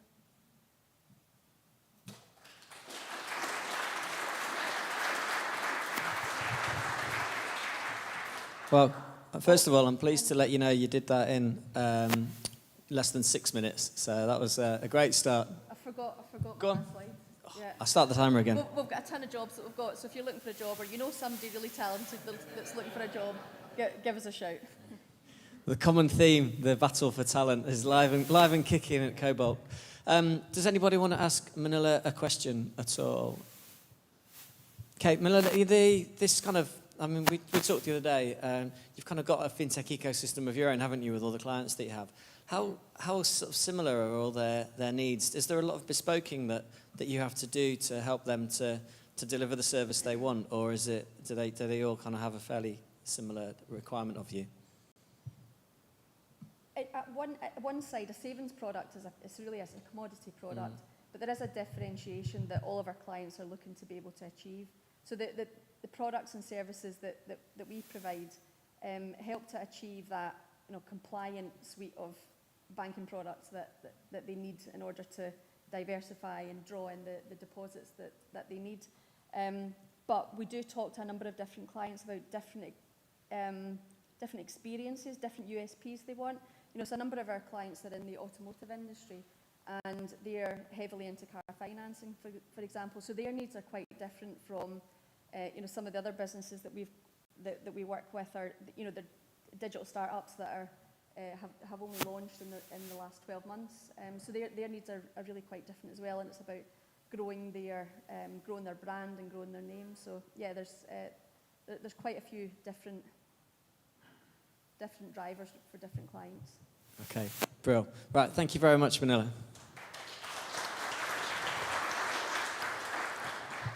You know, through the consulting work we do a lot of work in the mortgage and savings markets, and Newcastle Strategic Solutions is the go-to option for savings, for outsourced savings support. New banks coming to market, obviously Manila can't necessarily say this, but new banks coming to market will pick Strategic Solutions because that'll help them not only get their proposition, but help them get through regulation and that sort of 2-year cycle that Ed was talking about earlier. Because you need the names on your application that give you the credibility that could be trusted to help you launch. So it's a real sort of jewel in the crown of the fintech and financial services sector in the North East. Great to have you involved today. Thank you. Okay, next we are. Let me just check. Actually, I'm pretty sure it's Eric, but I'm going to check my list. Sorry, I should have done this before. It is. It's Eric. So. Bring on the robots. Where are you, Eric? So, firstly, thank you so much for bringing your robot today and creating that opportunity for people to see what goes on there. Much appreciated. If you want to take over on the podium, that right click should get your slides up. There we go. Brilliant. Okay. Good afternoon, ladies and gentlemen. I'm Eric, founder of Spark. A startup tech company based in North East, our very own Newcastle. Did you know that point of sales marketing in the UK consists around 15% of the global POS market, which valued at $81.4 billion with a compound growth rate each year at 14%. Spark is a software technology company specializing in leisure and hospitality. Usually, SME in UK pays expensive and fragmented software fees with limited integration, ineffective marketing, and high labor costs driven by current POS software, which was designed one-dimensional and obsolete. Spark has reimagined how technology can be used in hospitality. We deliver affordable industry-leading technology, reducing operational costs, achieving greater profitability, and enhancing customer experience through our digital solutions. Our mission is to utilize technology to bring interactivity to the forefront of the business operation in one intelligent system. Our unique cloud-based software encompasses EPOS, payments, reservation, CRM, digital marketing, customer self-ordering, staff scheduling, stock management, and detailed reporting enable data-driven decision made accessibly from anywhere in the world. All our hardware is purpose-built, ranging from revolutionary terminals, self-ordering kiosk, mobile ordering device, and payment device, and as you've probably seen today, some of the bots. And they're designed to enhance customer interactivity and sales. Our technology allows business owners to manage every aspect from the business operation, from order to payments, marketing automation to customer relationship management, all in one platform. With recent collaboration with robotics companies, we are able to introduce front-of-house robotic solution to the UK. We have already started working with some big brands like Yu Sushi, Cosmo Buffet, nationwide. The development of a POS from originally standard POS puncher from McDonald's to when the cloud system, cloud computing allowing the multi-computer talking to each other, we believe the future is the internet IoT of the POS. So Spark translates that transaction data into meaningful analytics and insight, as well as automatic daily tasks such as stock management, table reservation with forecasting algorithm to enhance the operations, connecting business owners with their customers, and removing the reliance on the high-face and decentralized solutions. We embrace the opportunity of IoT that utilize purpose-built hardware to bring the interactivity and the payment automation into forefront of the hospital operations. Our revenue is generated through our SaaS model, hardware sales, and the transaction commissions. There are over 140,000 restaurants, bars, and pubs in the UK. The turnover of hospitality industry exceeded 100 billions in 2019 before COVID. Payment and ISV companies like us continues to innovate every year and help hospitality operating in the UK. With COVID, it accelerated how hospitality business adopted digitally. SparkPay is our smart solution to a faster, more efficient payment process and yet another addition to our ecosystem. As a system from our public beta testing and service, total transaction made by the business are over 5 million. Total transaction went through our own SparkPay is 3.5 million, over 250,000 transactions.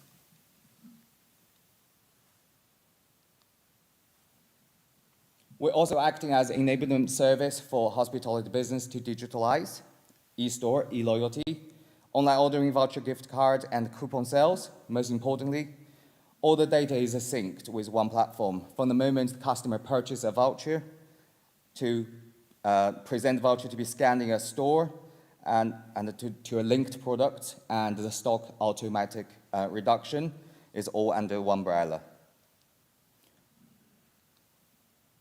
We want to help hospitality sector to build a restaurant of the future, powering digital ordering and management of smarter, more efficient kitchen operations, increase average spend, and reduce labor.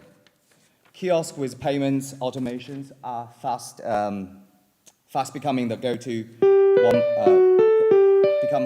fast go-to piece of the hospitality operator for most of the businesses. The scope of our growth is very exciting, with the demand on the market post-COVID worldwide. We have already some business users from dominant market leaders switching from IZ tools, SumUp, convert to our SparkPay solutions. Beyond SparkPay, our innovative team made smart IoT solution possible for hospitality businesses, especially solving the challenges posed by COVID-19, which is staff shortage. I'll close my presentation with a short video of our newest service bot, which some of you guys may already seen today.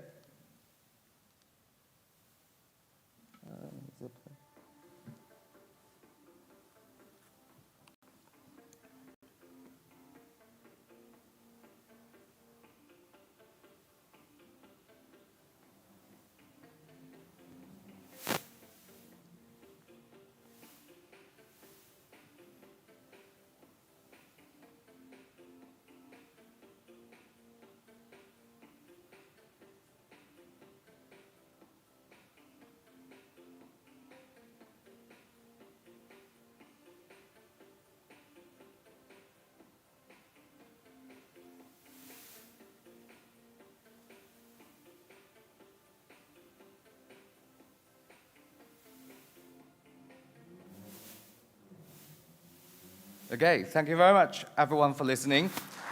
Yeah, we're looking for seed investment, growth fund, and we're seeking for potential collaboration with other fintech business and also talented individuals to join our team. Thank you. Thanks, Eric. Your investment, how much are you looking to raise? 800,000 minimum. Okay, Yeah. very good. And would you ideally like to raise that in the region? In the region, of course, and nationally, because I think we're very scale-up, not just in the UK, internationally as well. Mhm. But obviously, with regional helps, funds, that would be great. Yeah, it's cool. I mean, obviously having the robots just brings it to life, doesn't it? It's a really cool that you've got a product like that. Okay, any other questions for Eric? No, good stuff. Right, thanks so much, Eric. Well done. Thank you very much. Good to have you back. Cheers. Okay, and now we're off to the other side of the world. Great to have David with us from Interrupters. We met David through the Innovate Finance Global Summit. He came over to the UK on a FinTech trade mission with Austrade, who we have a good relationship with. And David's been spending some time in Leeds. We recently touched base and thought he might like to come and check out the North East, which I think you've been enjoying, David. Yes. I came from wet Sydney and cold to sunny UK, which sounds a bit strange. So I should say good day, as I'm from Australia, but If you want to know where I'm about, you know, home and away, I'm just live nearby that, so it gives an idea for most people who watch it. But why am I here? And one of the things that we're really talking about is the problem about decision-making in most organizations. It's become, 84% of CEOs do not trust the data that make decisions.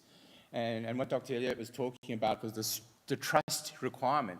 If your CEO does not trust the information that you've got, how are they going to make decisions around financial inclusion and trying to do new products, new services? And we've got a problem with the decision-making process we got is about 200 years old. And we've put technology around, and we're still doing processes for an old way of doing it. So one of the things I've put up here is just a bit of an eye-opener. You know, when you hear this thing about, gee, there was this disaster, front page of the news, we might have a bit of a chuckle in the pub. There's a human factor. There are people that have lost their jobs. There are people that have committed suicide. There are people who have gone to jail. And one of the problems is that a lot of that could have been solved if we actually had the proper systems to support it. But it's a low priority because there's a lot of people here, sales, and that will throw money and people at that back-end stuff. But it's actually very critical. And one of the things I want to do today is I want to start I want to challenge and provoke, and I want people to come and talk. I'm really here to set up operations in North East part of the UK. I want to talk to universities. I want to talk to business about how we change this. So just to give an example here. Disgruntled employee walks into the SEC in New York and said, this global bank fudged figures during the global financial crisis. SEC comes knocking on the door, and the bank hands them this big spreadsheet. No audit trail of who made what changes and why. $7 billion fine. And that's just not a one-off. That is across the board in all industries. I work like with Society General Bank across India and Paris. 50,000 risk controls to make sure that reports are correct. And it's all about bad systems and then putting layers of people and controls over bad systems that if you actually put better systems in, you wouldn't need to solve that problem. I mean, 25% of sacked workers from a governance issue, 50% of managers admit that they've sacked staff for spreadsheet mistakes. Why are we giving people spreadsheets that they're going to lose a job over? And that's the problem we've got. It's a bit of a casualization in some of the back-end stuff. Volt is Australia's Atom. Closed its doors about 2 weeks ago. There's an interesting thing here. $200 million capital for $80 million loans. And they're a credit union, $10 million of capital for the same number of loans. The credit union's doing 50 staff. There's 140 staff in a startup organization. And whilst Volt had this beautiful application, the business model was bad. And so they had to close the doors. And it's a real big important thing. We get very excited about the customer facing. But if our business model is wrong, if we don't know how to make sure that we're getting maximizing return on capital, if we're making sure that we're getting profit on our product mixes, then we have to close the doors. And our systems are very poor in this area. And it's not just the problems. This is a really good example. So Prego is a spaghetti sauce in the United States. They created $2 billion of new business. Who here wouldn't like to create $2 billion of new business? And the consultant found out a third of Americans liked chunky tomato sauce. And this is a really interesting thing, because if nobody's ever sold chunky tomato sauce, how is your data warehouses, how is your business intelligence systems and AI tools going to tell you that customers want chunky tomato sauce? And yet we are sitting there saying, we want a data-driven world, and data wouldn't have told them this. And it's a really good thing to really think about in what we're actually doing nowadays. We're actually asking people, our decision makers, to do tough things. The time to make a decision is shortening, and we have to deal with more complexity, there's more risk, there's more regulation around it. And what are we giving people? Systems that were last century. why we still have these old systems and not supporting for that change. You know, nobody in this room is going to drive looking backwards. But our AI and data is actually looking backwards and trying to help our decision makers. Again, we're doing the wrong thing in supporting the people that make the decisions to employ people and grow our business. So what are we doing? Well, the best computer in the organization is the one between our ears, the brain. And if you think about it, you know, the billions of dollars that have gone in to try and get self-drive cars, and everybody in this room could drive a car with their eyes closed. Or maybe you shouldn't do it with your eyes closed. But, you know, Prega, $2 billion, not from data, not from AI, the noggin.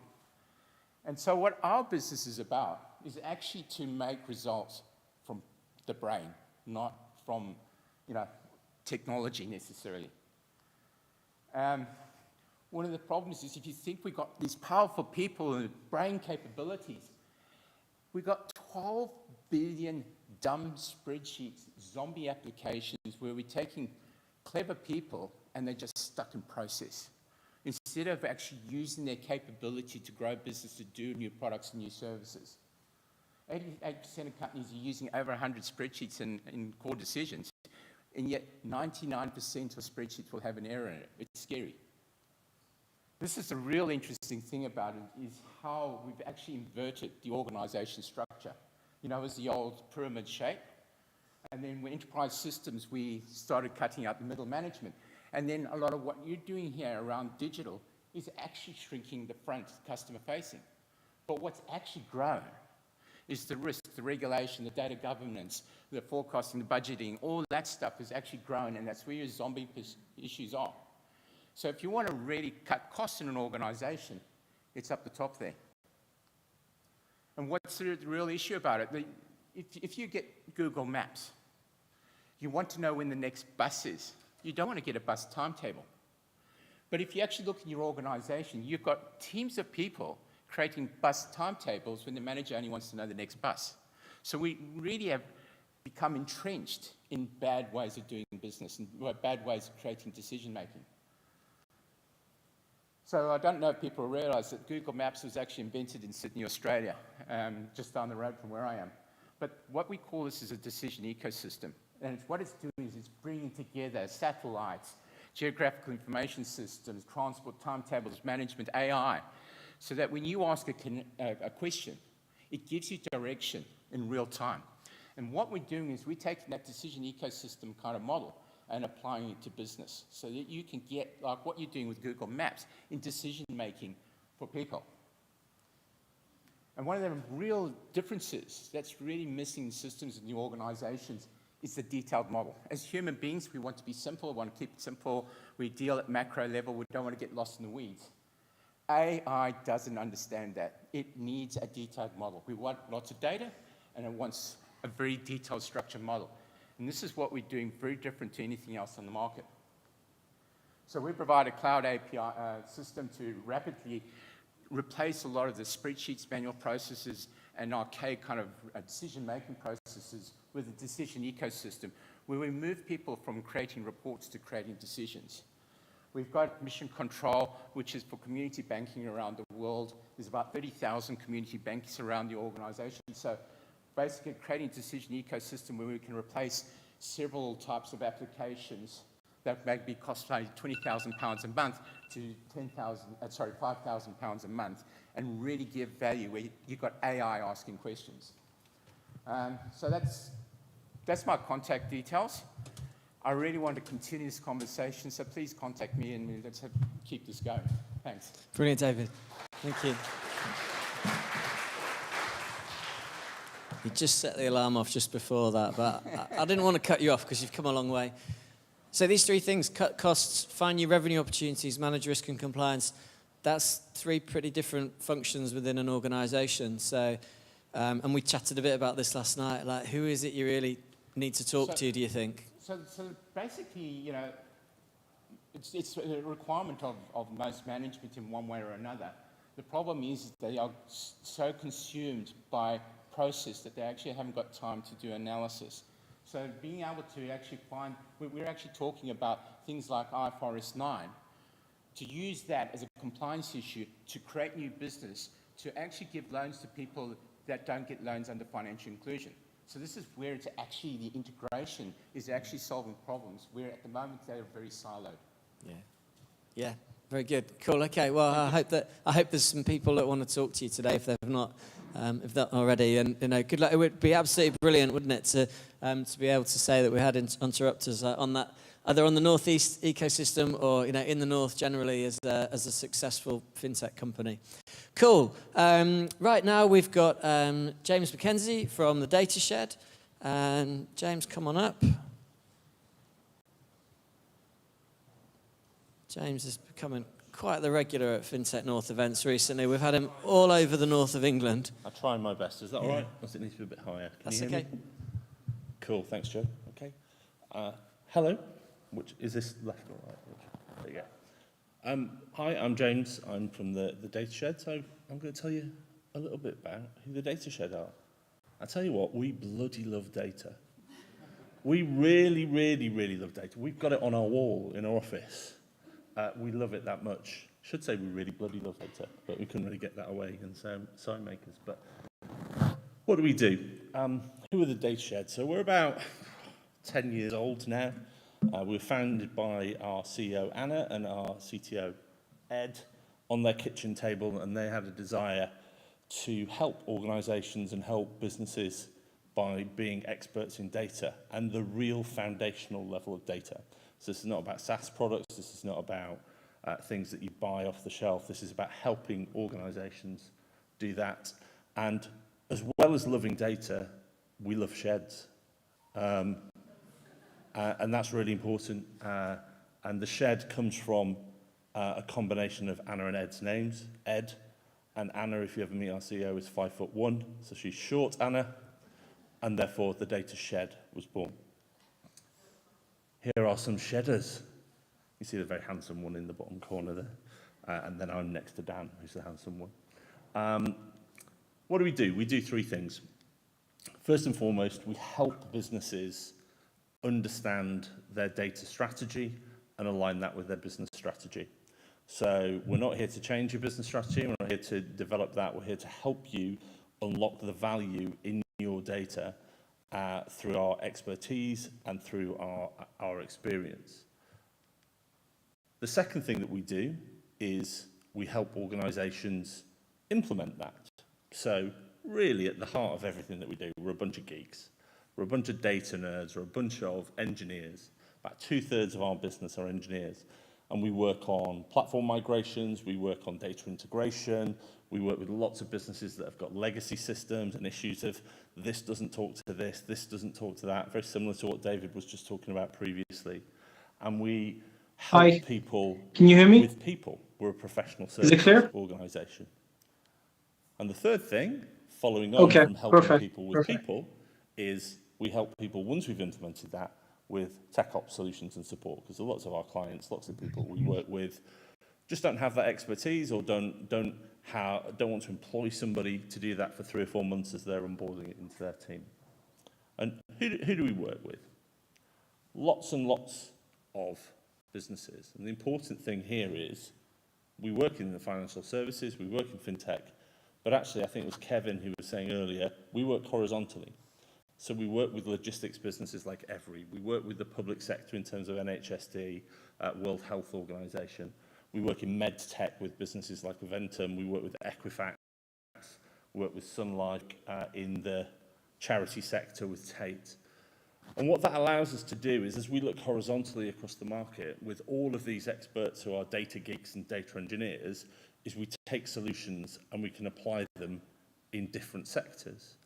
And that's a really interesting approach when you look at something like fintech. The majority of people we speak to in fintech have worked in fintech for quite a long time, worked in financial services for quite a long time, and they're thinking vertically about solving problems.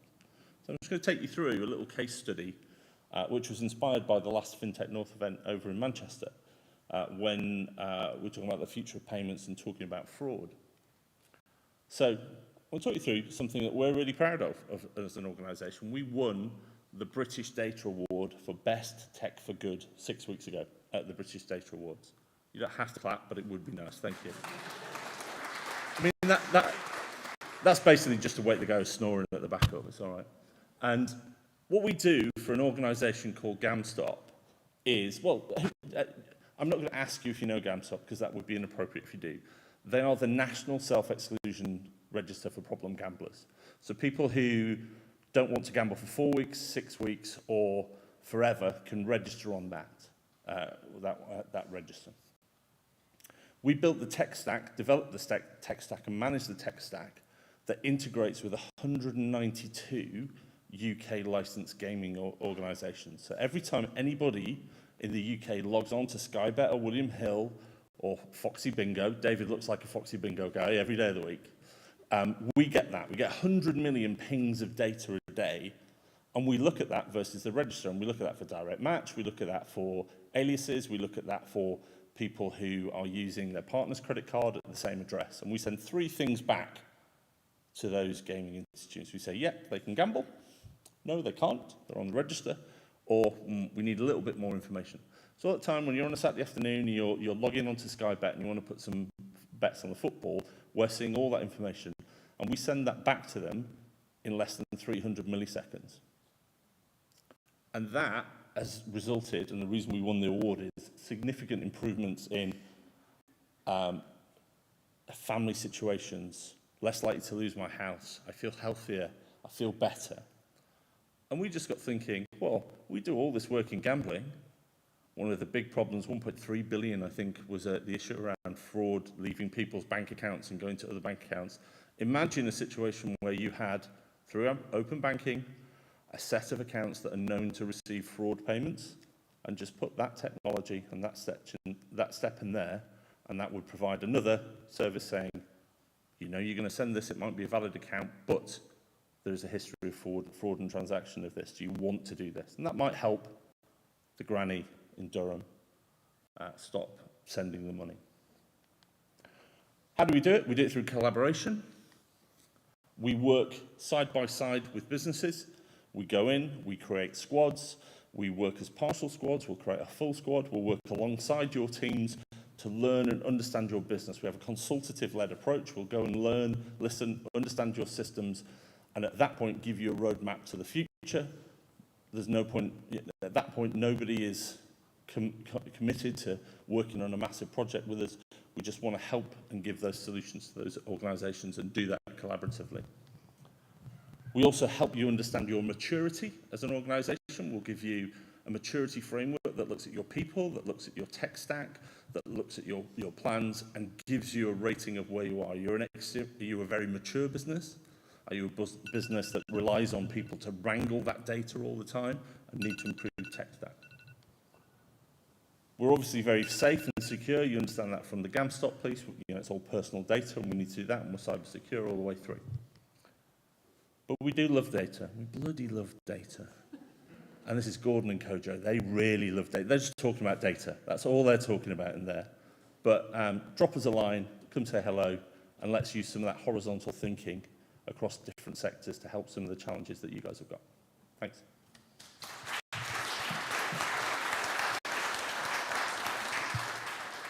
Does anyone want to ask James a question? No? Okay, I will do. Can I just say, we are based in Leeds. I apologise for that. But I had 4 amazing years up here at university in Durham, and I have got my college cufflinks on for those people at the front row, just to prove our credentials. Thank you very much. Nice one, James. I guess the challenge is how do we get the data shed so successful? You've got to come and open a space up here as well as Leeds. Cool. Okay. Next, it's Chris. Chris Dickinson from Neo One. Brilliant to have you here, Chris. We've been talking a lot recently with Neo One, as will become apparent during Chris's slot. So Chris has travelled up from London yesterday to be with us. I have indeed, but I am a born and bred Geordie, so while the accent has gone, it's nice to be home, I've got to say. So who are Neo One? Essentially, we are a SaaS-delivered platform that enables financial services firms to identify and test fintech capability, and to do that at pace. So essentially, it's a marketplace of fintechs on one side and financial services firms on the other. And we provide digital sandboxes and, importantly, synthetic data to help them come together, experiment, and validate solutions. Some of our clients on the right-hand side there includes the FCA and City of London's Digital Sandbox for the UK, where the FCA are running a lot of tech sprints addressing industry challenges or industry issues that they want to help and use to shape regulation going forward. Barclays and Lloyds Bank use us within their innovation teams to accelerate their innovation process. For any of you fintechs who've tried to partner with banks in the past, you'll know that that can be a very difficult and challenging process. Our experience running technology in institutions was that trying to deliver, going out with budget to buy solutions and to bring fintechs into our tech stack was taking us anywhere between 9 and 18 months, costing us anywhere between $100,000 and $500,000 before we then had the row with the data security office about what they were willing to share so that we could actually test this technology. Our SaaS-delivered platform can deliver a proof of concept in 6 to 8 weeks. That's the value proposition. Now, because we're essentially a marketplace bringing together all the different parts of the community, you can see that we sit at the heart of this sort of financial services ecosystem, okay? And that includes the tech companies, it includes VCs, it includes universities. And so we might be helping the financial services firms with rapid fintech evaluation. We might be helping the fintech communities run hackathons and tech sprints. But at the end of the day, we're able to coordinate and connect all of these players. And that's really what's important for FinTech North. We plan to partner with FinTech North, and this is essentially the soft launch, to create you guys a marketplace dedicated to the community here.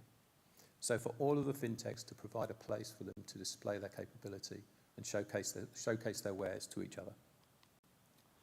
In the community survey that you did at the start of the year, 72% asked for a better directory of FinTech North participants, and 68% asked that there were better collaboration and partnership opportunities for the community.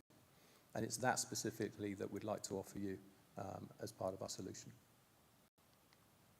So how do we help you do that?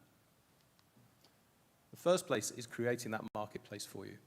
So essentially, think of a meetup like this, but a virtual version. You create your own tile, you own your collateral, there'll be an onboarding form for you to deliver that, which essentially allows you to display your capability to your community. Now that, there's a strap line clearly, where the members can outline who they are and what they do. And then you can also tag yourself dependent on your capability. So are you a payments firm? Are you looking to raise money? We can create other types of tags, which I'm interested to talk to Julian about, listening to some of the conversations earlier about who's looking to raise, who's interested as an investor, who's interested as a buyer. So in that profile page, for which you've just seen the brief description, you get that brief piece, but then you get a full-on outline of who you are, what you do, and how you go about it.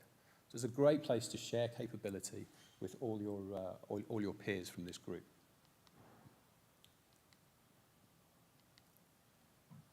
Importantly, and this is a key part for a lot of the buyers of your services, the technical documentation is also stored here. So if you're an API-driven firm, you can post your API keys here, as we see from Yapily, the open banking provider, who've done that on the platform so far. Similarly, if you're not an API-led business and you connect in a different way, then just tell us. Tell us what it is that you need for prospective clients or your peers to connect with you. Importantly, and this is key when we talk to financial services firms about how do we accelerate their testing, to get past that chief data officer refusing to share data, we have built a data set marketplace, essentially, with 120 public data sets and synthetic data sets, there are over 40 of those, that we've created to address relatively common use cases within the financial services sector. So if you're a fintech and looking to build product, or to validate product, or to test new ideas, this is a fantastic resource for you to come and use the data sets, experiment with them, give us feedback on them. We want to hear what you think.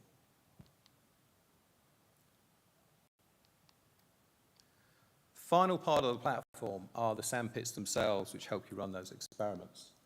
Now, this is the only piece which is paid for.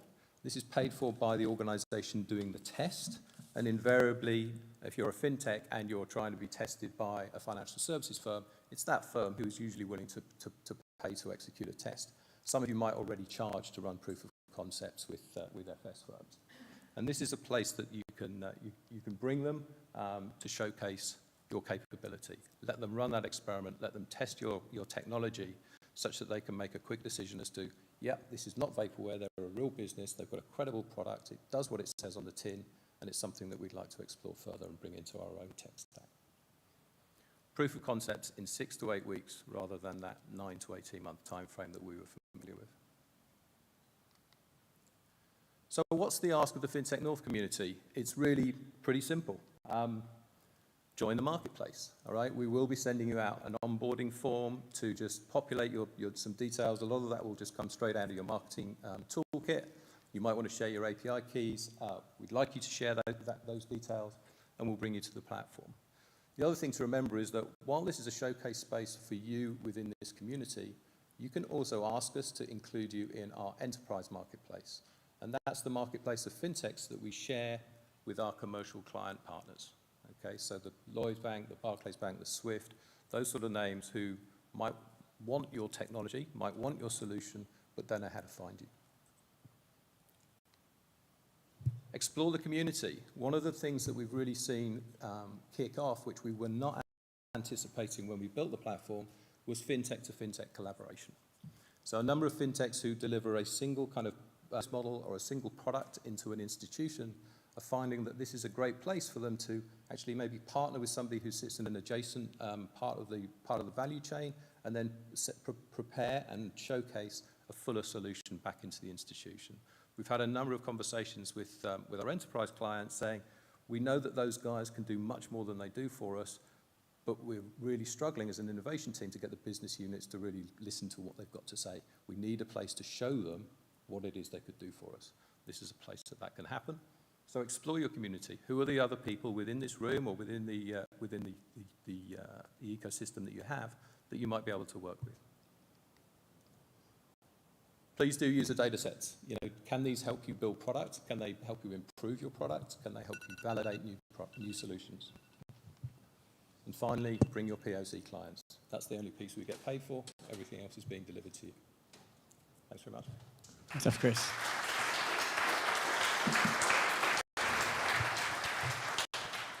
Thank you for coming up to talk to us all today. Obviously, you can see from Chris's business, Chris's slides, there's a lot of credibility in what you guys have done.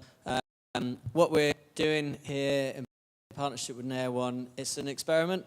As you can see, it's all free, so that's the key thing, you know, that you can use all this stuff for free. What we're going to be doing is releasing an announcement. We need to try and get a mixture of fintechs and established organisations to show some interest and just explore. No, we're not asking for any commitment really at all, other than just explore what's going on here. It's an experiment for us. We don't know if it's going to work. We hope it is. Obviously, you really hope it is because it's your business. But you know, it's new, it's different.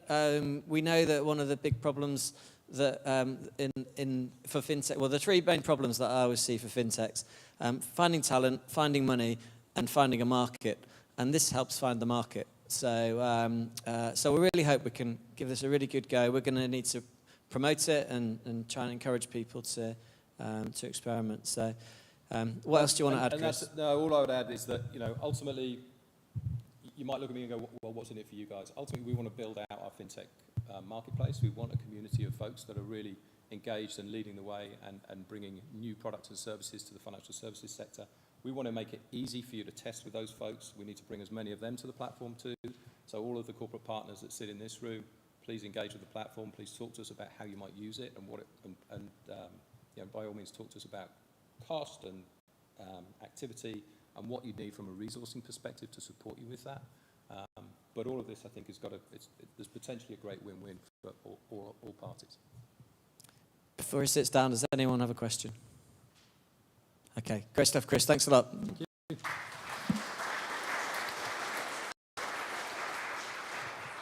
Okay, next we're going to hear from Sidesh at SportFin. Where is he? Oh, sorry, he's on screen, isn't he? Sorry, Sudesh. I forgot. We've got some virtual speakers.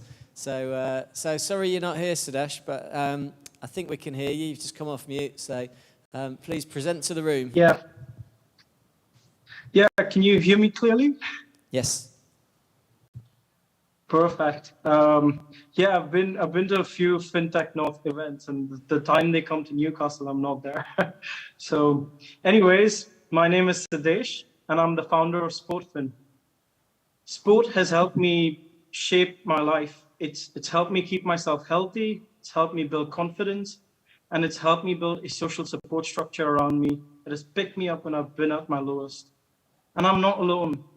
Sport in the UK alone generates over 71 billion a year in social value through the health, education, and societal development impacts they generate. However, the community sport clubs that deliver sport within our communities, 4 out of 5 of them are struggling to meet their funding targets, and 2 out of 5 of them are facing an existential crisis. This threatens the tremendous social value they generate. For example, one of the netball clubs that we've been speaking with, they have reported that half of the girls they work with, they faced mental health problems, eating disorders, etc., during the lockdown period. And there's correlations that say this was due to them not being able to participate in the sport activities that they used to with their club. And also being part of that community, being part of that social support structure. The reason these clubs struggle to access funding is because they're required to evidence the outcomes they're generating for their community to access funding from their funders. And this requires time and expertise, resources which are really scarce in these volunteer-run organizations. What we are doing at SportFin is we are on a mission to bridge this gap between sport clubs and their funding. We have built a digital tool that allows sport clubs to automate their evidencing of outcomes by simply digitizing their daily sport activities. And it allows funders access to powerful impact analytics that they need in real time. So how does it work? Sport clubs collect sport engagement data by doing a simple check-in process. So when an individual or group turns up for a sport activity within a club, one member of staff then opens up the SportFin platform and basically does a roll call. This then triggers our algorithm and correlates that sport participation and volunteering data to what outcomes could have been generated due to that participation or volunteering. This can then be shared to funders, and it makes the whole funding process easier. In fact, the funders we spoke to told us they will be 50% more likely to fund a sport club and be willing to put in 3 times as much money if they had access to this real-time impact analytics. Our vision is larger than this. Our vision, with this automation of impact reporting, it also helps us scale various social investment solutions, such as social impact bonds or community share schemes, solutions where impact is the driving force of value in terms of investment. So we're currently at our MVP stage, and we're working with a pilot group of 30 sport clubs across the UK, and we're in revenue. In fact, one of the clubs we've been working with has committed to a 2-year contract and has paid us upfront. We're also working with 5 sport funding bodies and governing bodies of sport who are looking to use SportFin and market it to the 5,500 clubs they manage combined. We are a team of sport volunteers, researchers, and technologists, and we have a wide array of talent in tech industries and in the sport industry. But more importantly, we have a strong belief in the power of sport to positively develop individuals and communities. And we're looking to grow this team. We're looking to build our resources and capabilities so that we can service the demand we're seeing. And for this, we are fundraising. So if anyone wants to ask me about this, please feel free to. I'll put my contact details at the end of the presentation. We also have Kieran in the room representing Sportfin. Kieran, if you can wave to people so they know where you are, that'd be great. So I just wanted to close by saying sport has the potential to positively impact billions of lives across the world. And it's crucial that we preserve our community sport assets because it does truly generate a lot of social value and it helps change people's lives, just as it has done for me. So join our efforts. If you're a sport club or if you're part of a sport club or know a sport club that is looking to fundraise, talk to us about how we can help you fundraise better. And again, if you're interested in the fundraising or our future plans, please do get in touch with me or Kieran. Thank you very much. I'll be happy to take any questions.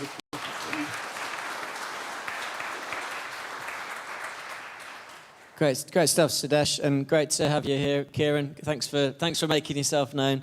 Sudesh, just a couple of things. I mean, firstly, I don't think you mentioned it, but remind us where you're based. Is he gone? He's doing his emails. Look at that. He's actually doing his emails. Yeah. Okay. These guys are based in Newcastle. Kieran, do you want to come down here at the front, Kieran, and just come answer my quick questions? We can take Sudesh off the screen now and get the. Well, we don't know what he's going to do. We've all seen the videos on the. I can't see the feed. Oh, he's back. Can you hear me? Yeah. Yeah, I was just putting stuff in the chat because my feed has stopped, so I wasn't sure. Oh, there we are. Okay, great. I can see myself now. I wasn't doing my emails. I was putting some text in the chat. Whatever. We know you're a busy man. Tell us where you're based. Well, currently I'm on holiday, quote unquote. But yeah, I'm currently in India. So yeah, but we're based in Newcastle. We're based at the Northumbria University Incubator. So very local. Great stuff. That's the main thing I wanted to get from you. And then in terms of the funding, how much are you trying to raise at the moment? We're trying to raise a minimum of 250,000. And as I mentioned in the slide, we already have 2 soft commits, and we're looking mainly for angel investors. We have a passion for sport that's very important for us, but also who can, drive us forward in our journey and also help us connect with other angels for our next round. So yeah. Great stuff. Thanks, Sudesh. Kieran, I've dragged you up to the front now, all the way from the back. Do you want to add anything at all? So Sudesh is hiding this, but the fact is he's calling from his mother's kitchen. Okay, yes, I apologise. And he's basically, it's 3 years since he's been home, so we're just trying to make this work as best we can. I'm keen to talk to people straight after the session in relation to either investments or sport club. We can help you. That's what we're trying to do, get the story out there and move the things forward. Okay, that's it. Brilliant, thank you. Thanks a lot. Thank you. Yeah, as Sudesh sort of alluded to at the start, he's been part of quite a few FinTech North events, so we couldn't have a Newcastle conference without having Sportfin present. Okay, for the first time, it's time for us to summon the police at FinTech North. So, Detective Sergeant Paddy O'Keefe, come down to the front, please. I can enjoy bossing him around. I just want to mention before Paddy kicks off, to make sure that we finish on time today, we're not going to have a formal break for in the afternoon. We have refreshed all the drinks next door, though. If people want to pop out and grab a drink at some point, please do that. Try not to all go right now, because it'll be a bit unfair on Paddy. But if you want to pop out and come back in, just feel free to do that. That means that we should be done around about 4:30. If we take a half-hour break, then it's going to be, it's going to be 5 o'clock or maybe later with the time it's taken to get the drinks today. So, Paddy, over to you. Thanks, Julian. Thank you very much. It was interesting when I got involved with Whitecap and with the FinTech strategy that this is the first time law enforcement have engaged with this sector in relation to it. And for me, it's a no-brainer. You know, financial technologies are emerging all the time, and it's all about how we manage risk in relation to economic crime, and the scale of this is really unparalleled. So, very briefly, new branding as of last week, which is why none of the mugs, lanyards, or anything else matches. So we are the North East Regional Organised Crime Unit. So to give you an idea of how that works, there are 43 police forces in the country that deal with local policing. I'm a Northumbria officer. I'm seconded to the Regional Organised Crime Team. So we cover the areas of Durham, Cleveland, and Northumbria. And there's 9 of those across the across the country. The bread and butter of what we deal with is organised crime in every area. Now, back in 2012, the largest threat to the UK was counter-terrorism. In 2018, the National Strategic Assessment said it's organised crime. It's been organised crime ever since. And the scale of this is really unparalleled. Obviously, you think of things like drugs, human trafficking, CSE, child sexual exploitation, but economic crime, fraud, you're more likely to be a victim of fraud than any other offence in the UK. Traditionally, when we talk about these things and we use the stats of the records that are out there, we talk about 40% of recorded crime and things like that. Last year, 1 million reports of fraud to action fraud nationally, but they don't tell the picture. We know it's underreported because the Police and Crime Survey of England and Wales says that it's closer to 5 million, not 1 million.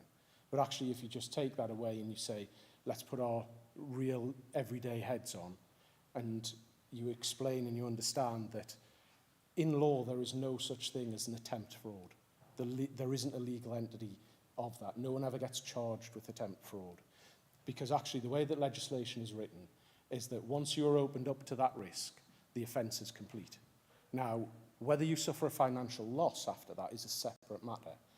But taking that understanding and saying, well, there's 68 million people in the UK, and you take off 20% for under 18s, accepting that that's an oversimplification and many of them will be victims too, and you're at 54.4 million people.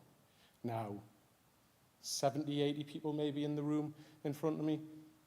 How many people have been a victim of fraud? I'm going to say 10%? Right. Well, how many people in the room have had a phone call that says you were in a car accident that wasn't your fault? How many people have had a text message from Yodel saying, we've got a package, pay £2 for this? Open up your spam folder on your phone. How many people have won a competition in the last week that you didn't enter? All right? So let's start off with the realistic standpoint of there is 100% saturation across UK adults. And it's not about stopping the threat. It's about our susceptibility and our empowerment in our response to that threat and recognising risk. So within organised crime, we adopted a similar strategy from counter-terrorism, which is known as the 4 Ps.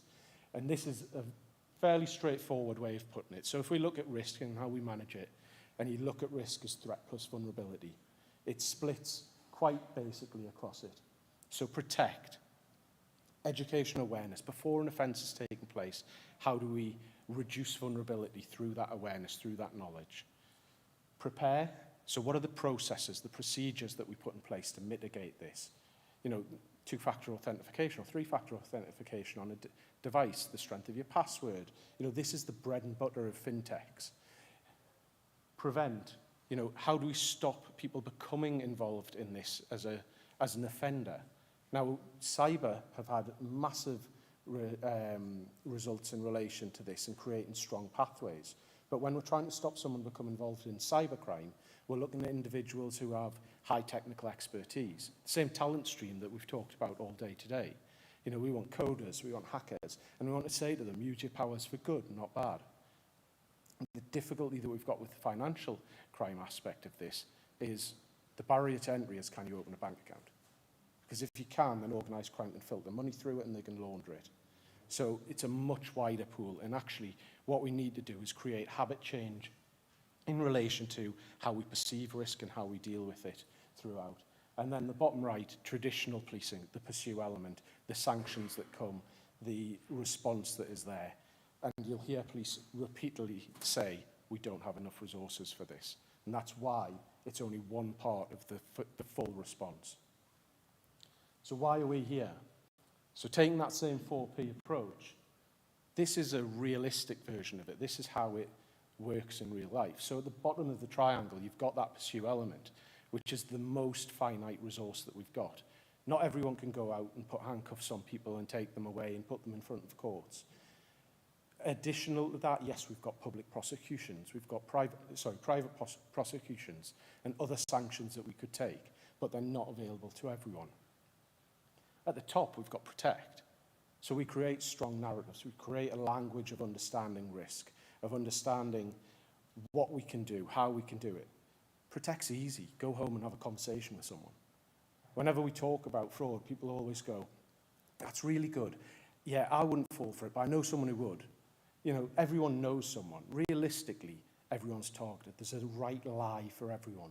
There's a right fraud. It's whether they find that emotional trigger that sits with you and allows you to elicit that prescribed response. And then prepare and prevent. Prepare, I've said it already, you know, the fintechs in the room. This is the bread and butter. We are surrounded by technology, by process, by procedure, all of which adds levels of security, much of which sits in the background. You know, we don't even know it's keeping us safe. It's something that we now build in as a service because people expect other partners or entities to adopt the risk for them and to try and keep them safe. And then prevent. Yes, the traditional side of this is about diversionary tactics, stopping people becoming involved as offenders.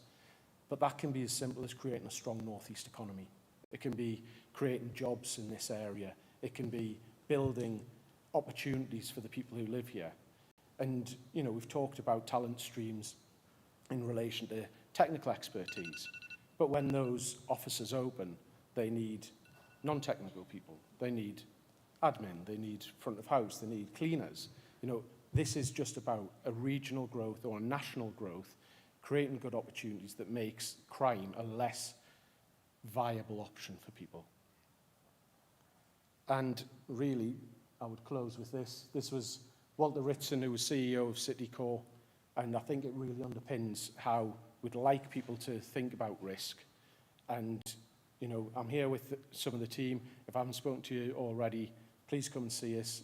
We're available through LinkedIn, through websites, through FinTech North, and we're public sector, so we are totally free. And we'll come and spend time with you, talk about it, because this is important that it's a two-way situation. And we want to come and we want to talk about the narratives that we're pushing, but we also want to hear your stories. We want to hear how the risk that you see and how you're managing it, because we'll help amplify that if it's good practice. So, awesome. Thanks, Paddy.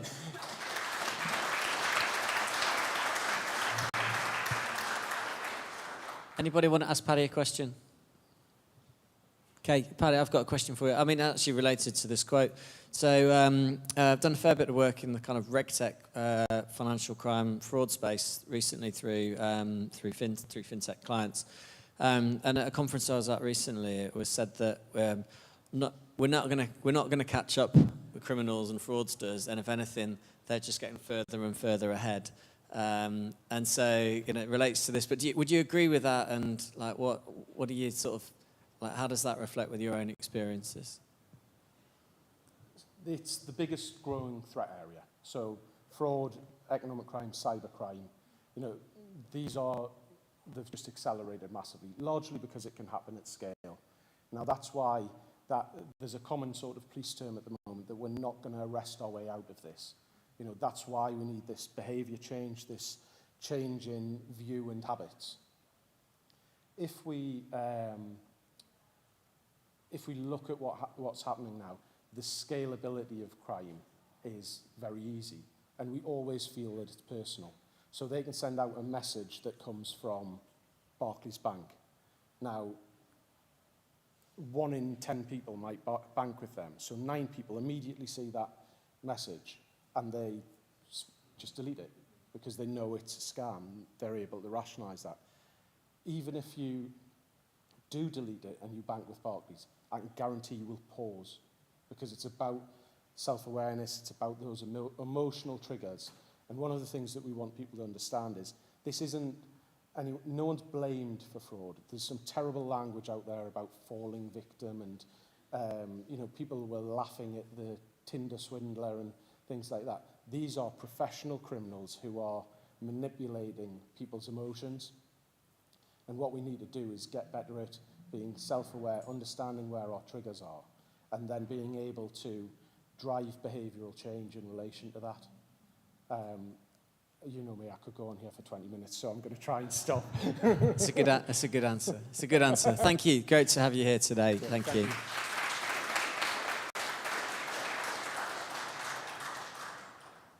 Great stuff. Okay, next up we've got a company that you heard of called MasterCard. You're waving at me. Okay. Oh, Josh, do you want to come down the front anyway, and we'll get you we'll get you ready here. Yeah, it was great to have Paddy speak there. We were introduced to Paddy through Karen Elliott, so it was a good connection. I think a few people are going to take the chance to grab a drink. That's fine. We're just waiting for the slides to come up, yeah?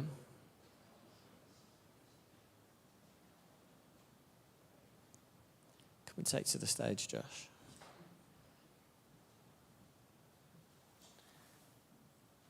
Do you want me to start speaking now? I'll tell you what, while they get the slide, well, let's just introduce yourself. Like, tell everyone why you're here today. Some jokes? Yeah. No. No jokes, no. No. Yeah, it's quick intro. Okay, so good afternoon, everybody. Really fantastic to be here, and thank you very much indeed. My name is Josh Burl. I do business development for MasterCard based out of London. I'm primarily responsible for flogging the principle of card payments into the UK and Irish public sector. So what that means in practice is trying to get government departments, local authorities, regional governments like the Scottish Executive, etc., to use cards in the way that they buy things, for example, procurement and expenses, but also to use cards increasingly in the way they distribute benefits, which has been, as you'll, I'm sure, appreciate, a big deal over the past 2 years. But I wear a sort of a wider range of hats in that, because of its alignment with public policy, I suppose, I also have quite a big focus on financial inclusion. But that goes beyond that just as a subject on its own and is applied to our interest in partners, as I'll elaborate on in a moment. I support many of our FinTech partners because to such a large degree there is a huge interest in financial inclusion and related issues there, so I'm involved in many of those conversations. Beyond that, I work on sustainability, digital ID, and also data as well. But when it comes to selling MasterCard's vast range of products, if we have interest in terms of the public sector, then I will be part of that. So broadly, that's me. Your slides are on now. So do you want to say more than that, though? No, sorry, that's me as an intro, right? Good. So now we'll go into the main meat of the presentation. You were looking at me as if to say I'm done. So because you said just introduce yourself. Great. So, I'll start the timer now.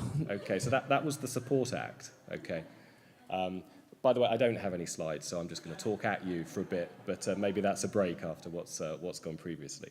Okay, so I suppose the first point is, what is MasterCard? And of course, many of you will have a fair amount of familiarity. Of course, we run a card payments network, and of course, other card networks are available, which need not be named at this particular point in time.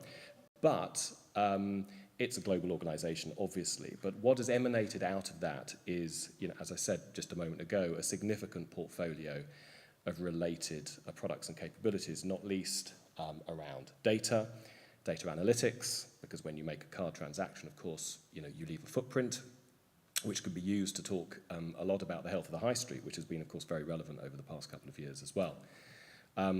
What else? There's a huge amount of product innovation, so around cyber and intel, humanitarian and development, areas of interest around crypto, around blockchain, artificial intelligence as well. And of course, within the UK, through our ownership of Vocalink, we also have a big interest in multi-rail strategies because we run through Vocalink the BACS network faster payments as well, and also check processing and indeed the Link network. And we are effectively licensing our capabilities around real-time payments around the world, and that's an increasingly large focus for us. So as you can see, you may not be as familiar with the full range of things that MasterCard has a capability. And of course, that's only the focus in the UK. There'll be other sort of regional biases, tendencies in lots of the other regions in which we work around the world. So that's who we are. Why are we here today?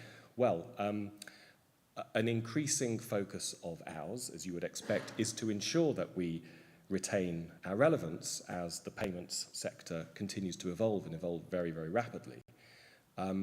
What that means is maintaining a huge focus and support for fintech and new fintech propositions, and particularly the focus on paytech as well. Now, a challenge we've faced, and indeed that we've been criticised for, which we think is fair, is that we have tended to be too London-centric. And so it's been really important for us, and happily facilitated by partnering with fantastic organisations like FinTech North, for us to be able to just get out of London and go elsewhere where we know there is a significant amount of activity, and just ensure that we understand what else is going on and how we can help. Now, how can we help? When it comes to fintech, if you're interested in issuing cards, then we really want to speak with you. If that's not the main focus of what you're doing, but it's something related to payments and paytech, but card issuance might be, as it were, a side order, still we want to hear from you because we're interested in the focuses that you might have. Many fintechs, for example, equally will have an interest in open banking to be able to develop wide and wonderful and wacky propositions, and we have a capability to support in respect of that as well. And it's important to emphasize that when I say support, I'm not just talking about motherhood and apple pie, meeting, pressing the flesh and just saying hello, it's great to know you. There is significant sums of money that are put behind those propositions that we think are really going to develop, and we're willing to extend our resource in that respect, and in respect of the marketing capability we've got and leveraging the brand recognition capability that we've got too, plus a range of in-kind services of support around data and consultancy as well, if that is of interest to you. So, we're really happy to entertain conversations across the range of issues and propositions that you will be talking about. So, we'd encourage you to reach out and talk to us at your convenience. We'd love to be able to do that. Okay, so that's why we've come along today, and that's why we're supporting FinTech North. I just wanted now to offer a brief perspective on how we see the evolution of fintech, perhaps over the past 10 to 15 years, I guess. And maybe you will have seen this yourself, in which case, sorry if that's not news to you, and maybe you disagree with me, and I'd be interested to see what your perspectives are. But if we trace the change and evolution in the provision of banking services, for example, since the 2008 crisis, what you saw initially was a focus on challenger banks, so the kind of metro idea, doing traditional banking, but in a slightly different and more flexible way. A further evolution on from that was then the concept of the neobank. So I guess we might say Atom is one of those. So using new technology, less reliance on bricks and mortar, to be more fleet of foot, to reduce the costs of banking platforms, and therefore being able to offer a wider range of more flexible products at lower cost. But then what we've seen most recently, and I think most interestingly, is the way in which fintechs now, and this is very relevant to me because of my focus on government and interest in public policy, is a real focus on ESG. So, so environmental, social governance, social purpose. So propositions that are not just about new ways of doing banking so it's less costly, new ways of banking that provide easier access so they address issues of financial exclusion, but ways in which you can address the issue of underbanking. So certain communities perhaps that maybe do have access or can gain access to standard banking capabilities if they want to have it, but perhaps they're not doing as much as they otherwise would. So what does this look like in practice? One way we've defined it is the way in which propositions now seek to align with certain lifestyle characteristics of communities, or values, or identities or ethical perspectives. So, you know, MasterCard is now actively supporting fintech propositions that, for example, address LGBT, banks for women, banks for certain ethnicities. I mean, when I say banks, not necessarily banks, but EMI holders. Also faith-based banking, Islamic compliant, Sharia compliant banking. What else? Sustainability, of course. I think TRED was mentioned, so we're a partner of TRED's. There are a number of other sort of subtly different propositions in that space at the moment, but equally capabilities for older people, for younger people, for people with disabilities. So, you know, and if that doesn't cover a particular community that you may have identified and which you think has got the legs to wash its own face as a business proposition, then we'd be really interested to talk to you about this. We think this is a really exciting development which will lead to greater satisfaction levels with the way in which people seek to bank. So hopefully that has given you a good sense of what we're about, what we're doing here, and what we're interested in actively supporting around fintech. So if you've got any questions, I'd be pleased to answer them. Thanks very much indeed. Thanks, Josh. No, I think it's great that you're here, and thank you for all your support for FinTech North, because for these big global brands to sort of feel accessible, I think is you know, it's a really big thing, and I'm sure it's appreciated by everyone in the room. Does anyone want to ask Josh a question? Yes. Okay. Thanks, Joe. It's not on. Yeah. So you mentioned crypto earlier at the beginning of your speech. Okay. Hello. So you mentioned crypto earlier, and it would just be interesting to know how you see that as part of your business model going forward, particularly obviously with the most recent crash that the cryptocurrency had last month. So yeah, it'd be just interesting to know further about that and how you see that kind of shaping kind of the MasterCard model moving forward. Sure. And it's funny you should mention that because of recent events. And indeed, one other hat I wear, gosh, I've got lots of hats, is that I chair a group called Project Inclusion at the Payments Association, which is a fairly well-known trade association for the world of fintech and payments and all the rest of it. And a project that we have been just releasing some content on is indeed around crypto and where we see use cases in respect of financial inclusion. Now, it was funny because I wanted to get one of my colleagues who's a specialist in this to be involved in it and to be interviewed. And what we typically do is we interview people, as we've done over the past 2 years, over Zoom. We record it, we get permission to then put it on the website, and it just creates a little bit of interest, and that's good for the Payments Association brand. And what I learned about MasterCard's approach to crypto, because I'm not a specialist in it myself, was that precisely because of the sort of events that we've seen both recently, but if we're honest, over the course of the existence of crypto as a thing, MasterCard, of course, has a massive interest in it because it's going to be here, and it's here to stay, and we've seen its evolution into central bank currencies as well as stable coins and all of that. But we maintain a bit of an ambivalent view because of the issues of trust, because of issues of stability, and the extent to which, certainly when it comes to financial inclusion, we don't get overcome by what might be a bit of froth, and therefore the encouragement of people who maybe don't have the resilience to be able to withstand exactly what happened recently. So we maintain a huge interest. We do our own research. We've got our own capabilities in respect of crypto, but we maintain a certain even-handedness in terms of what we think the future may bring. Hopefully that adds a little bit of value to your question. Pleasure. Thank you. Any other questions? Okay. Josh, thank you very much. Much appreciated. No problem. Thank you. Okay, we're coming back to the North East now. We're going to hear from Laura at Dialect. Come on up, Laura. Great to have you guys on the agenda today. You're a name that gets mentioned a lot in our conversations around the regional research that we're currently doing. So good to hear. Yeah. Can everyone hear us okay? Great.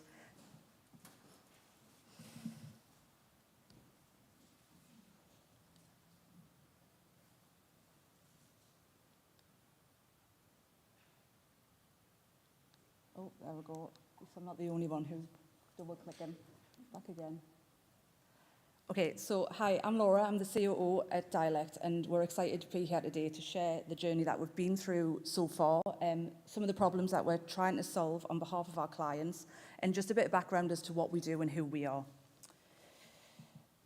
So, as a bit of a high-level overview, we're a cloud-based, multilingual, omni-channel customer experience solution, rolls off the tongue, but we are designed primarily for fintechs, and that's the core of the businesses that we support.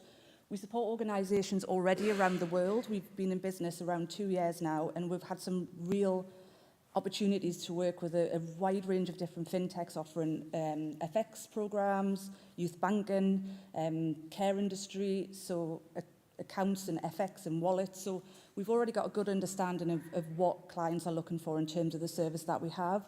And because we're a startup and a scale-up, we've got a real opportunity to shape what a customer experience solution looks like for each of our clients. So we're a fintech enabler. We operate in the field because this is our background. Myself and CEO Neil have worked within financial services and fintech for quite a few number of years. We have a background of working in a gift card program management company called FlexiCard.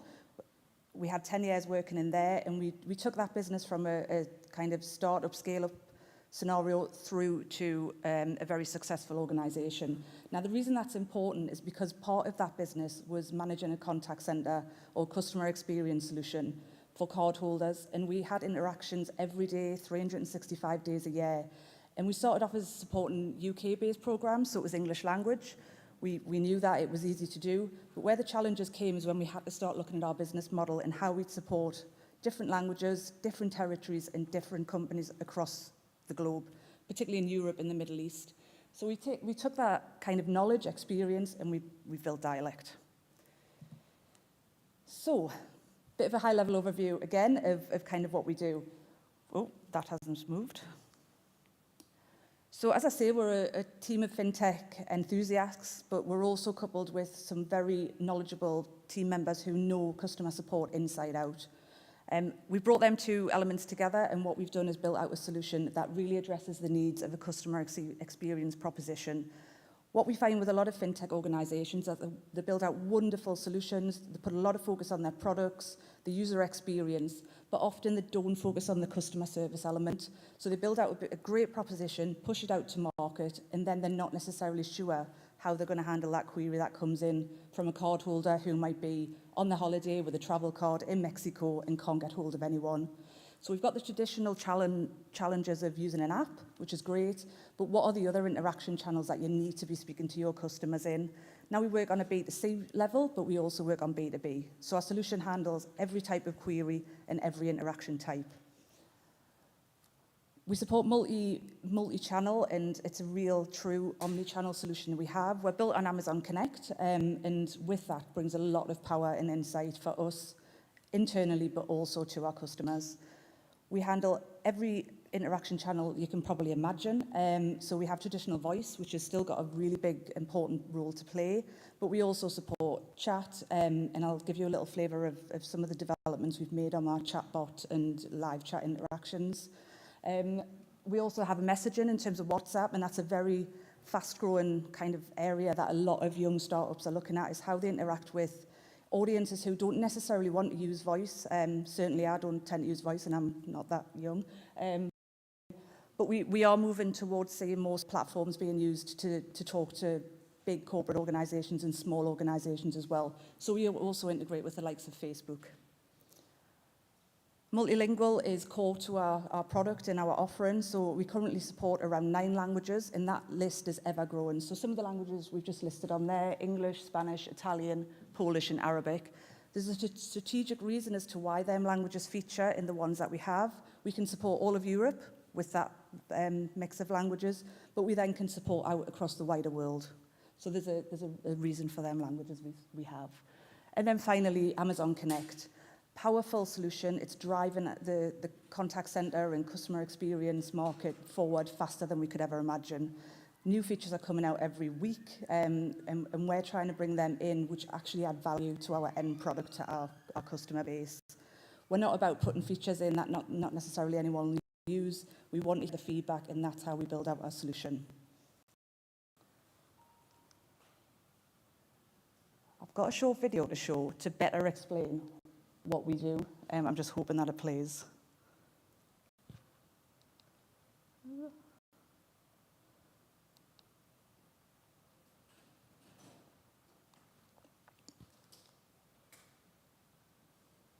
Oh well, not to worry. We'll move on to the next one. Oh.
Okay.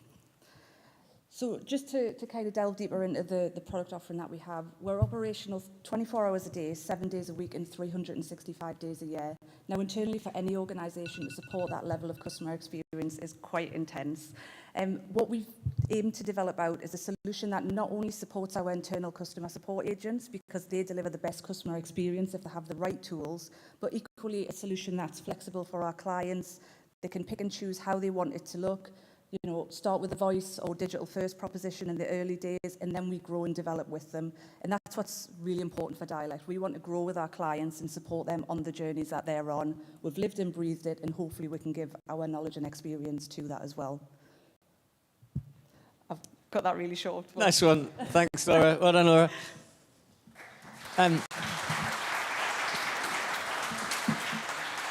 So you guys are specialising in fintech. I was just wondering, within the solution, because I don't think you covered it, what about sort of some of those documents that are sort of sensitive or sort of secure communications? Is that just intrinsically part of your solution? Absolutely, yeah. So we're very much aware of the regulations within the industry, you know, governed by the FCA, PCI DSS. And what we do is we've gone on a kind of by design is to ensure that we don't take any information that is sensitive. There's no card data stored within our systems if it's for a card program. And we use client products and applications to actually service the query that's coming in. It doesn't actually touch the Dialect system. Okay. So we're very conscious that we don't want that card data or account information touching the Dialect system. Anything that's stored in our system, again, it's personally identifiable information. That's redacted out of transcripts, voice recordings, and we'll remove that entirely. So we're very compliant, yes. That makes sense. So if someone sends you, like by WhatsApp, their passport or you know, their debit card and says, oh, well, the last 3 digits that you need are this, that just doesn't make it through, then they've sent it. Obviously, they can't unsend it, but you just don't. So again, we put restrictions on what can be sent over different channels. So if it's a WhatsApp, if it's a chat, we don't accept documents. Okay. We then follow up with a different interaction channel to get that information via a secure network or working with a client to address that query as well. Okay, right, okay, very good. Thank you. Thank you. Brill. Thanks.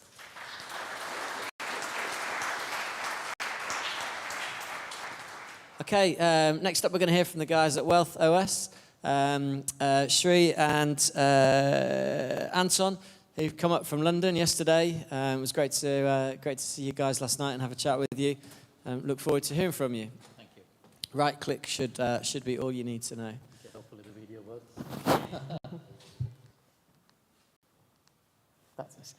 Cool. Good afternoon, everyone, and thank you so much to FinTech North for giving us the opportunity to introduce ourselves today, and thank you everyone for staying online and in person to hear us out. We're Wealth OS, and we're the operating system for digital wealth management.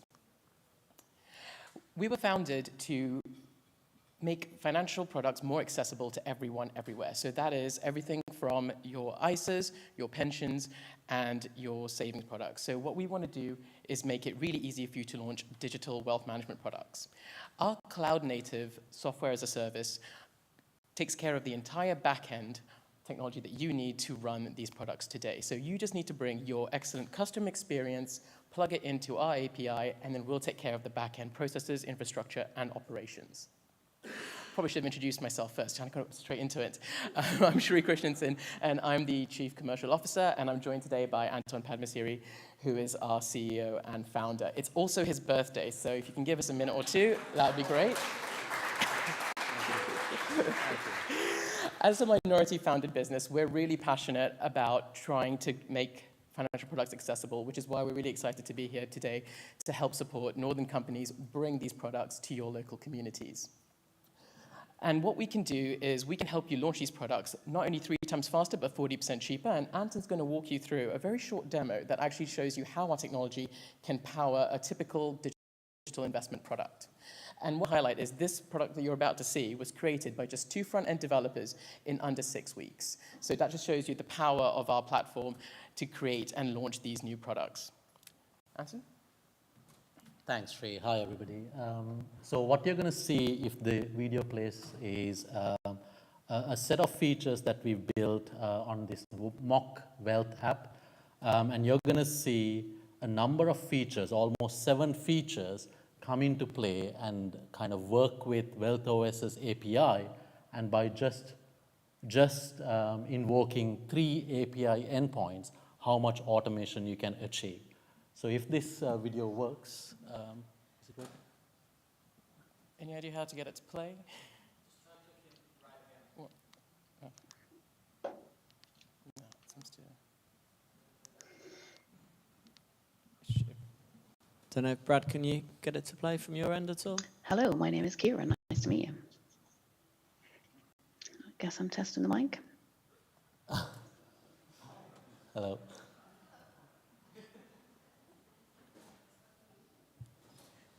Right, I'm gonna keep talking. Oh, it's going. All right. So what you're seeing here is a few digital features come to life. This is an onboarding journey. Should be very familiar if you've opened a bank account or an investment account. This at the end of this journey, it'll invoke one of our endpoints, which is the create customer endpoint, and it'll create a customer record in the WealthOS system. But not only that, through our no-code marketplace, it'll interact with Onfido, and it will send all of the client data to Onfido for due diligence and KYC AML checking. And when it comes back, it'll confirm if the customer has been KYC cleared or not. And subject to that, there'll be another set of features kicking off, like account opening, adding a model portfolio to the account, the account funding journey, so getting money into the account, working with a payment gateway like Stripe to get the money cleared, and then once that's cleared, kicking off all of the buy trades for the funds that are in the portfolio. So what you see here is a successful client creation that basically has gone through the WealthOS API and come back. And in this journey, what you're seeing is the account opening and the account funding model portfolio attachment process. This client is giving the account a name for house renovations and asking this particular wealth app to manage the portfolio on their behalf. It is a 15-year time horizon, so they are going to get a long-term portfolio. And then as they go through to the next step is when you're going to see the Stripe integration come into life. And all of these integrations like Onfido and Stripe have been pre-integrated by us so that anyone who's building a wealth app like this don't have to write a single line of code. They can just enable it in the WealthOS platform, and they've got an end-to-end journey. So by clicking that, it's going to talk to Stripe and get a confirmation that the money is good. And obviously that clearance, that confirmation is needed so that the buy trades can kick off. So what you will see next is the transactions, the buy transactions having kicked off. And after you've seen this, what we will do is we will actually have a look at exactly what happens a little bit in the background. So what you're seeing is not WealthOS, what you're seeing is the wealth app. And obviously, when you click into the house renovations, and all this data is serviced through our endpoints, whether it is transaction endpoints, holdings endpoints, you get all of the data back from the WealthOS platform. As you can see, all of the buy trades have kicked off. So what you'll see next is how when the client was being onboarded, if you remember the journey just a few seconds ago, how that data transfers from the wealth front end. So this is the WealthOS admin UI. This is what the operations team will see. When the client is onboarded, obviously the client's record gets set up in WealthOS, and WealthOS then kicks off a request to Onfido with that data for KYC AML. And when you jump across to Onfido, Onfido would have either cleared the client or not cleared the client. As you can see in this situation, the client has been cleared, and then that message comes back, and WealthOS then gets updated with the client details having cleared for KYC AML, as you will see now. And then what you will see is the account being set up and the portfolio being attached. So WealthOS also offers portfolio management. This is the account funding confirmation. So when the payment for £1,000 came in, it stays as pending confirmation, and this is Stripe. It shows how the Stripe dashboard shows that payment to have cleared, and then you go back to WealthOS. That message has been sent back to WealthOS, and obviously at that point it kicks off all the buy trades. So how does it know what funds to buy? It knows that because a model portfolio has been attached to the account, and what you see here is that model portfolio, and obviously for the £1,000 it'll split it into those weightages and then kick off the buy trades. So this is a really quick sneak preview of a few features, of a number of features that you get with WealthOS. Everything from trading apps to robo-advisory services to traditional wealth management services can be launched using this platform, which is entirely cloud native and API driven. And one more thing is, next week we'll be releasing our sandbox completely for free so that you'd be able to experiment with our APIs and launch working proof of concepts of your digital wealth management products. So you'll be able to take to your funding rounds an actual working prototype to show investors. And we're really excited to make that available to everyone from next week onwards. Great stuff, guys. Really fascinating to hear. A nice use of Emma Raducanu as well, just after Wimbledon. Who are your ideal clients for your platform? So we are currently looking to support anyone who's launching a new digital wealth product, whether that's an ISA, GIA, or a SIP. But we can also support migrations of existing products as well. So if, for example, you've launched one of these products in the last few years and you're looking to upgrade your technology or expand or scale, we're a lot more elastic because we are fully cloud native and we use latest technology. So you can tap into us to expand your capability set as well. So new products as well as augmenting and expanding existing ones too. And it could be new organisations, or existing that are looking. So, and if they're an existing organisation, you could be doing something kind of incremental or experimental for them, not necessarily taking over the whole system. Yeah. So like if you already have digital products and you want to launch, like experimental ones for target demographics, like you want to service the mass market with a different proposition, we have a really low total cost of ownership. So we can help you profitably serve the mass market, and you can experiment with us to do that alongside running your existing tech stack for your existing products. So yeah, we play nice with existing tech. Awesome. Great stuff.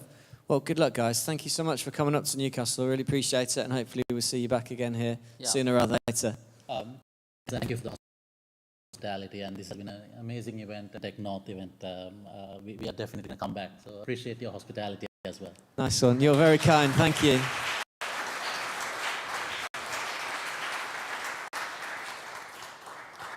Okay. Next up, we're going to hear from Brew and Dolphin, who they're not coming. Sage next. Sorry, right. Because that was going to be pretty cool having Brew and Dolphin on after those guys. So, sorry. Yeah, good shout. Okay, Okay, in that case, we're nearly done with our speaking elements of today. Then you can stay for a drink with us next door if you're planning to. So we're going to have Kira from Sage then. Kira, up you come. Were you testing the mic a minute ago? Oh, there you are. You're on screen. Hi, Kira. Hi, everyone. I would introduce myself, but I think you all just heard my sound check. We did. So maybe I don't need to, At least introduce myself. we know it's working. So hi, everyone. My name's Kira Metcalf. I work at Sage, and I'm here today to talk a little bit about the Sage network, and specifically about a specific example of a service that we've launched recently. I look after our payroll and HR products here at Sage. For those of you who are unaware, Sage is founded in the North East. We're about 40 years old, and we obviously specialize in accounting and payroll, HR, and other financial service software. So I'm going to talk a little bit about the Sage network. So our purpose at Sage is to knock down barriers so everyone can thrive. And our aim is to be the trusted network for small and medium businesses, and really bring an integrated experience of digital and human connections. And really the trusted network is a technology that enables us to realize our purpose. So through this network, we connect organizations, businesses, customers, their customers, suppliers, employees, regulatory authorities, whether it be HMRC or DWP, accountants, as well as other digital technologies to bring our customers a true digital experience. And our aim is to provide a richer experience for all of the participants who are in our network, whether they're our customers or not. We provide multiple online services for our customers, both for our customers and our customers' customers, such as online payments, online banking, etc., and integrated bank feeds to enable customers to really thrive and support their digital transformation as they grow. The specific example I want to talk about today is a service that we've released called employment verification. So that's this particular portion of the network where we integrate with our Sage products, our customers, and we provide services to employees and financial institutions. So the way that we've delivered employment verification is we have signed a partnership with Experian. That partnership enables us to provide verified payslip and payroll information, employment and income data directly to Experian, which allows them to deliver that to their brokers and lenders, so that the brokers and lenders can really have verified income and verified data from the source when it comes to providing credit. There's multiple benefits. The benefits are wide, and pretty much everybody in the network who operates in this service benefits. So from an employer's point of view, they no longer have companies coming to them to ask, did Kira Metcalf work for you? Does she still work for you? What job title has she got? What's her annual salary? Can you please give us the last 3 months' payslips? So there's a real benefit there from an employer point of view and their HR department or admin team who have to respond to these multiple requests, whether it be for credit or employment checks. The employee hugely benefits. So as an employee, if I want to apply for a mortgage, I no longer have to go and bother my employer, who might have to bother an accountant to get the last 6 months' payslips. Also, because the data and income is verified at source, Experian and the sort of credit agencies and lenders are able to offer better credit rates and better services to the employees because the information is verified. And then from an Experian point of view and their creditors and lenders that they work with, they're getting verified data. So the way that the service works is every time a customer does a payroll run in our software, we upload a new set of payslips, and we do that at the point of government submission. So it's pretty much as near as you can get as from a trustworthiness and verified status. It's at the point where a payroll run is reported to the government and reported to HMRC. From a privacy and consent point of view, the way that the service works is the employer shares their data with Sage, and it does not leave the Sage organization or Sage bubble, if you like, until an employee consents to have their data accessed. And they do that on a sort of one-time basis during the application process. So for example, if you are, and I'm giving a pure example, if you're with Halifax or Nationwide and you're applying for a loan, during that process, you will be asked, do you give us consent to check the data with your payroll provider? The employee would say yes. That is a one-time consent, and it is a one-time ping or call to Sage. We will then return the relevant information, whether they've asked for payslips or whether they've just asked for salary or whether they've just asked for employment verification.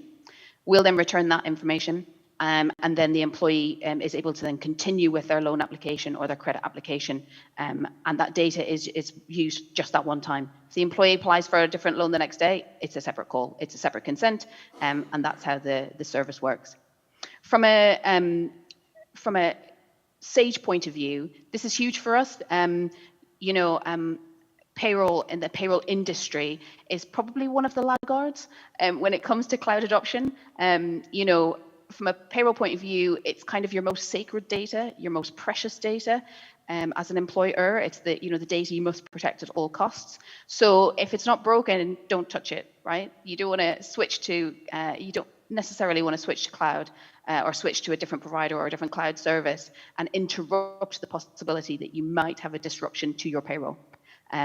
Most of us in the UK are paid monthly.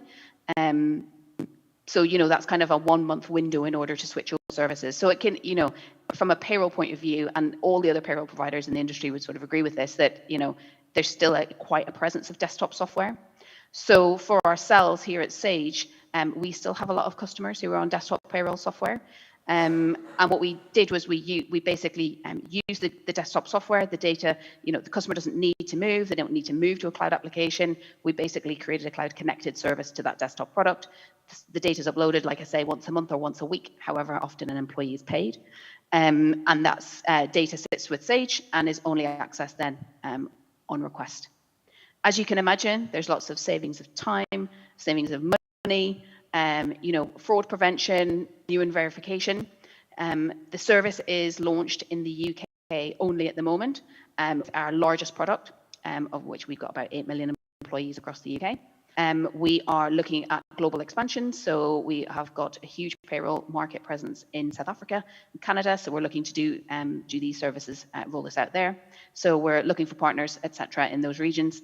And then I guess from a network point of view, what's next? Well, it wouldn't just be employment verification. So there's an awful lot of self-employed people across the UK who also, struggle to get credit and have to provide multiple years of accounts. Obviously, we're an accounting company, so we've got data there. So the sort of scope for the project or scope for the service is quite far-reaching. So we're not just stopping at employment. We're also looking at self-employed. We're also looking at reference checking services where you might want to check not just current employment, but all the places that an employee might have worked at when it comes to applying for jobs in education or security or things like that, where more in-depth background checks are completed. That's sort of in the payroll space. In the account space, we're looking at things like AP automation, PO matching, trusted payments and fraud detection in our accounting services as well. From a payroll point of view, we have a large market share, but we're much bigger in accounting than we are in payroll. So I'm conscious of time, that I only have a short slot, and I'm allowed to leave room for questions. So hopefully that gives you an overview of what the service is. If anybody's got any questions, I'd be happy to answer them. I can't see you, by the way. So thank you, Kira. We can see you. We can see you. Thank you. Well done. We'll give you a round of applause quickly. Oh, thank you. There you go. You've still got quite a lot of people here in the room. I was just wondering, this digital network that you're talking about, and I know your own focus is on payroll and HR, but what other sort of product areas does it stretch into? So obviously things like salary finance and like salary advance schemes are quite prominent at the moment. Do you have other partners that are providing kind of lending and funding products that are embedded within the software as well? We don't right now, but you're absolutely right. We are looking at all of those things. We've talked a lot about cost of living and access to finance and access to credit. And, salary advance is a great way to allow an employee to access their salary, their earned salary that they've, partway through a month already earned, and if they have a one-time expense, that they should be able to access that. So yes, absolutely, that is on the horizon for Sage. Okay. Does anybody want to ask a question to Kira at all? Okay, all right, you've got one question. This is Josh from MasterCard's going to ask you a question. And you'd expect me to ask this question, but it's good you mentioned actually salary finance and that kind of thing. One particular approach that we see being taken is for salary advances to be put onto a card of some sort as an easy way of ensuring some inclusion. If there are issues around people's bank accounts, they might not want the money in the bank account. Is that something that you may be interested in? If you are, I can introduce you to a number of fintechs that are doing this at the moment. Yes, absolutely. 100%. Be happy to chat. I love the fact that the UK's biggest fintech just got asked a question by a company even bigger than it. Yeah, very good. No, great idea. Great idea. There's so much. We've spent some time with Sage recently as part of the strategy project, and sort of developed an understanding of this digital network for SMEs that they're trying to build. And there's so many fintech angles, and of course, a company this size, you're looking globally and nationally, not just regionally, but from what we understand, you're very open to talking to regionally based organisations as well. Yeah. Absolutely, please reach out to me.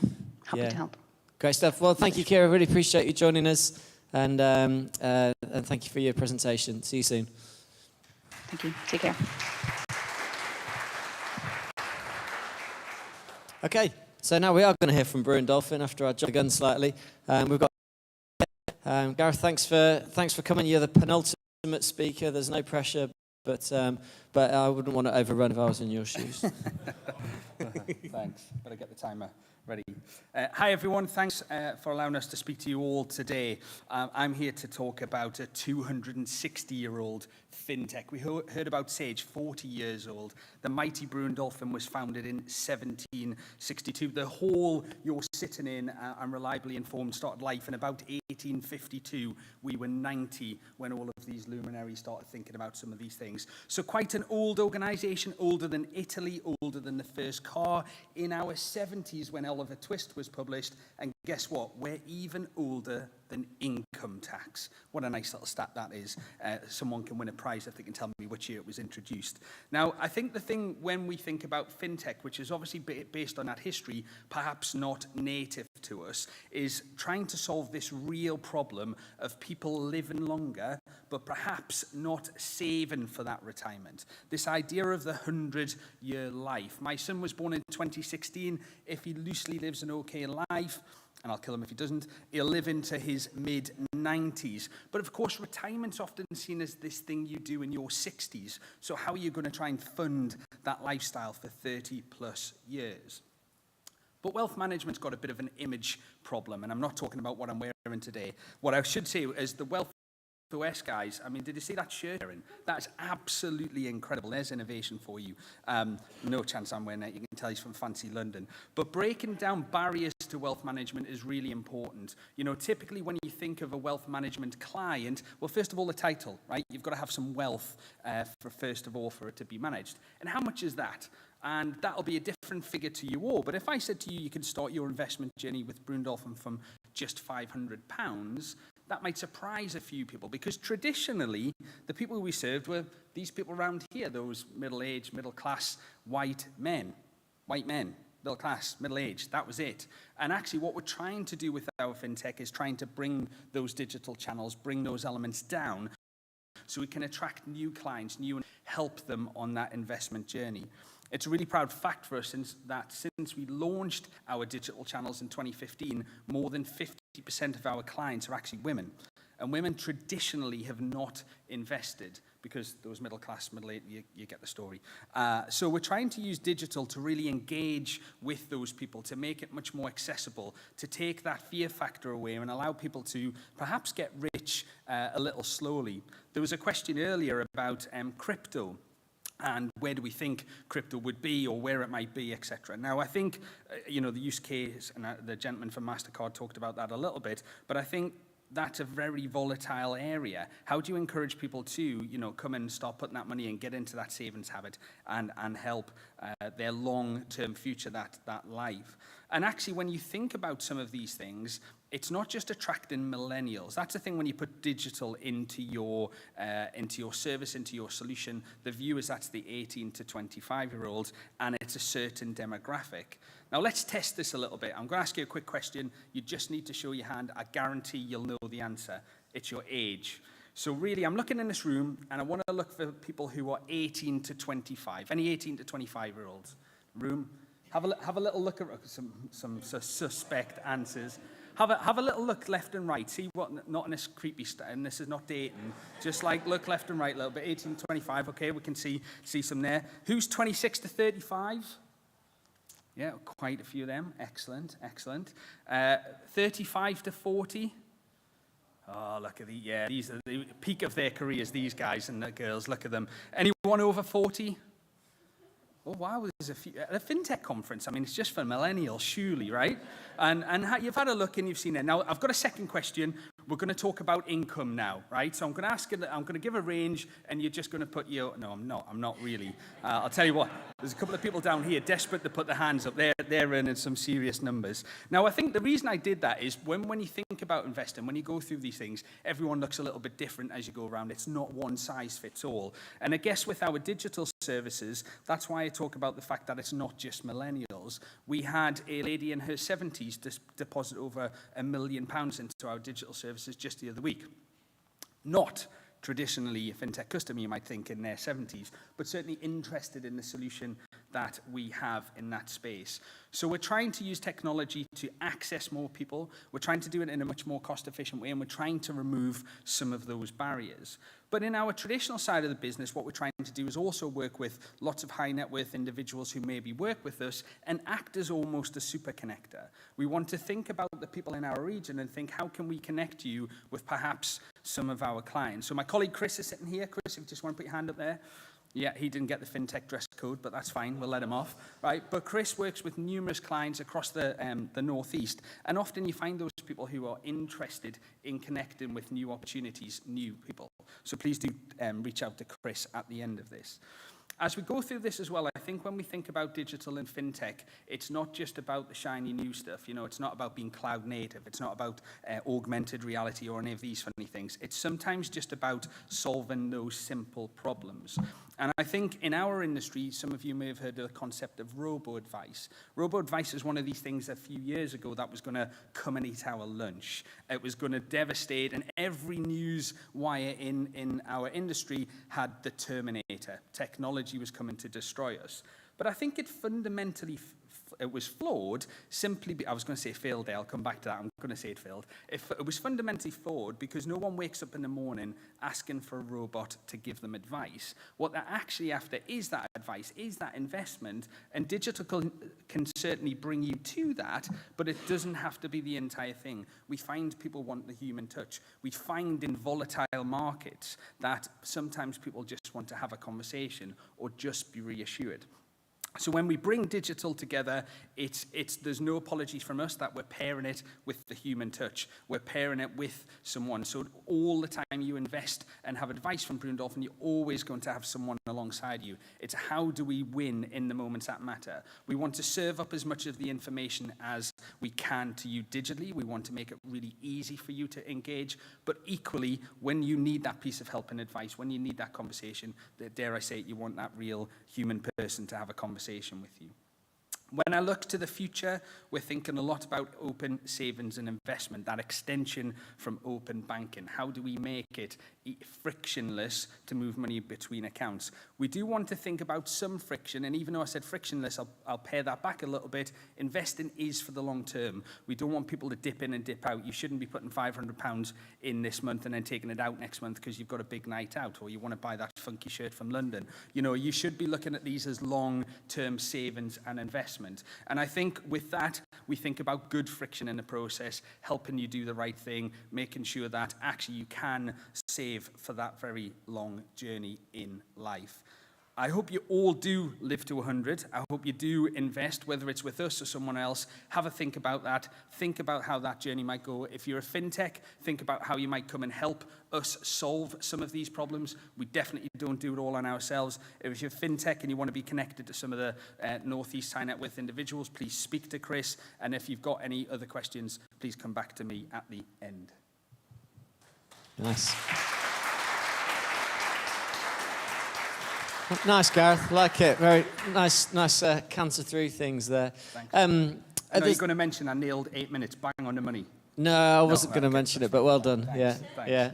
It was good. It was very good. I mean, massive brand. You know, Yep. a lot of employees, a lot of offices. Obviously, a lot of heritage, as you said at the start.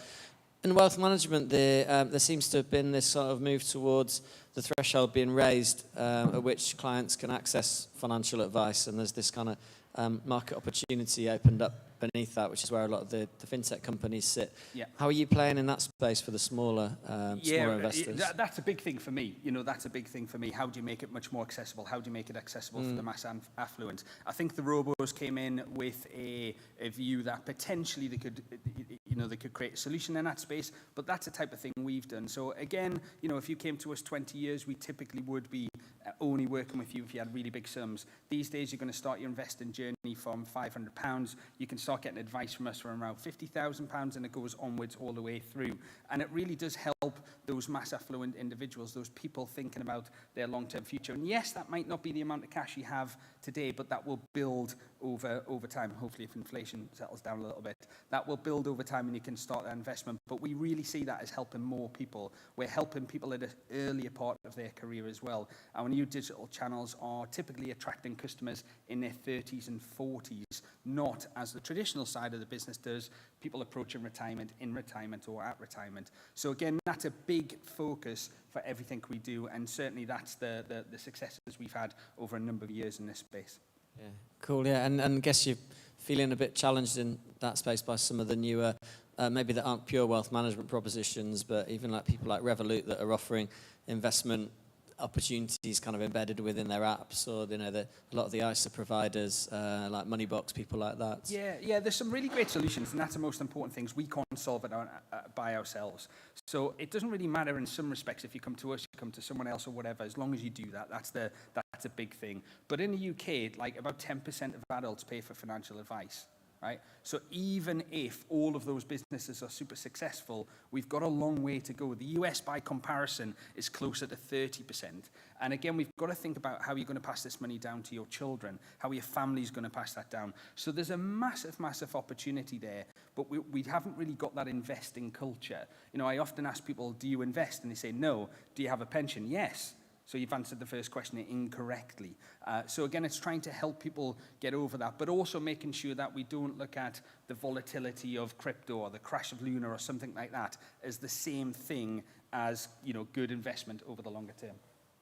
Okay, cool. Very good. Any other questions for Gareth? Okay, brilliant. Thanks a lot. Thanks. Really.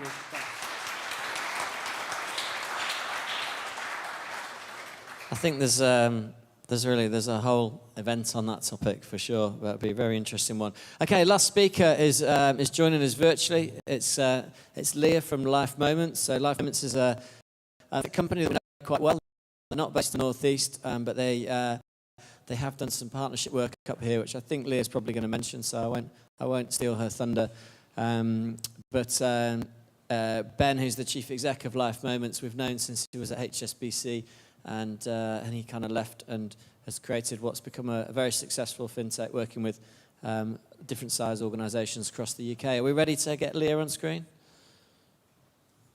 Can you hear me? Yes, I can, Leah. Hiya. Oh, this is like, not only have I got the graveyard slot, but now my camera won't work. Oh, no. I know, so I'm like really disappointed. I can't see you and you can't see me. Well, there's a room, to say that it's the graveyard slot, there's a lot of people still here in the room. So you've got a good audience. But yeah, we can't see you, so you're going to have to, we can see your slides though. Okay, well, at least I made some. Yeah. So really nice to meet you all, and thanks so much for having me. I'm so sorry that I'm just a voice. and a few slides, but hopefully I can do some credit to what Ben and Paul have been building at Life Moments. And as you know, I sort of like jumped into this position rather last minute, but I'm hoping I can provide a bit of an interesting perspective, because I've been there for 4 months and I'm only going to be there for another 2 months, and I'm part of an on purpose program. So I thought, when I was thinking about what I could come and talk to you guys about, which obviously is about Life Moments, but how could I knit it all together? I decided to talk about values. So it feels like quite different to the other speakers that I've been hearing talk, but hopefully it'll be a good sort of segue into what they do and why I think they're so awesome, because I've absolutely loved working with them, and I think what they're doing is really phenomenal. So I'm going to talk to you today about shifting values and why I think that's so important to thrive, but also to survive in this world. So I thought I'd start with, is this going to work? Yay! I thought I'd start with a little bit of a background on me. As I said before, I am new to Life Moments. And I'm part of this on purpose program, but I did have a life before that. And you can't see me, but I'm quite old. I'm sure my voice hopefully sounds very young, but I'm quite old. And I've spent most of my career in media and marketing. And I reached a point where I was doing exactly what I'd always wanted to do. I'd set up and running a partnership team. So we were working with tech people, influencers, events. We were creating content. We were creating new technology, and we were getting our clients to do some amazing things. And so in many ways, this was like what I'd always dreamed of. But the reality was, I was sitting there in my Cannes Lions speaker opportunity, and I just suddenly had this realization that my values weren't anymore aligned with the organization that I worked within. And so it was a real realization of how important it was. And when I say that, I'm talking about how I viewed success was not the same as the system that I sat within. So it wasn't the same. So fast forward to kind of where I am now, that's on the right, is me with the On Purpose team. So I joined On Purpose. On Purpose is a non-profit program, and they are setting about creating system change. And as a part of that, they recruit people who share values. So they don't look at your CV, they screen you on shared values. And then based on that, you then get, alongside some other screened businesses, which was Life Moments, you get matched up with businesses to do social and environmental impact-driven work. So that's my role at Life Moments. I'm helping them with articulating their purpose, setting in place some frameworks so that they can measure and grow sustainably into the future. So that's a little bit of a background on me and why values are so important. This is something that Ben showed to me right early on. So when I was looking at all the different organizations I could potentially work with, this diagram on the right was something that was within his business summary. And basically what he was saying there was that when you look at kind of the advice market and people being financially educated, it's a relatively small number of people. But if you look at the number of people who are going through Life Moments, it's huge. The reality is when you look at the UK market today, people are really lacking the skills and knowledge. Money and financial worries are really stressing people out. It's one of the top concerns. And actually, when you look at financial well-being, whether it be in schools or whether it be within businesses, it's massively underserved, and it's been neglected for quite a long time. It was like shocking that 11% of organisations that were doing well-being within their organisation prioritised it. And so it's massively under prioritized. And that means that from a customer's perspective, it's up to them. It's up to them to educate themselves. And the reality is that isn't happening. If you look at kind of what's happening at the moment with the cost of living crisis, and you look at the UK as a whole, the divides are getting even greater in terms of financial literacy. So it's a really big problem, but it's also, I think, a great opportunity. And it's where Life Moments kind of plug the gap. So this is Life Moments, and that's Ben. Ben was meant to be here today, but I'm in his place. He's a fantastic guy. Him and Paul have set up the organisation. They very much talk about it as being a purpose and profit organisation, but I've taken the profit bit out of this slide because actually when it comes down to it, it's purpose that has the upper seat, if you like. They launched in 2018, and the whole kind of like theory behind what they do is about creating a ethical digital experience platform. And what that basically means is they're focused on outcomes for customers. And so they're working with big organizations, the likes of Virgin Money, Standard Life and so forth, in order to help them create apps and websites that take customers through their life journey. So the first area that they've been in is in the home buying journey. So rather than talking to customers at the point that they want a mortgage, it's about being with them through that entire journey from start to finish. And that's what the Life Hub platform does, and the Life Moments propositions that they've developed do. This was something that I just thought was really important. That there are so many of their tools that I could talk about, but this is the one that linked back to values. Their entire system is set up to put ethics right at the forefront.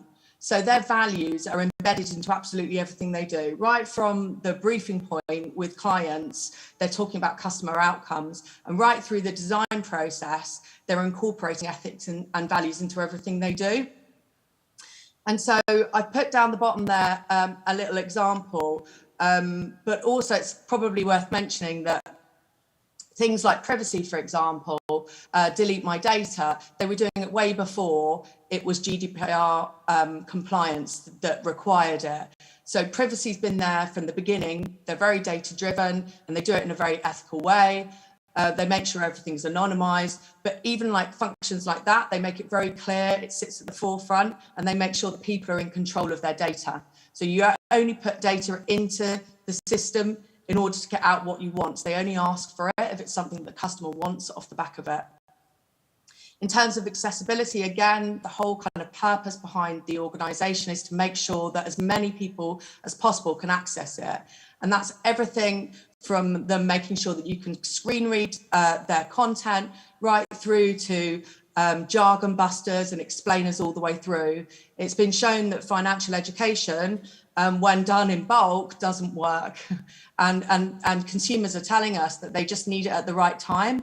So it's very much part of the way that they operate is they include sort of micro education through that journey, and they also help people develop their skills and give them the tools so they can manage their money better. And on the sort of like vulnerability side of things, they are constantly reviewing customers' data in order to spot moments where there might increase somebody's vulnerability or might trigger stuff. So that gives you an idea of the kind of stuff that they're doing. And then I just kind of wanted to end on this. They see partnerships very differently. All the people they work with, whether it be organisations or non-profits, are partners. They need to be aligned in terms of their values, and that's what's driving those relationships. So I pulled up here a couple of examples. One of them there on the bottom left-hand corner is with Virgin Money. They started off working with the Future Fit Foundation that was trying to get businesses to be more sustainable. And as part of that kind of conversation, they decided to help them digitize that offering to make it easier for businesses. They've then teamed up with Virgin Money and they've created this sustainability coach so that businesses can go in, they can put in all of their data and they can kind of get scores and checklists and help them understand what they need to prioritize and what they need to do next. So it's a very simple way of them measuring their kind of current impact and values at the same time as them knowing what they need to do to improve that. And the one on the right there is Principality, and that's just a way in which they're working with other businesses to help them provide better outcomes for their customers as well. So, are you still there? Yeah, we're still here, don't worry. I don't think your slide doesn't seem to have moved on though on our screen. We've still got the sort of ethical because it's right, not because it's regulated. Well, slide. look, I feel like that's kind of like where I wanted to end. I've not moved on my slides, but I see. hopefully that's given you a bit of an overview. I can't see you, so I don't know, and I can't, yeah. Yeah, Leah, I took a photo of the audience for you, and I sent you a LinkedIn Connect, so when you accept it, I'll send you a picture of who you were talking to, okay? Thank you so much, and thanks everyone for listening. I really appreciate it. Yeah. Does anyone have any questions? Does anyone want to ask Leah a question? So you guys, you guys, I said the Life Moments have worked with Virgin Money, which is what Ben got in contact with us about and wanted to try and talk about today. The work with Principality is really interesting because it's sort of helping people through their journey of getting ready to become a first-time buyer by helping them to sort of to celebrate those moments along the way and be able to recognise where they are on the journey. You're kind of combining fintech with sort of user experience and tracking what people are doing. So it's a great idea. Yeah. Who else would you like to talk to? Who would Life Moments like to talk to that's in the room then? Is it mainly the financial product providers or other fintechs to partner with? Well, I don't know if I can answer that question for you, I'm afraid.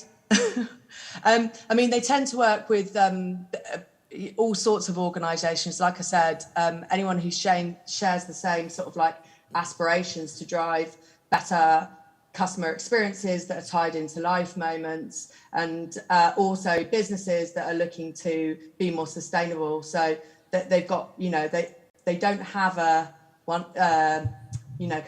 set of things that they particularly look for, I don't think. Okay, cool. Listen, there aren't any other questions. I guess it's the end of the day, so you're probably not surprised to be awash with questions. But thank you so much for joining us. Sorry we can't see you, but really appreciate you being part of the event today. Thank you. Have a nice evening. Bye. Okay, that kind of concludes proceedings. I just want to say thanks to everybody for still being at the end of the day. This is a good turnout for the end of the day, I have to say.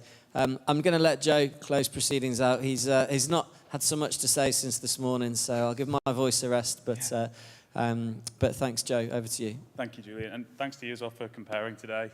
Thanks to all the FinTech North home team, Ryan. Thanks obviously to all of our event partners as well, and of course Brad and his AV team, David and Philippa at the venue, and thanks to all of you lot for still being here and sticking with us. So we really hope that you found today valuable. We can't wait to be back in the North East, to be honest, can we? I think we want to do a few more regular events and maybe dig down into some sort of specific fintech topics. But yeah, just thanks for coming along.